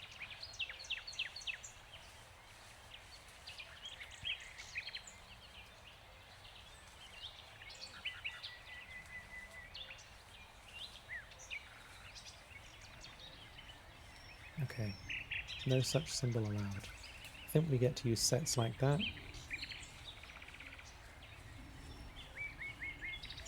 And we get these. And then we get these.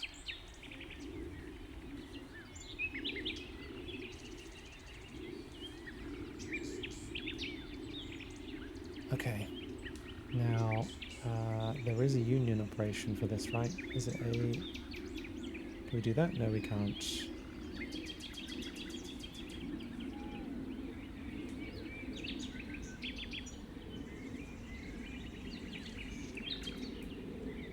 It's a union.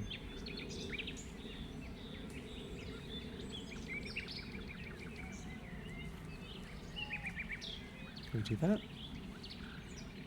Okay. This is cheap anyway. It's unnecessary. I'm skipping this one, I think. That one's not necessary. That's just busy work. Okay. 3. For each n in the natural numbers, let an equal all the numbers up to n, and including n, all the natural numbers up to n, including n. Note that in this book we don't consider 0 to be part of the natural numbers.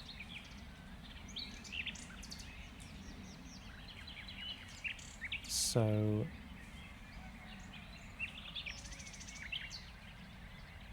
2a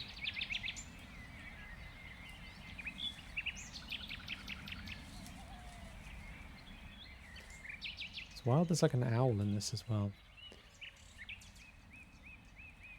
Rigo, nice to see you. Thank you so much. That's very kind. Glad that the algorithm brought us together. Okay. So the union. So we're going to start off. Let's say if a is 1. Let's say if n is 1, we get a1. This is going to be 0 to 1. For a2, this is going to be 0, 1, 2. And if we union these, we're going to get the integers. So we're going to get the integers. No, we're not. We're going to get the natural numbers like plus 0. How do we do that? We're going to end up with that.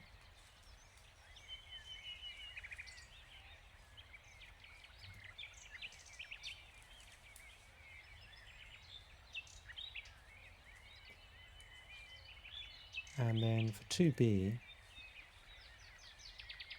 unless he switched the meaning of the natural numbers at this point, but I don't think he has. For 2b, the intersection of this is going to be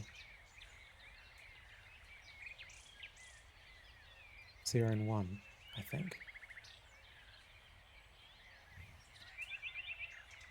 This is 3, actually. Okay.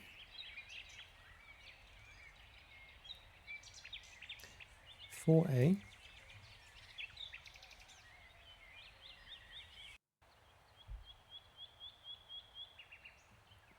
Wow, I think we just started the music again. We started the sound again.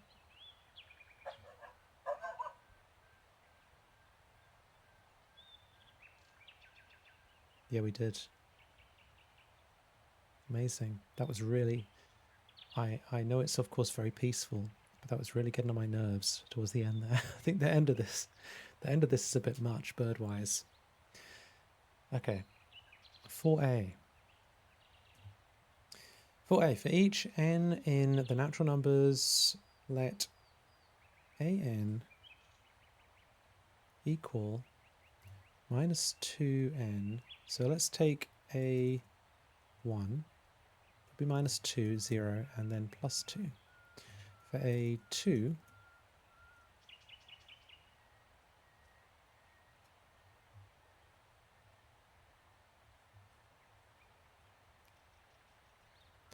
a2, we get minus 4, 0, and plus 4. What's the union of such a thing? The union, it's going to be all of the even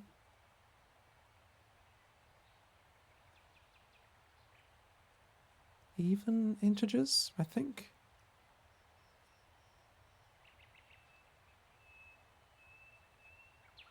So it's going to be like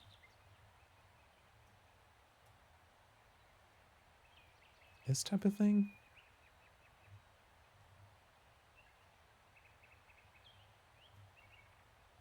There's probably a builder notation for that. The intersection is going to be... No, wait. The intersection is just going to be 0, I think. Because it's only 0 that's in the middle, I think. Okay. Right, 5.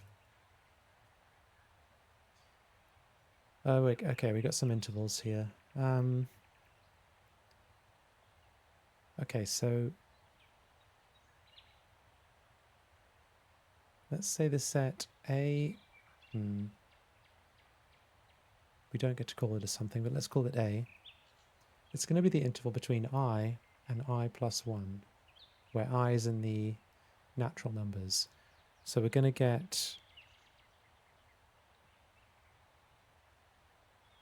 0 and 2.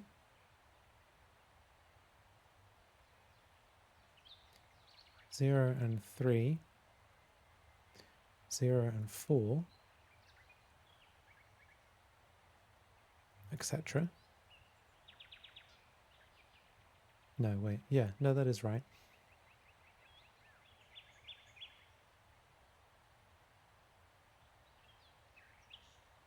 And so the union is going to be everything there. So it's going to be 0, infinity, which is, I think that's right.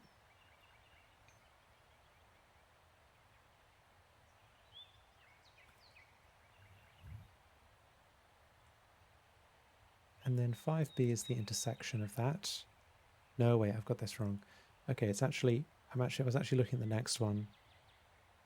Let me just relabel that. I'm often getting mixed up in these. Okay, let's do 6 then, since I've started with 6. 0 and infinity. And the intersection of this is going to be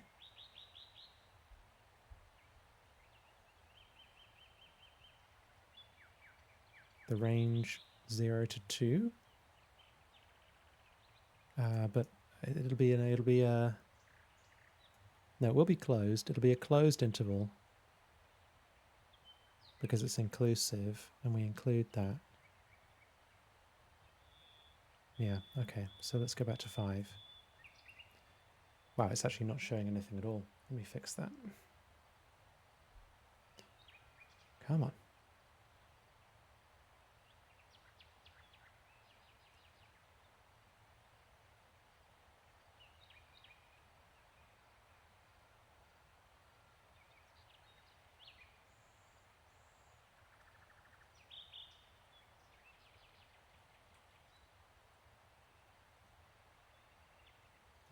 There we go.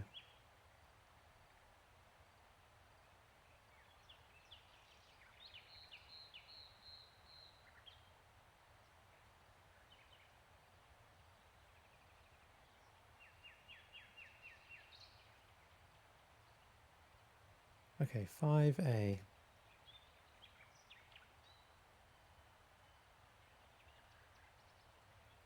So this is the interval.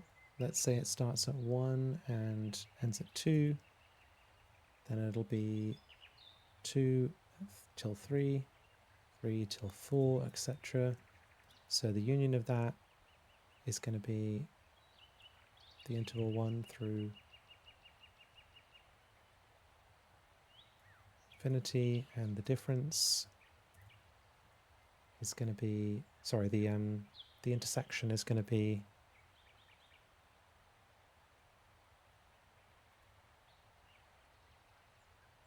I don't think there is an intersection of that, so it'll be the empty set.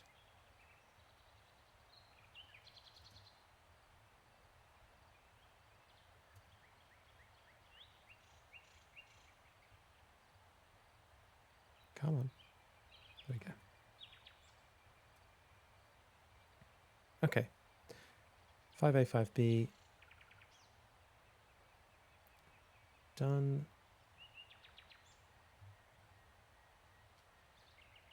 Seven A. We've got the real numbers against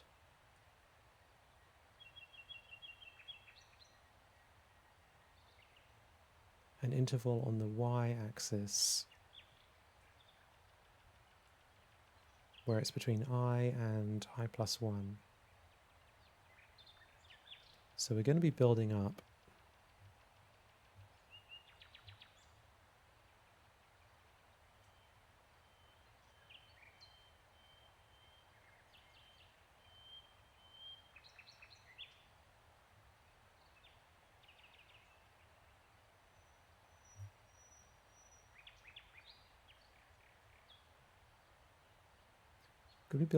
this, and then this, and then this, and then this.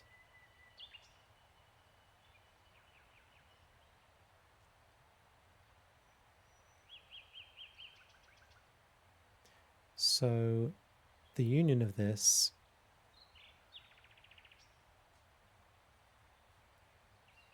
is going to be the interval, it'll be Rx, the interval 1 to infinity. And the intersection will be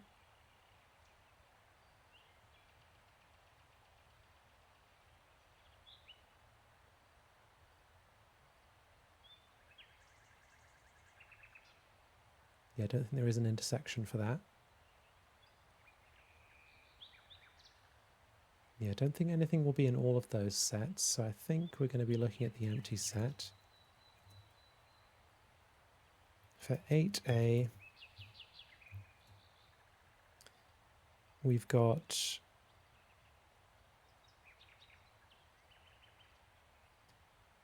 alpha against or multiplied by the interval 0 to 1 closed.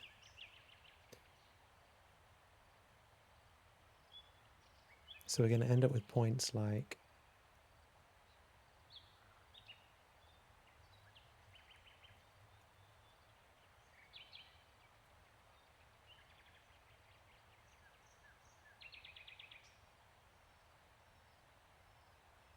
and this is on the real, this is for the real numbers. It's for the real numbers, so we're going to get everything possible in here, and then the interval 0 to 1 closed on the y-axis. So we're going to get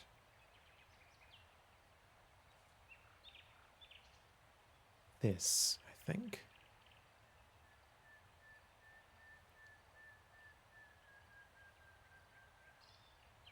So the union of that is, I think, going to be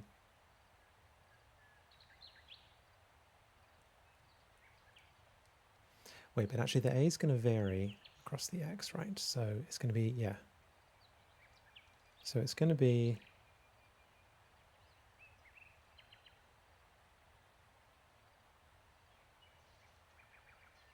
Rx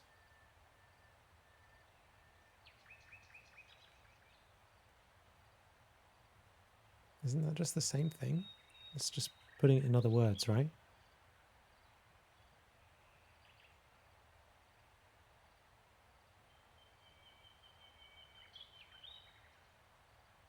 Or no, maybe that's not right. Now we'll end up with every possible x within the interval 0 to 1 on the y-axis. So I think this is right. Seems a little tautological, but there you go. Okay, and then B is the intersection of these. Now, what is the intersection going to be of all these? We're going to have every possible alpha on the x-axis, but each set is going to be in a distinct alpha. And I don't think they overlap at all. It's basically just like an infinite number of tiny lines, tiny slices of this, I think. So I think the intersection of that is, again, the empty set.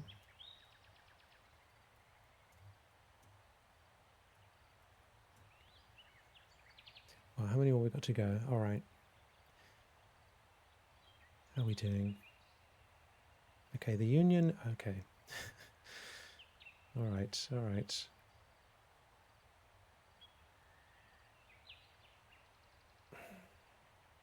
Okay.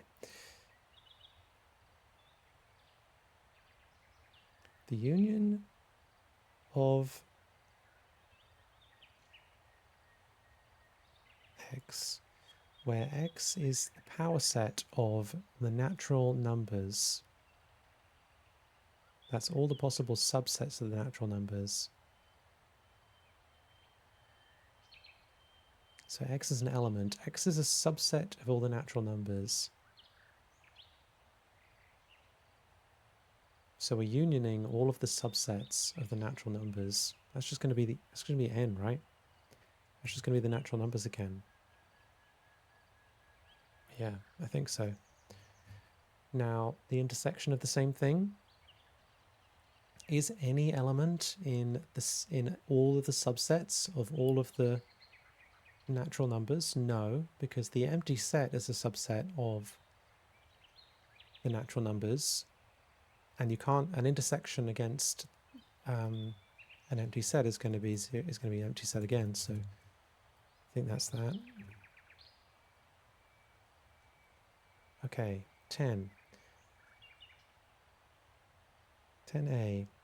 the union of the interval x1 on the x-axis and 0x squared on the y-axis, both closed, for every x in the interval between 0 and 1. Okay, let me try to visualize this out. So, yeah. So we're going to end up with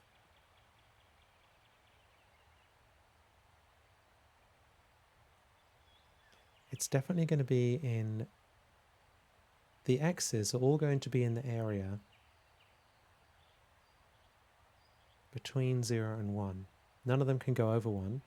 So we could end up with like an interval like this, for example. And then it would go, let's say if it started at 0.5, it would end up going like to 0.25, because 0.5 squared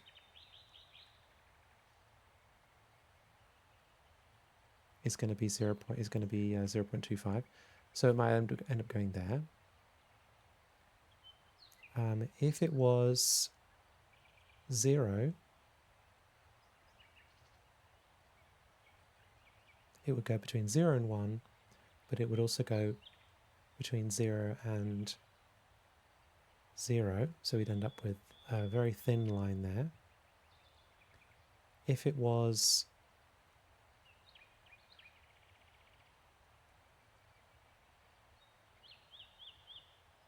Maybe this will be a little square somehow, a little squared graph or something.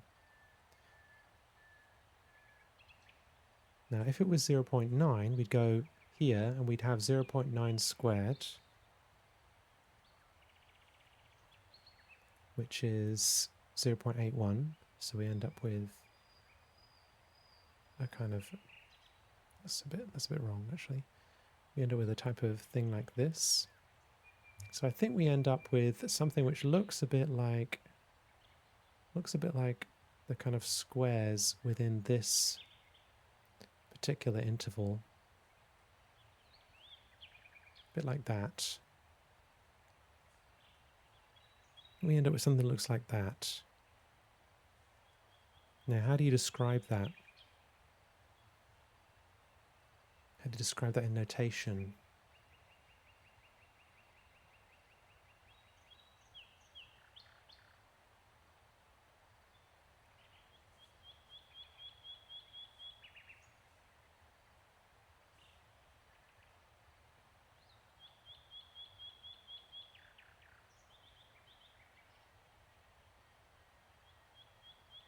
I guess it's going to be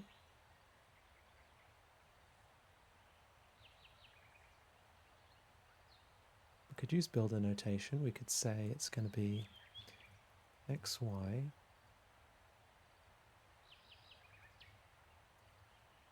in the r squared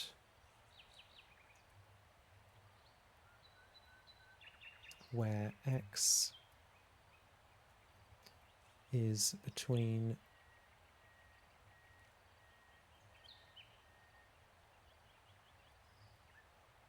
0 and 1. Maybe you could do that. Maybe that would count.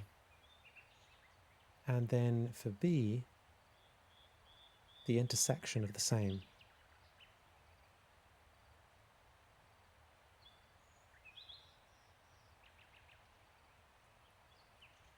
Let me get rid of this little drawing here. I think it's just the point 1, 0.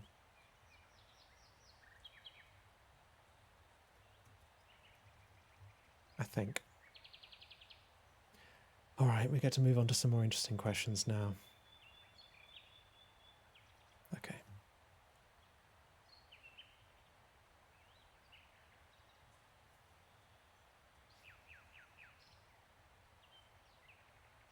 Okay, is the intersection of A alpha for every alpha in the index set equal to, no, sorry, always a subset of the intersection for all sets. Always true for any collection of sets A alpha with index set I. Now that's an interesting question. Is the intersection always a subset of the union? Well, the union is all of the possible elements, and the intersection must be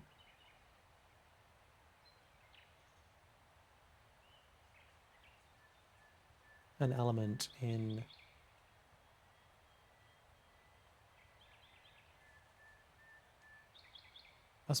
the mix of that. It must be the case. The intersection must be a subset of the union.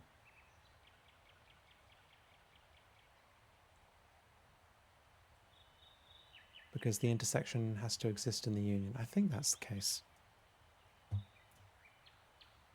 12. If the intersection equals the union, what do you think can be said about the relationships between the sets A alpha? Okay. So if the intersection equals the union,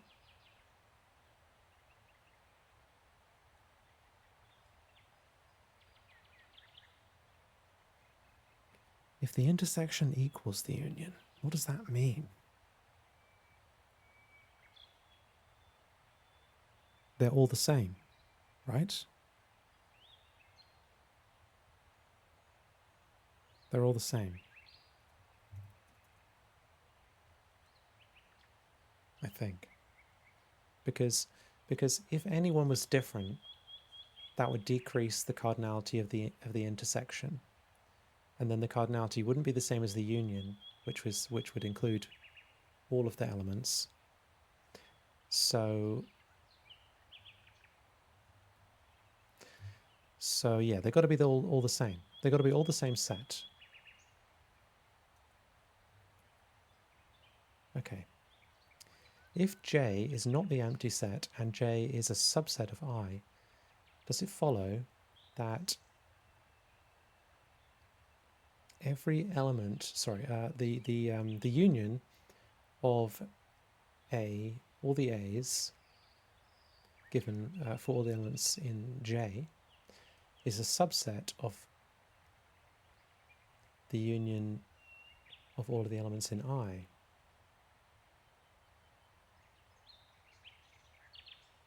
And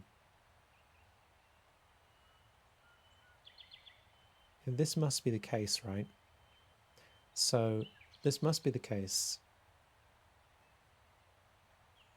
I don't even think we need this, actually. It gives me a second thought. So let's say if we had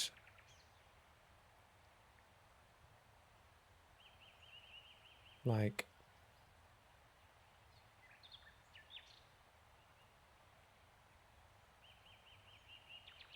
probably too simple to draw anything from.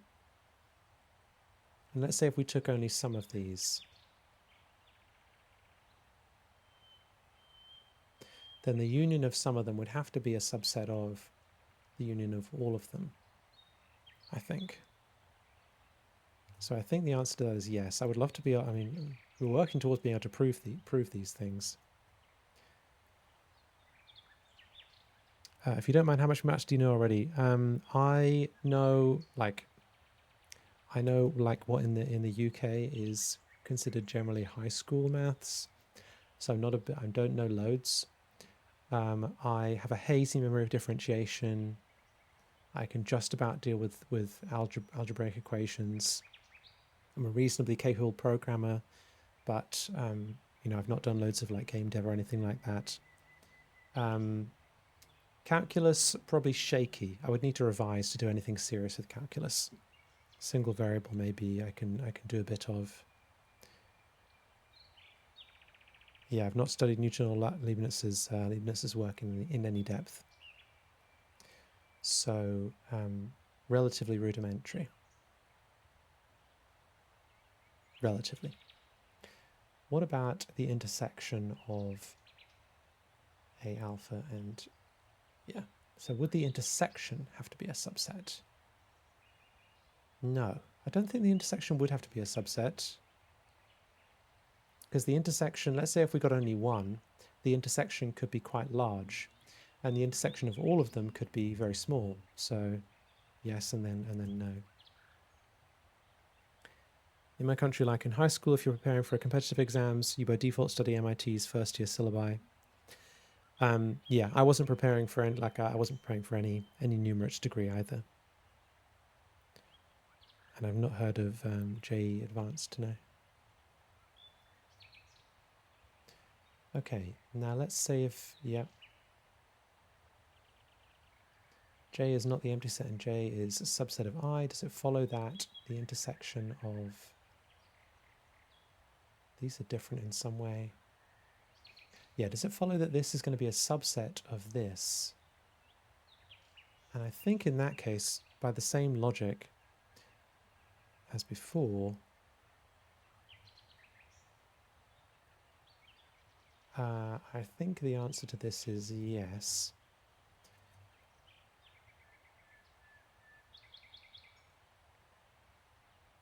Or is it?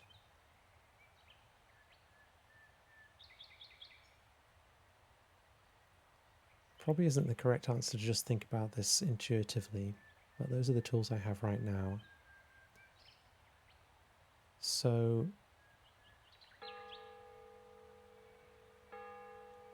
let's say if we had, maybe this isn't true. Let's say if the intersection of the whole set, of all of the indexed set. Yeah, let's say if we had something like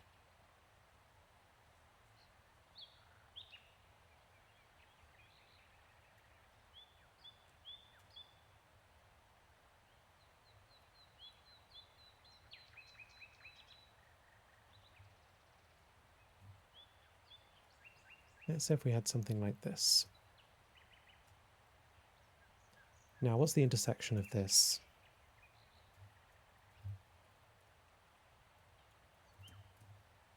That's 1, just 1. Now, can we pick anything where the intersection of, yeah, so this is the intersection of all of them. Let's label that I. That's the intersection of all of them. Can we pick an intersection? So can we pick a set of these items for which the intersection would not allow this to be a subset of it?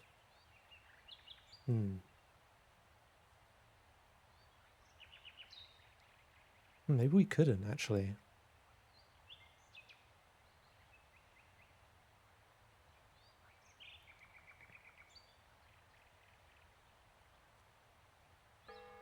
Maybe we couldn't. Because we know that every single one will contain 1. That's what this is telling us. Every single one of these contains 1.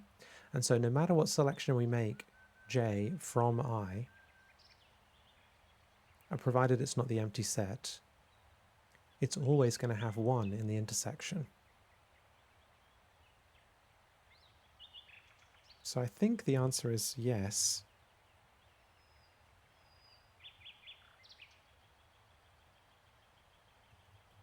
Well, maybe that was my first answer because I assumed it was the opposite. Yes, because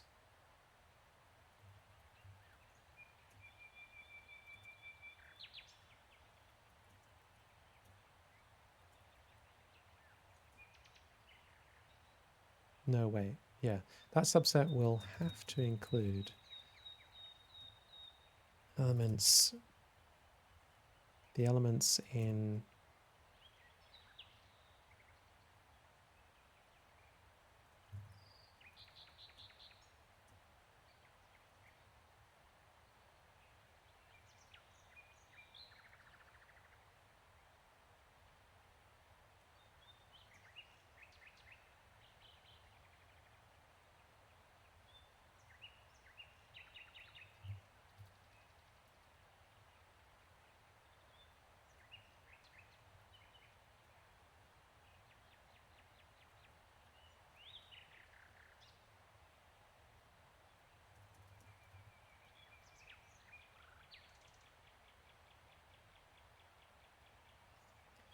Now, is that true? Maybe I'm talking about this one. Yeah, so the intersection of AI must be a subset of the intersection of AJ. Yeah, okay, I think that's the case. All right, wow, that was kind of taxing. Let's look at the answers.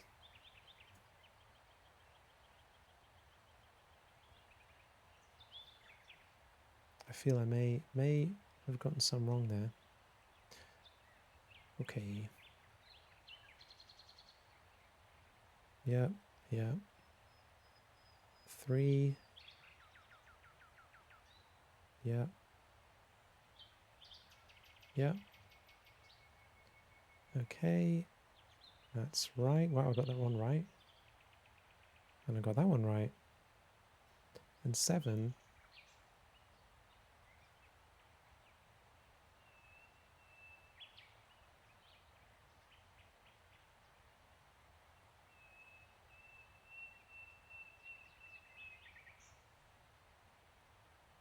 X against Y.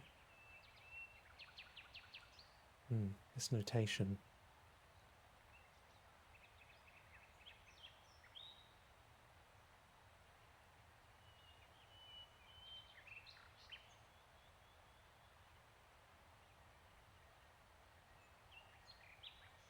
Well, y is an element of the real numbers, and y is greater than or equal to 1.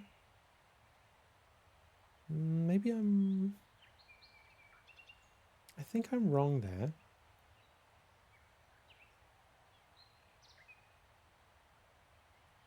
Oh no, wait, I think I'm right. X is not constrained, so it's in the real numbers, and y is constrained by being a member of the real numbers, which is greater than or equal to 1. So I think that's right. And then B, 7b, is again the empty set. Okay, good. 9, natural numbers, and the empty set. 11, true. 13, yes and no. Wow, incredible. Okay. Oof, that was hard work.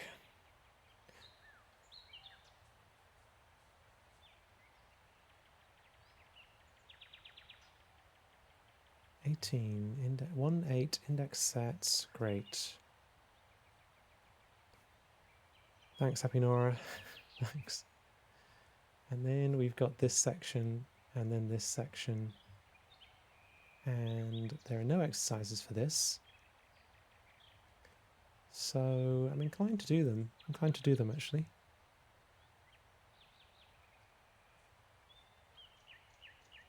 Should be able to work through this. Okay, I'm going to take another short break, probably 2 minutes. Back in 2.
Okay, I've rewarded myself by allowing myself to sit down.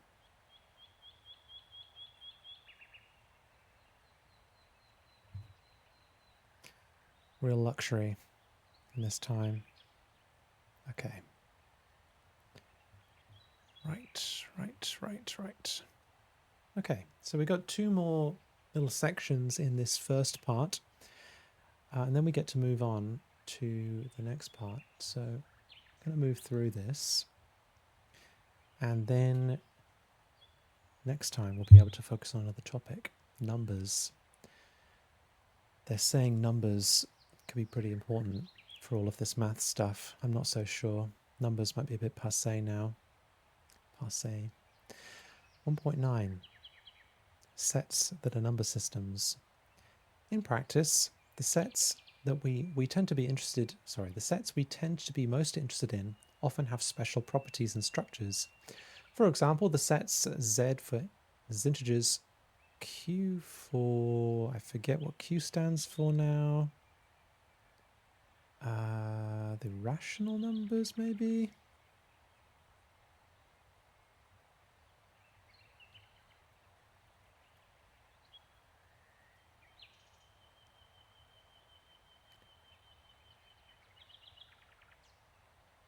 Quotient?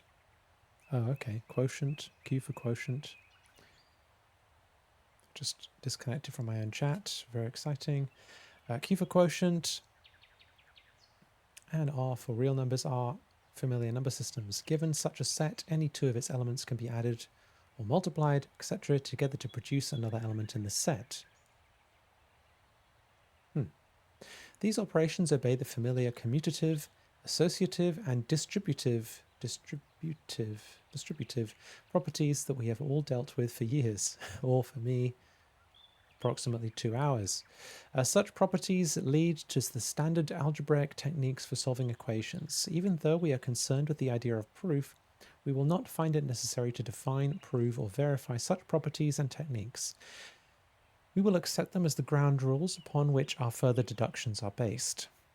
We also accept as fact that the natural ordering of the elements in Z and Q and R so that, for example, the meaning of 5 is less than 7 is understood and does not need to be justified or explained. Similarly, x is less than or equal to y and a is not equal to 0. If those things are true, we know that ax is less than ay or ax is greater than ay, depending on whether a is positive or negative. Okay. Another thing that our ingrained understanding of number order tells us is that any non-empty subset of n, the natural numbers, has the smallest element. Any non-empty subset of the natural numbers has the smallest element. Okay. In other words, if a is a subset of the natural numbers and a is not the empty set, then there is an element x0, which is an element of a that is smaller than every other element of a. Okay, to find it, start at 1 and then move in increments to 2, 3, 4, etc. until you hit a number in a that is an element of a, x0. This is the smallest element of a. Similarly, given b in the integers, so this holds for the natural numbers. Fine. So why doesn't it hold for the integers? Maybe he's going to go on to that. Similarly, given b being an element of z, or the integers, any non-empty subset a, which is a subset of b, b plus 1, b plus 2, b plus 3, has a smallest element.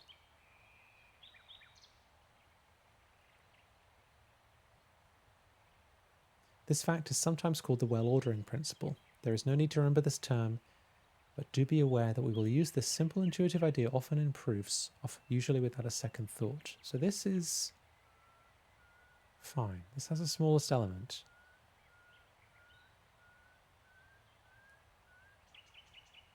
That's fine.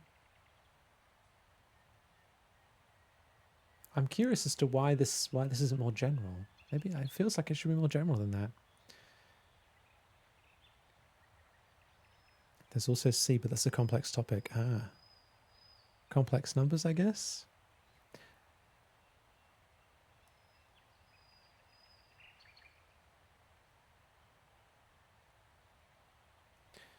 Were you doing some of the book before this? Yes, I was. I was doing well, I'm still am. This is a cycle within my study of the advent the advent of code in my brain. The art of computer programming.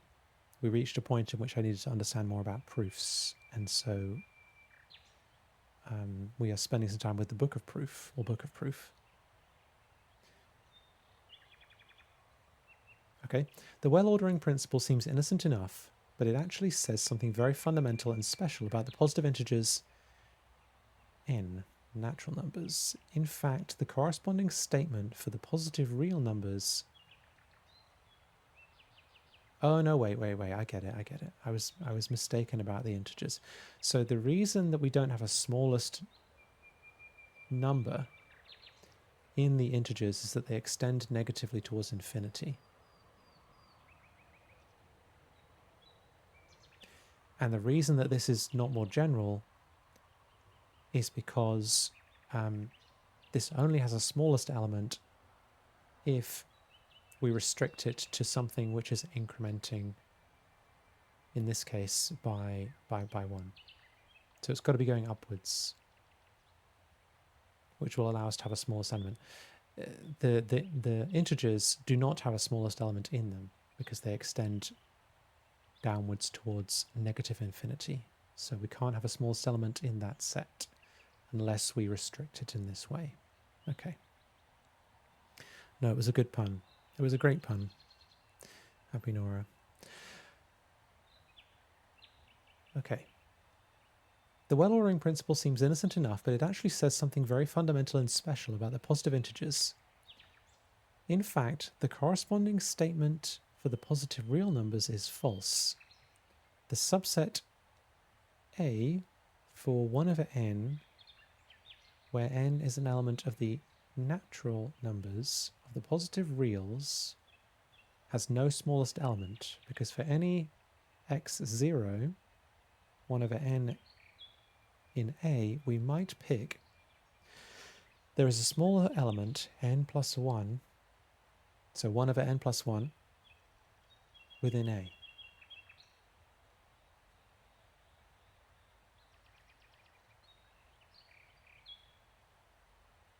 Okay.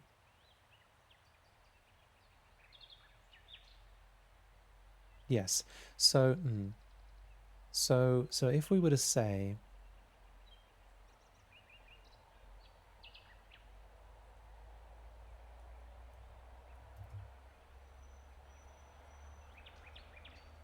in the real numbers, so this clearly has no smallest element.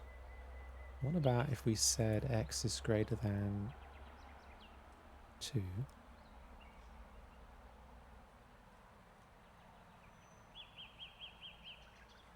In theory, this has no smallest element, is what it's saying. So this has no smallest element. I suspect for some funny mathematical reason, right? Because, I mean, if I'm thinking about this, I think the smallest element is 2. But...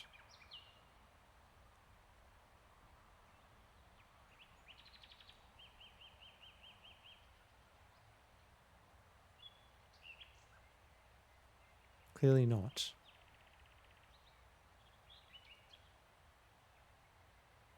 Or maybe it's only for this restricted subset?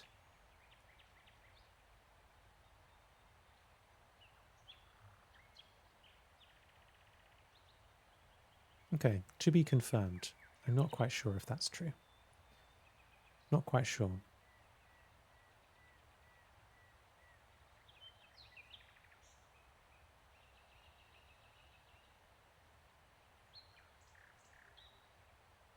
Okay. One consequence of the well-ordering principle, as we will see below, is the familiar fact that any integer a, or alpha, no, that's a, that is a, can be divided by a non-zero integer b, resulting in a quotient q and a remainder r. For example, b equals 3 goes into a equals 17 and q equals 5. Yeah, goes into a equals 17, q equals 5 times, with the remainder r2. In symbols, 17 equals 5 times 3 plus 2, or a equals qb plus r. This significant fact is called the division algorithm. Fact 1.5. Division algorithm. Given integers a and b, with b is greater than 0, there exist unique integers q and r for which a equals qb plus r and 0 is in the range r is in the range 0 through b, not including b.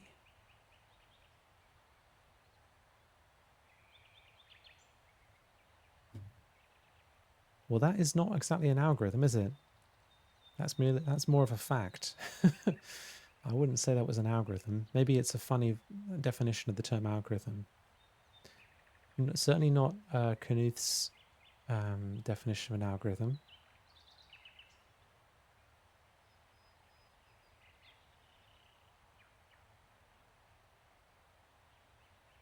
Given integers a and b, okay, fine.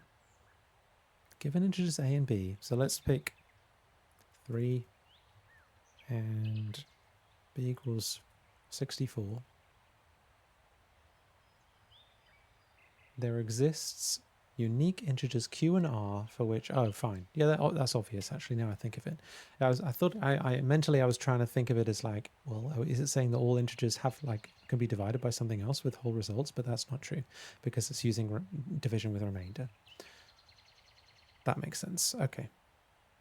Although there is no harm in accepting the division algorithm without proof, note that it does follow from the well-ordering principle. Here's how. Given integers a, b, with b is greater than 0, form the set a where a minus, so we get a minus xb,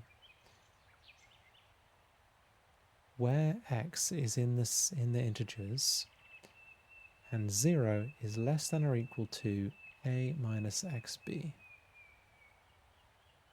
That is a subset of the positive integers.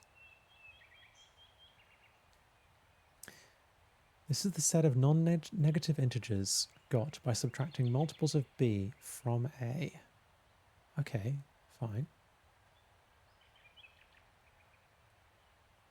For example, if a equals 17 and b equals 3, then we get a is equal to 2, 5, 8, 11, etc. by subtracting multiples of 3 from 17. Note that the remainder r equals 2. Non-negative integers, yes. Okay, yes, sorry. That is definitely a more precise way of saying it. Or just a correct way of saying it. Note that the remainder r equals 2 of 17 divided by 3 is the smallest element of A. In general, by the well-ordering principle, the set A, this thing, has a smallest element r. Then r is equal to A minus QB for some x, q in the integers, so that, etc. Because r is an element of A, which is a subset of the integer, the positive integers, non-negative integers, we know that 0 is less than or equal to r. In addition, it cannot happen that the remainder is greater than or equal to b. If that were the case, then the non-negative number r minus b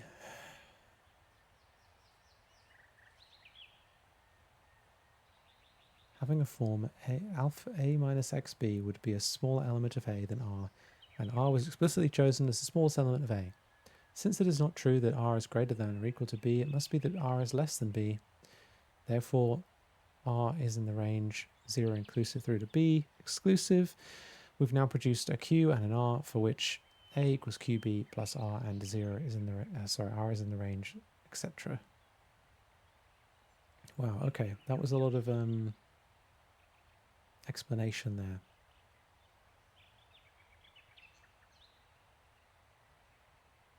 It's saying that this division algorithm, the fact that there is a solution with Q and R,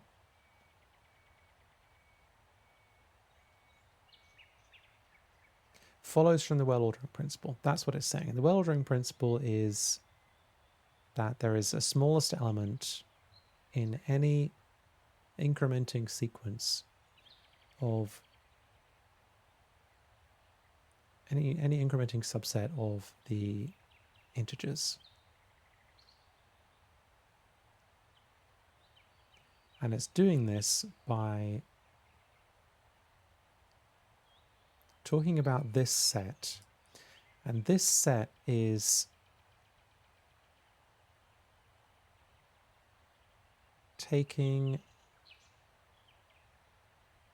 subtracting multiples of B from A. And A is like our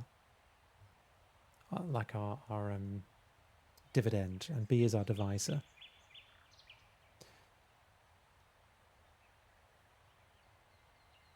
And we're gradually we're producing the set.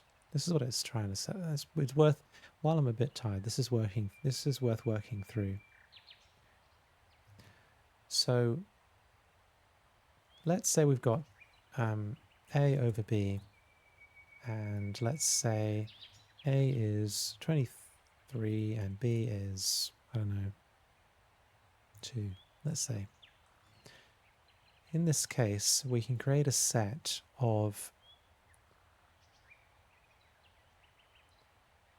subtracting multiples of B from A. So we could have 23, 21, 19, 17, 15, 13, 11, 9, 7, 5, 3, and 1. So we can make this set by, and it's saying here, take A and subtract xb's, where x is in the integers,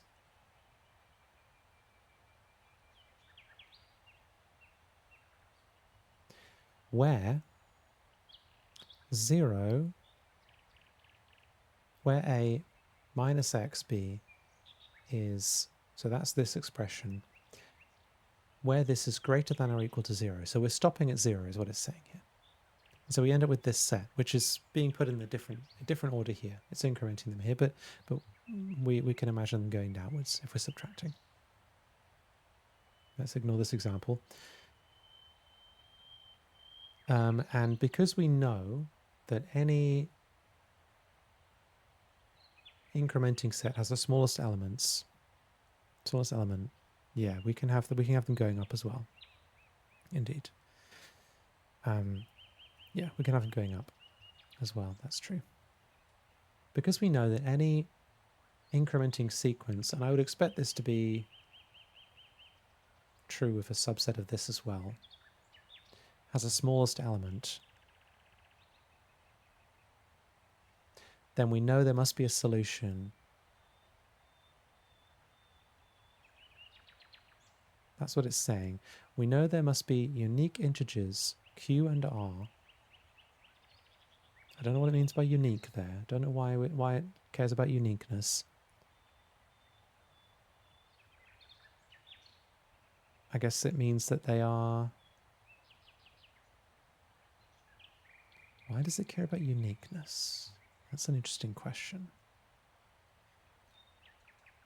There exist unique integers Q and R for which it is a valid division, and R is between 0 and B. Right, so there's only one possible pair of Q and R, only one possible Q and R where it's in this range. And we can see this here, I guess, because if we want R, let's say R is our set here. This is all possible R's, let's say. All possible candidates for R anyway. Then we know it must be smaller than B and greater than 0. So this is our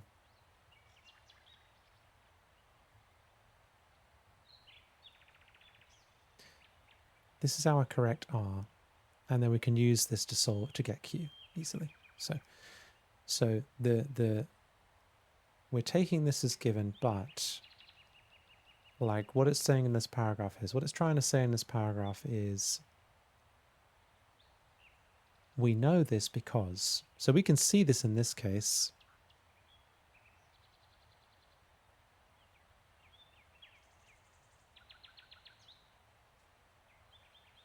We can see this in this case, but it's trying to tell us that this is inevitable in some way. Okay, let's read this again. In general, by the well-ordering principle, the set A, so that's this set here. Let's not read it out again. That's the same thing. They should colorize these so you can tell that they're the same. This and this are the same, has a smallest element R. So we know it has a smallest element R, of course, because we've seen this. We've seen that it we know it has a smallest element R because we know it. We somehow know it's a subset of this, subset of the integers where it's incrementing. I don't think we've really pushed that definition, at least not in my mind, but let's say we know that.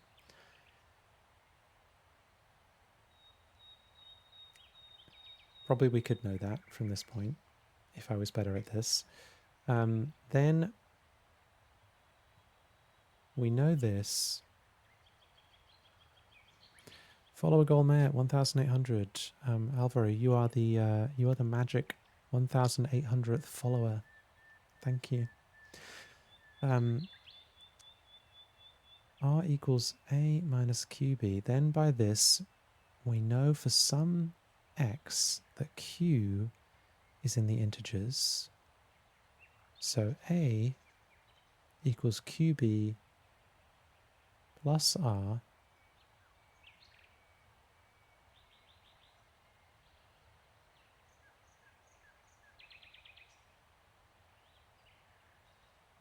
Where's x coming from?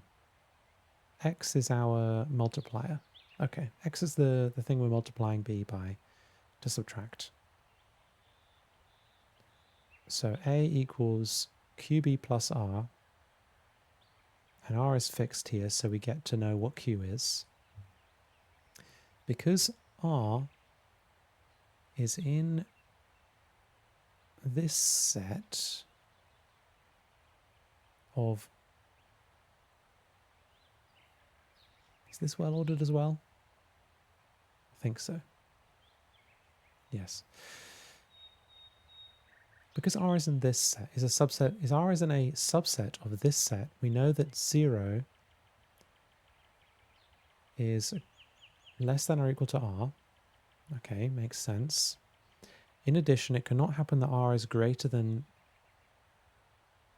or equal to B. If this were the case, then the non-negative number R minus B, that's R minus 2. This would be positive if that was the case, is equal to A minus QB minus B is equal to A. Yeah. Okay, this is where I start to lose it. Just rotate the page. Just rotate the page, that'll help. Okay, A minus QB.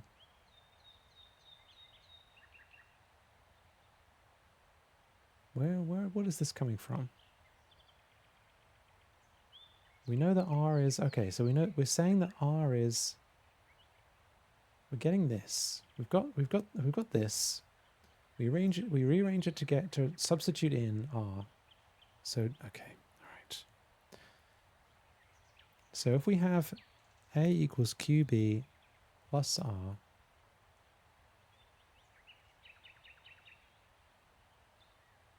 no, wait.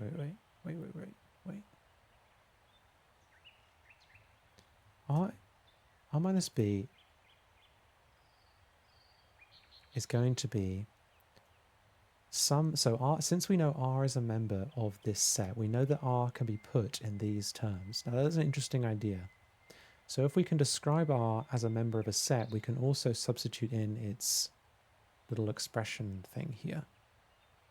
Okay, so we can say then A minus QB in here minus B. I guess we can put QB in here because we've determined this already somehow. And then we do some little work on it.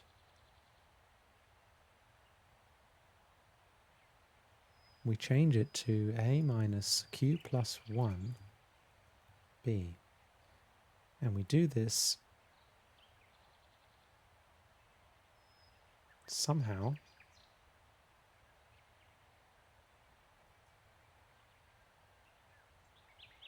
A minus Q plus 1B.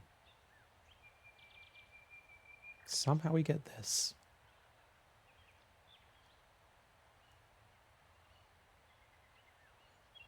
Q plus 1. So is he saying that there's like, is he trying to sort of show a contradiction here or something? Having form A minus XB would have be a small element of A than R. And R was explicitly chosen as the smallest element of A. Since it is not true that R is... Okay, so this sentence is... Yeah, so this sentence is trying to... I think this sentence is trying to introduce like a contradiction to show that this is not true.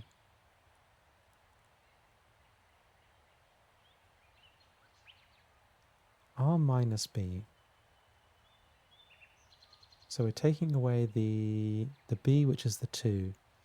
So we're saying that R minus B, if there was such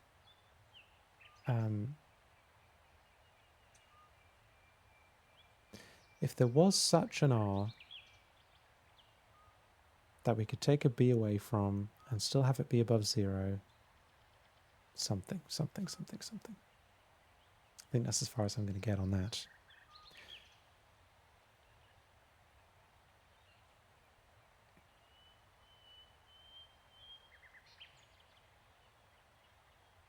And Sertia says the reals can be well ordered, but we cannot construct the ordering. Ah, interesting. Interesting. That's an interesting idea. Thank you for that. Okay. Something's going on here.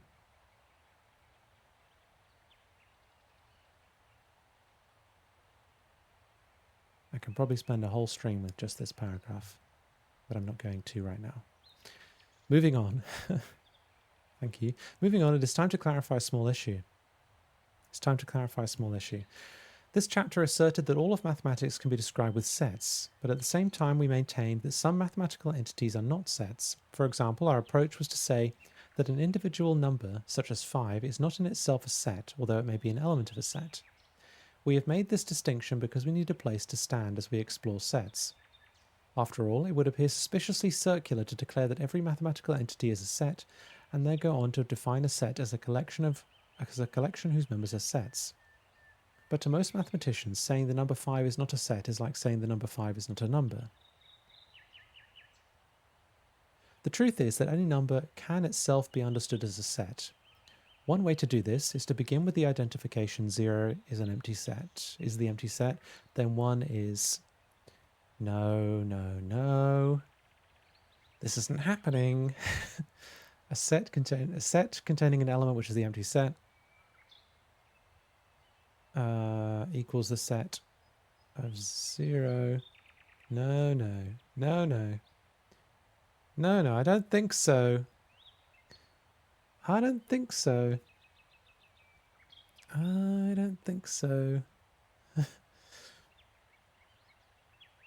3 is a set including 3 elements. The element of the empty set, which is 0. The set of the empty set, which is 1. And the set of the empty set and then the set of the empty set is 2. So we're kind of counting. This reminds me of church numbers, right? This is a little bit like church numbers, maybe? Church numbers being like function you call the function, that type of thing. So it's a set Yeah, the empty set is 0, then the set of the empty set is 1, and we increment from there. In general, the natural number n is the set 0, 1, 2, etc. n minus 1 of all of the n numbers, which are themselves sets that come before it. Okay.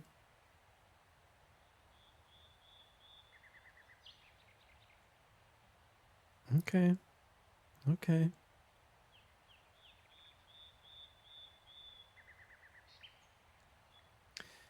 And Sertia says, the idea is you pick the smallest r in the set, which means it has to be less than b. If you somehow had r is greater than or equal to b, it means you picked the wrong r.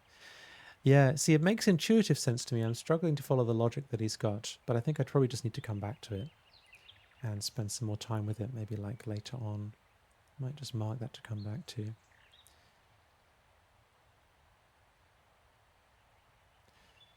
It is just algebra.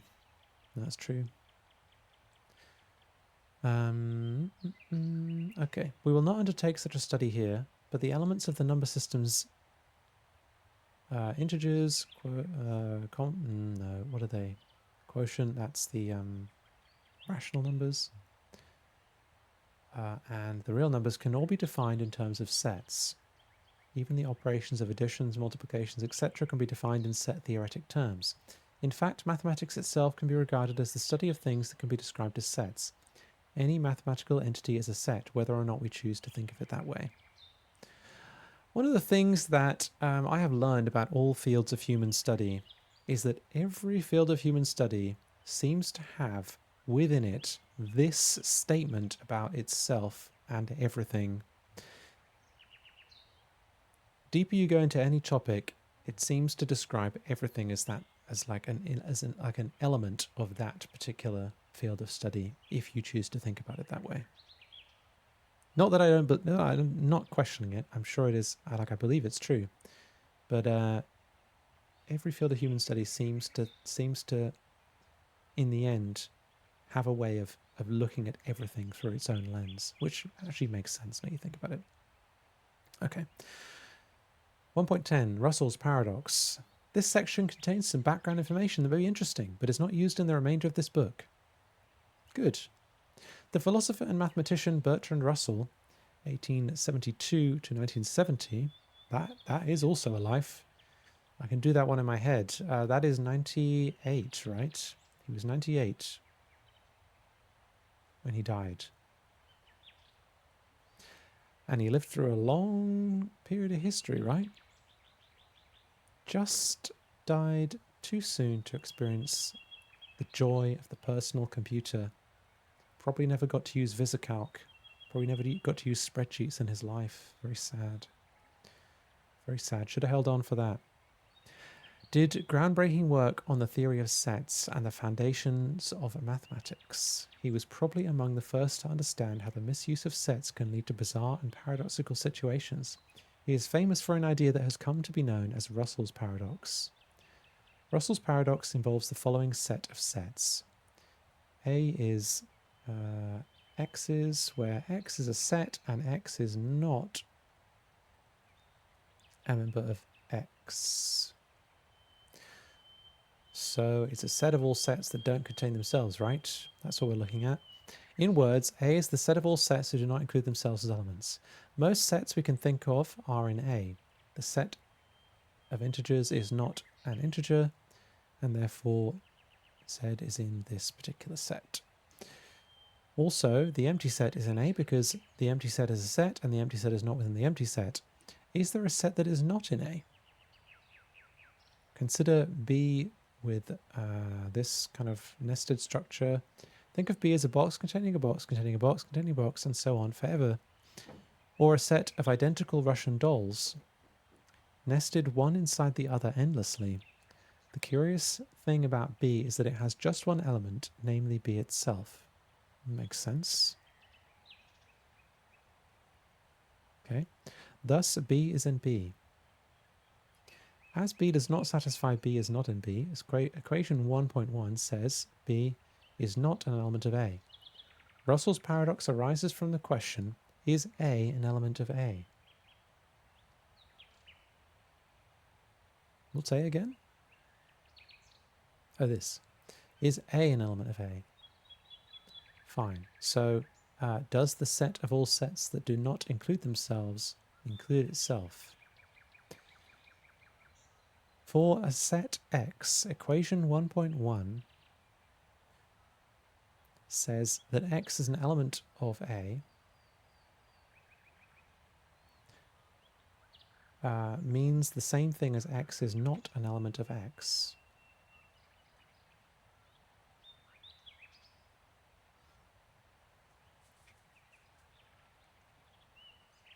For a set X, equation 1.1 says X being an element of A means the same thing as X not being an element of X.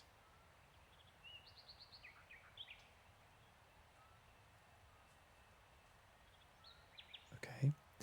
So for X equals A, the previous line says that A is an element of A. A being an element of A means the same thing as A not being an element of A. Conclusions. If A is an element of A is true, then it is false. If A is an element of is false, then it is true. This is Russell's paradox. This part I'm a little hazy on, but come back to that. Initially, Russell's paradox sparked a crisis amongst mathematicians. A crisis? How could a mathematical statement be both true and false? This seemed to be in opposition to the very essence of mathematics. The paradox instigated a very careful examination of set theory and an evaluation of what can and cannot be regarded as a set. Eventually, mathematicians settled upon a collection of axioms for set theory, the so-called Zermelo-Fraenkel axioms. One of these axioms is the well-ordering principle of the previous section. Another, the axiom of foundation, states that no non-empty set X is allowed to have the property X is an intersection of X. Yeah, so, yeah, no, actually, yeah. Is allowed to have, no non-empty set X is allowed to have the property X intersection with X is not equal to the empty set for all its elements X. Okay, so we're not allowed to say that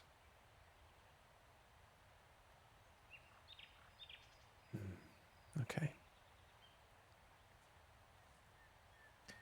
We're not allowed to have a set that is not empty where the intersection of the set itself with all of its elements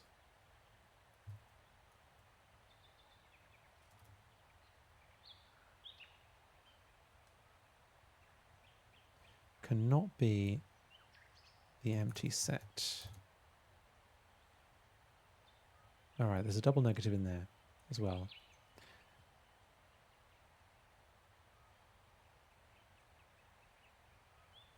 This rules out such circularly defined sets as B equals the set of B mentioned above. Right, so it's not allowed to have a set that has itself. Yeah, it's not allowed to have a set that is. Yeah, a set is not allowed to have a member that is itself, because the intersection of the same set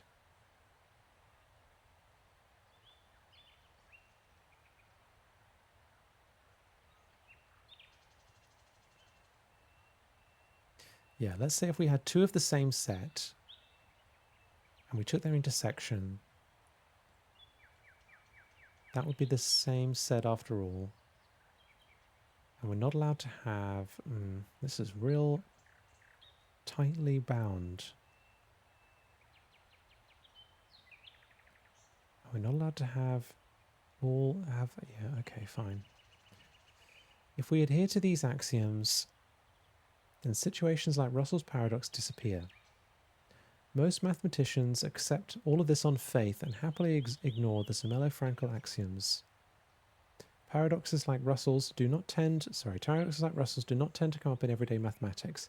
You have to go out of your way to construct them. Still, Russell's paradox reminds us that precision of thought and language is an important part of doing mathematics. The next chapter deals with the topic of logic, a codification of thought and language.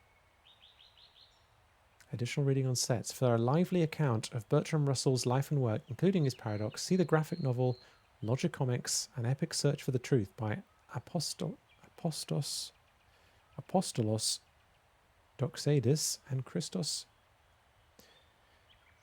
Papadimitrou, maybe? Also see cartoonist Jessica Hagee's online strip Index. It is based largely on Venn diagrams. Oh, good. Well, that'll be nice. Indeed, yeah. I seen. Yeah. Got some recommendations of graphic novels after all of this tough, I say, reasonably tough as a naive person theory. This one I'd also like to come back to. I'm going to come back to that one. I'm going to spend some time with this. Don't know what that's about. And then it's logic, and that's it. Wow. Okay. I really wanted to get through all of this set theory today. I'm not even supposed to be doing anything about set theory. We just got to set theory, and then it's logic next. Now, logic, in some sense, I have done logic.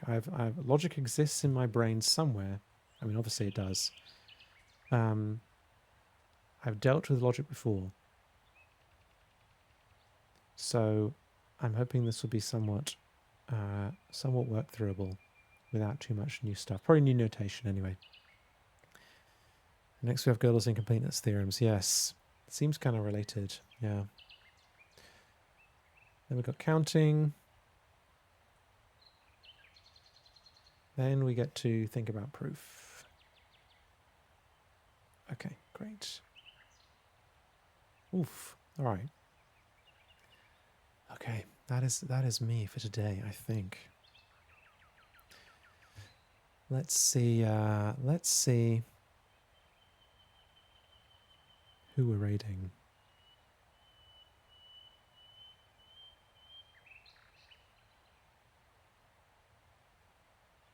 See what's going on out there today.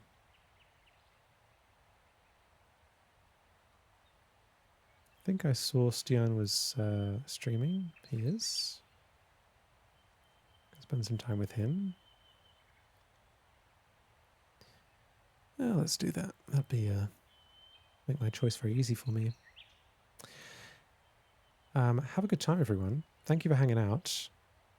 Sergio says basically everything in ZF, everything is a set. Oh yeah, in ZF, everything is a set, and if you are a set, you must have some intersection with an element that is empty. Uh-huh.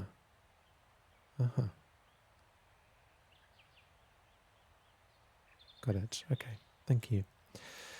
Right. Thanks for hanging out, everyone. It's been an extreme stream today, longest stream ever, 5 hours and 52 minutes. Wow.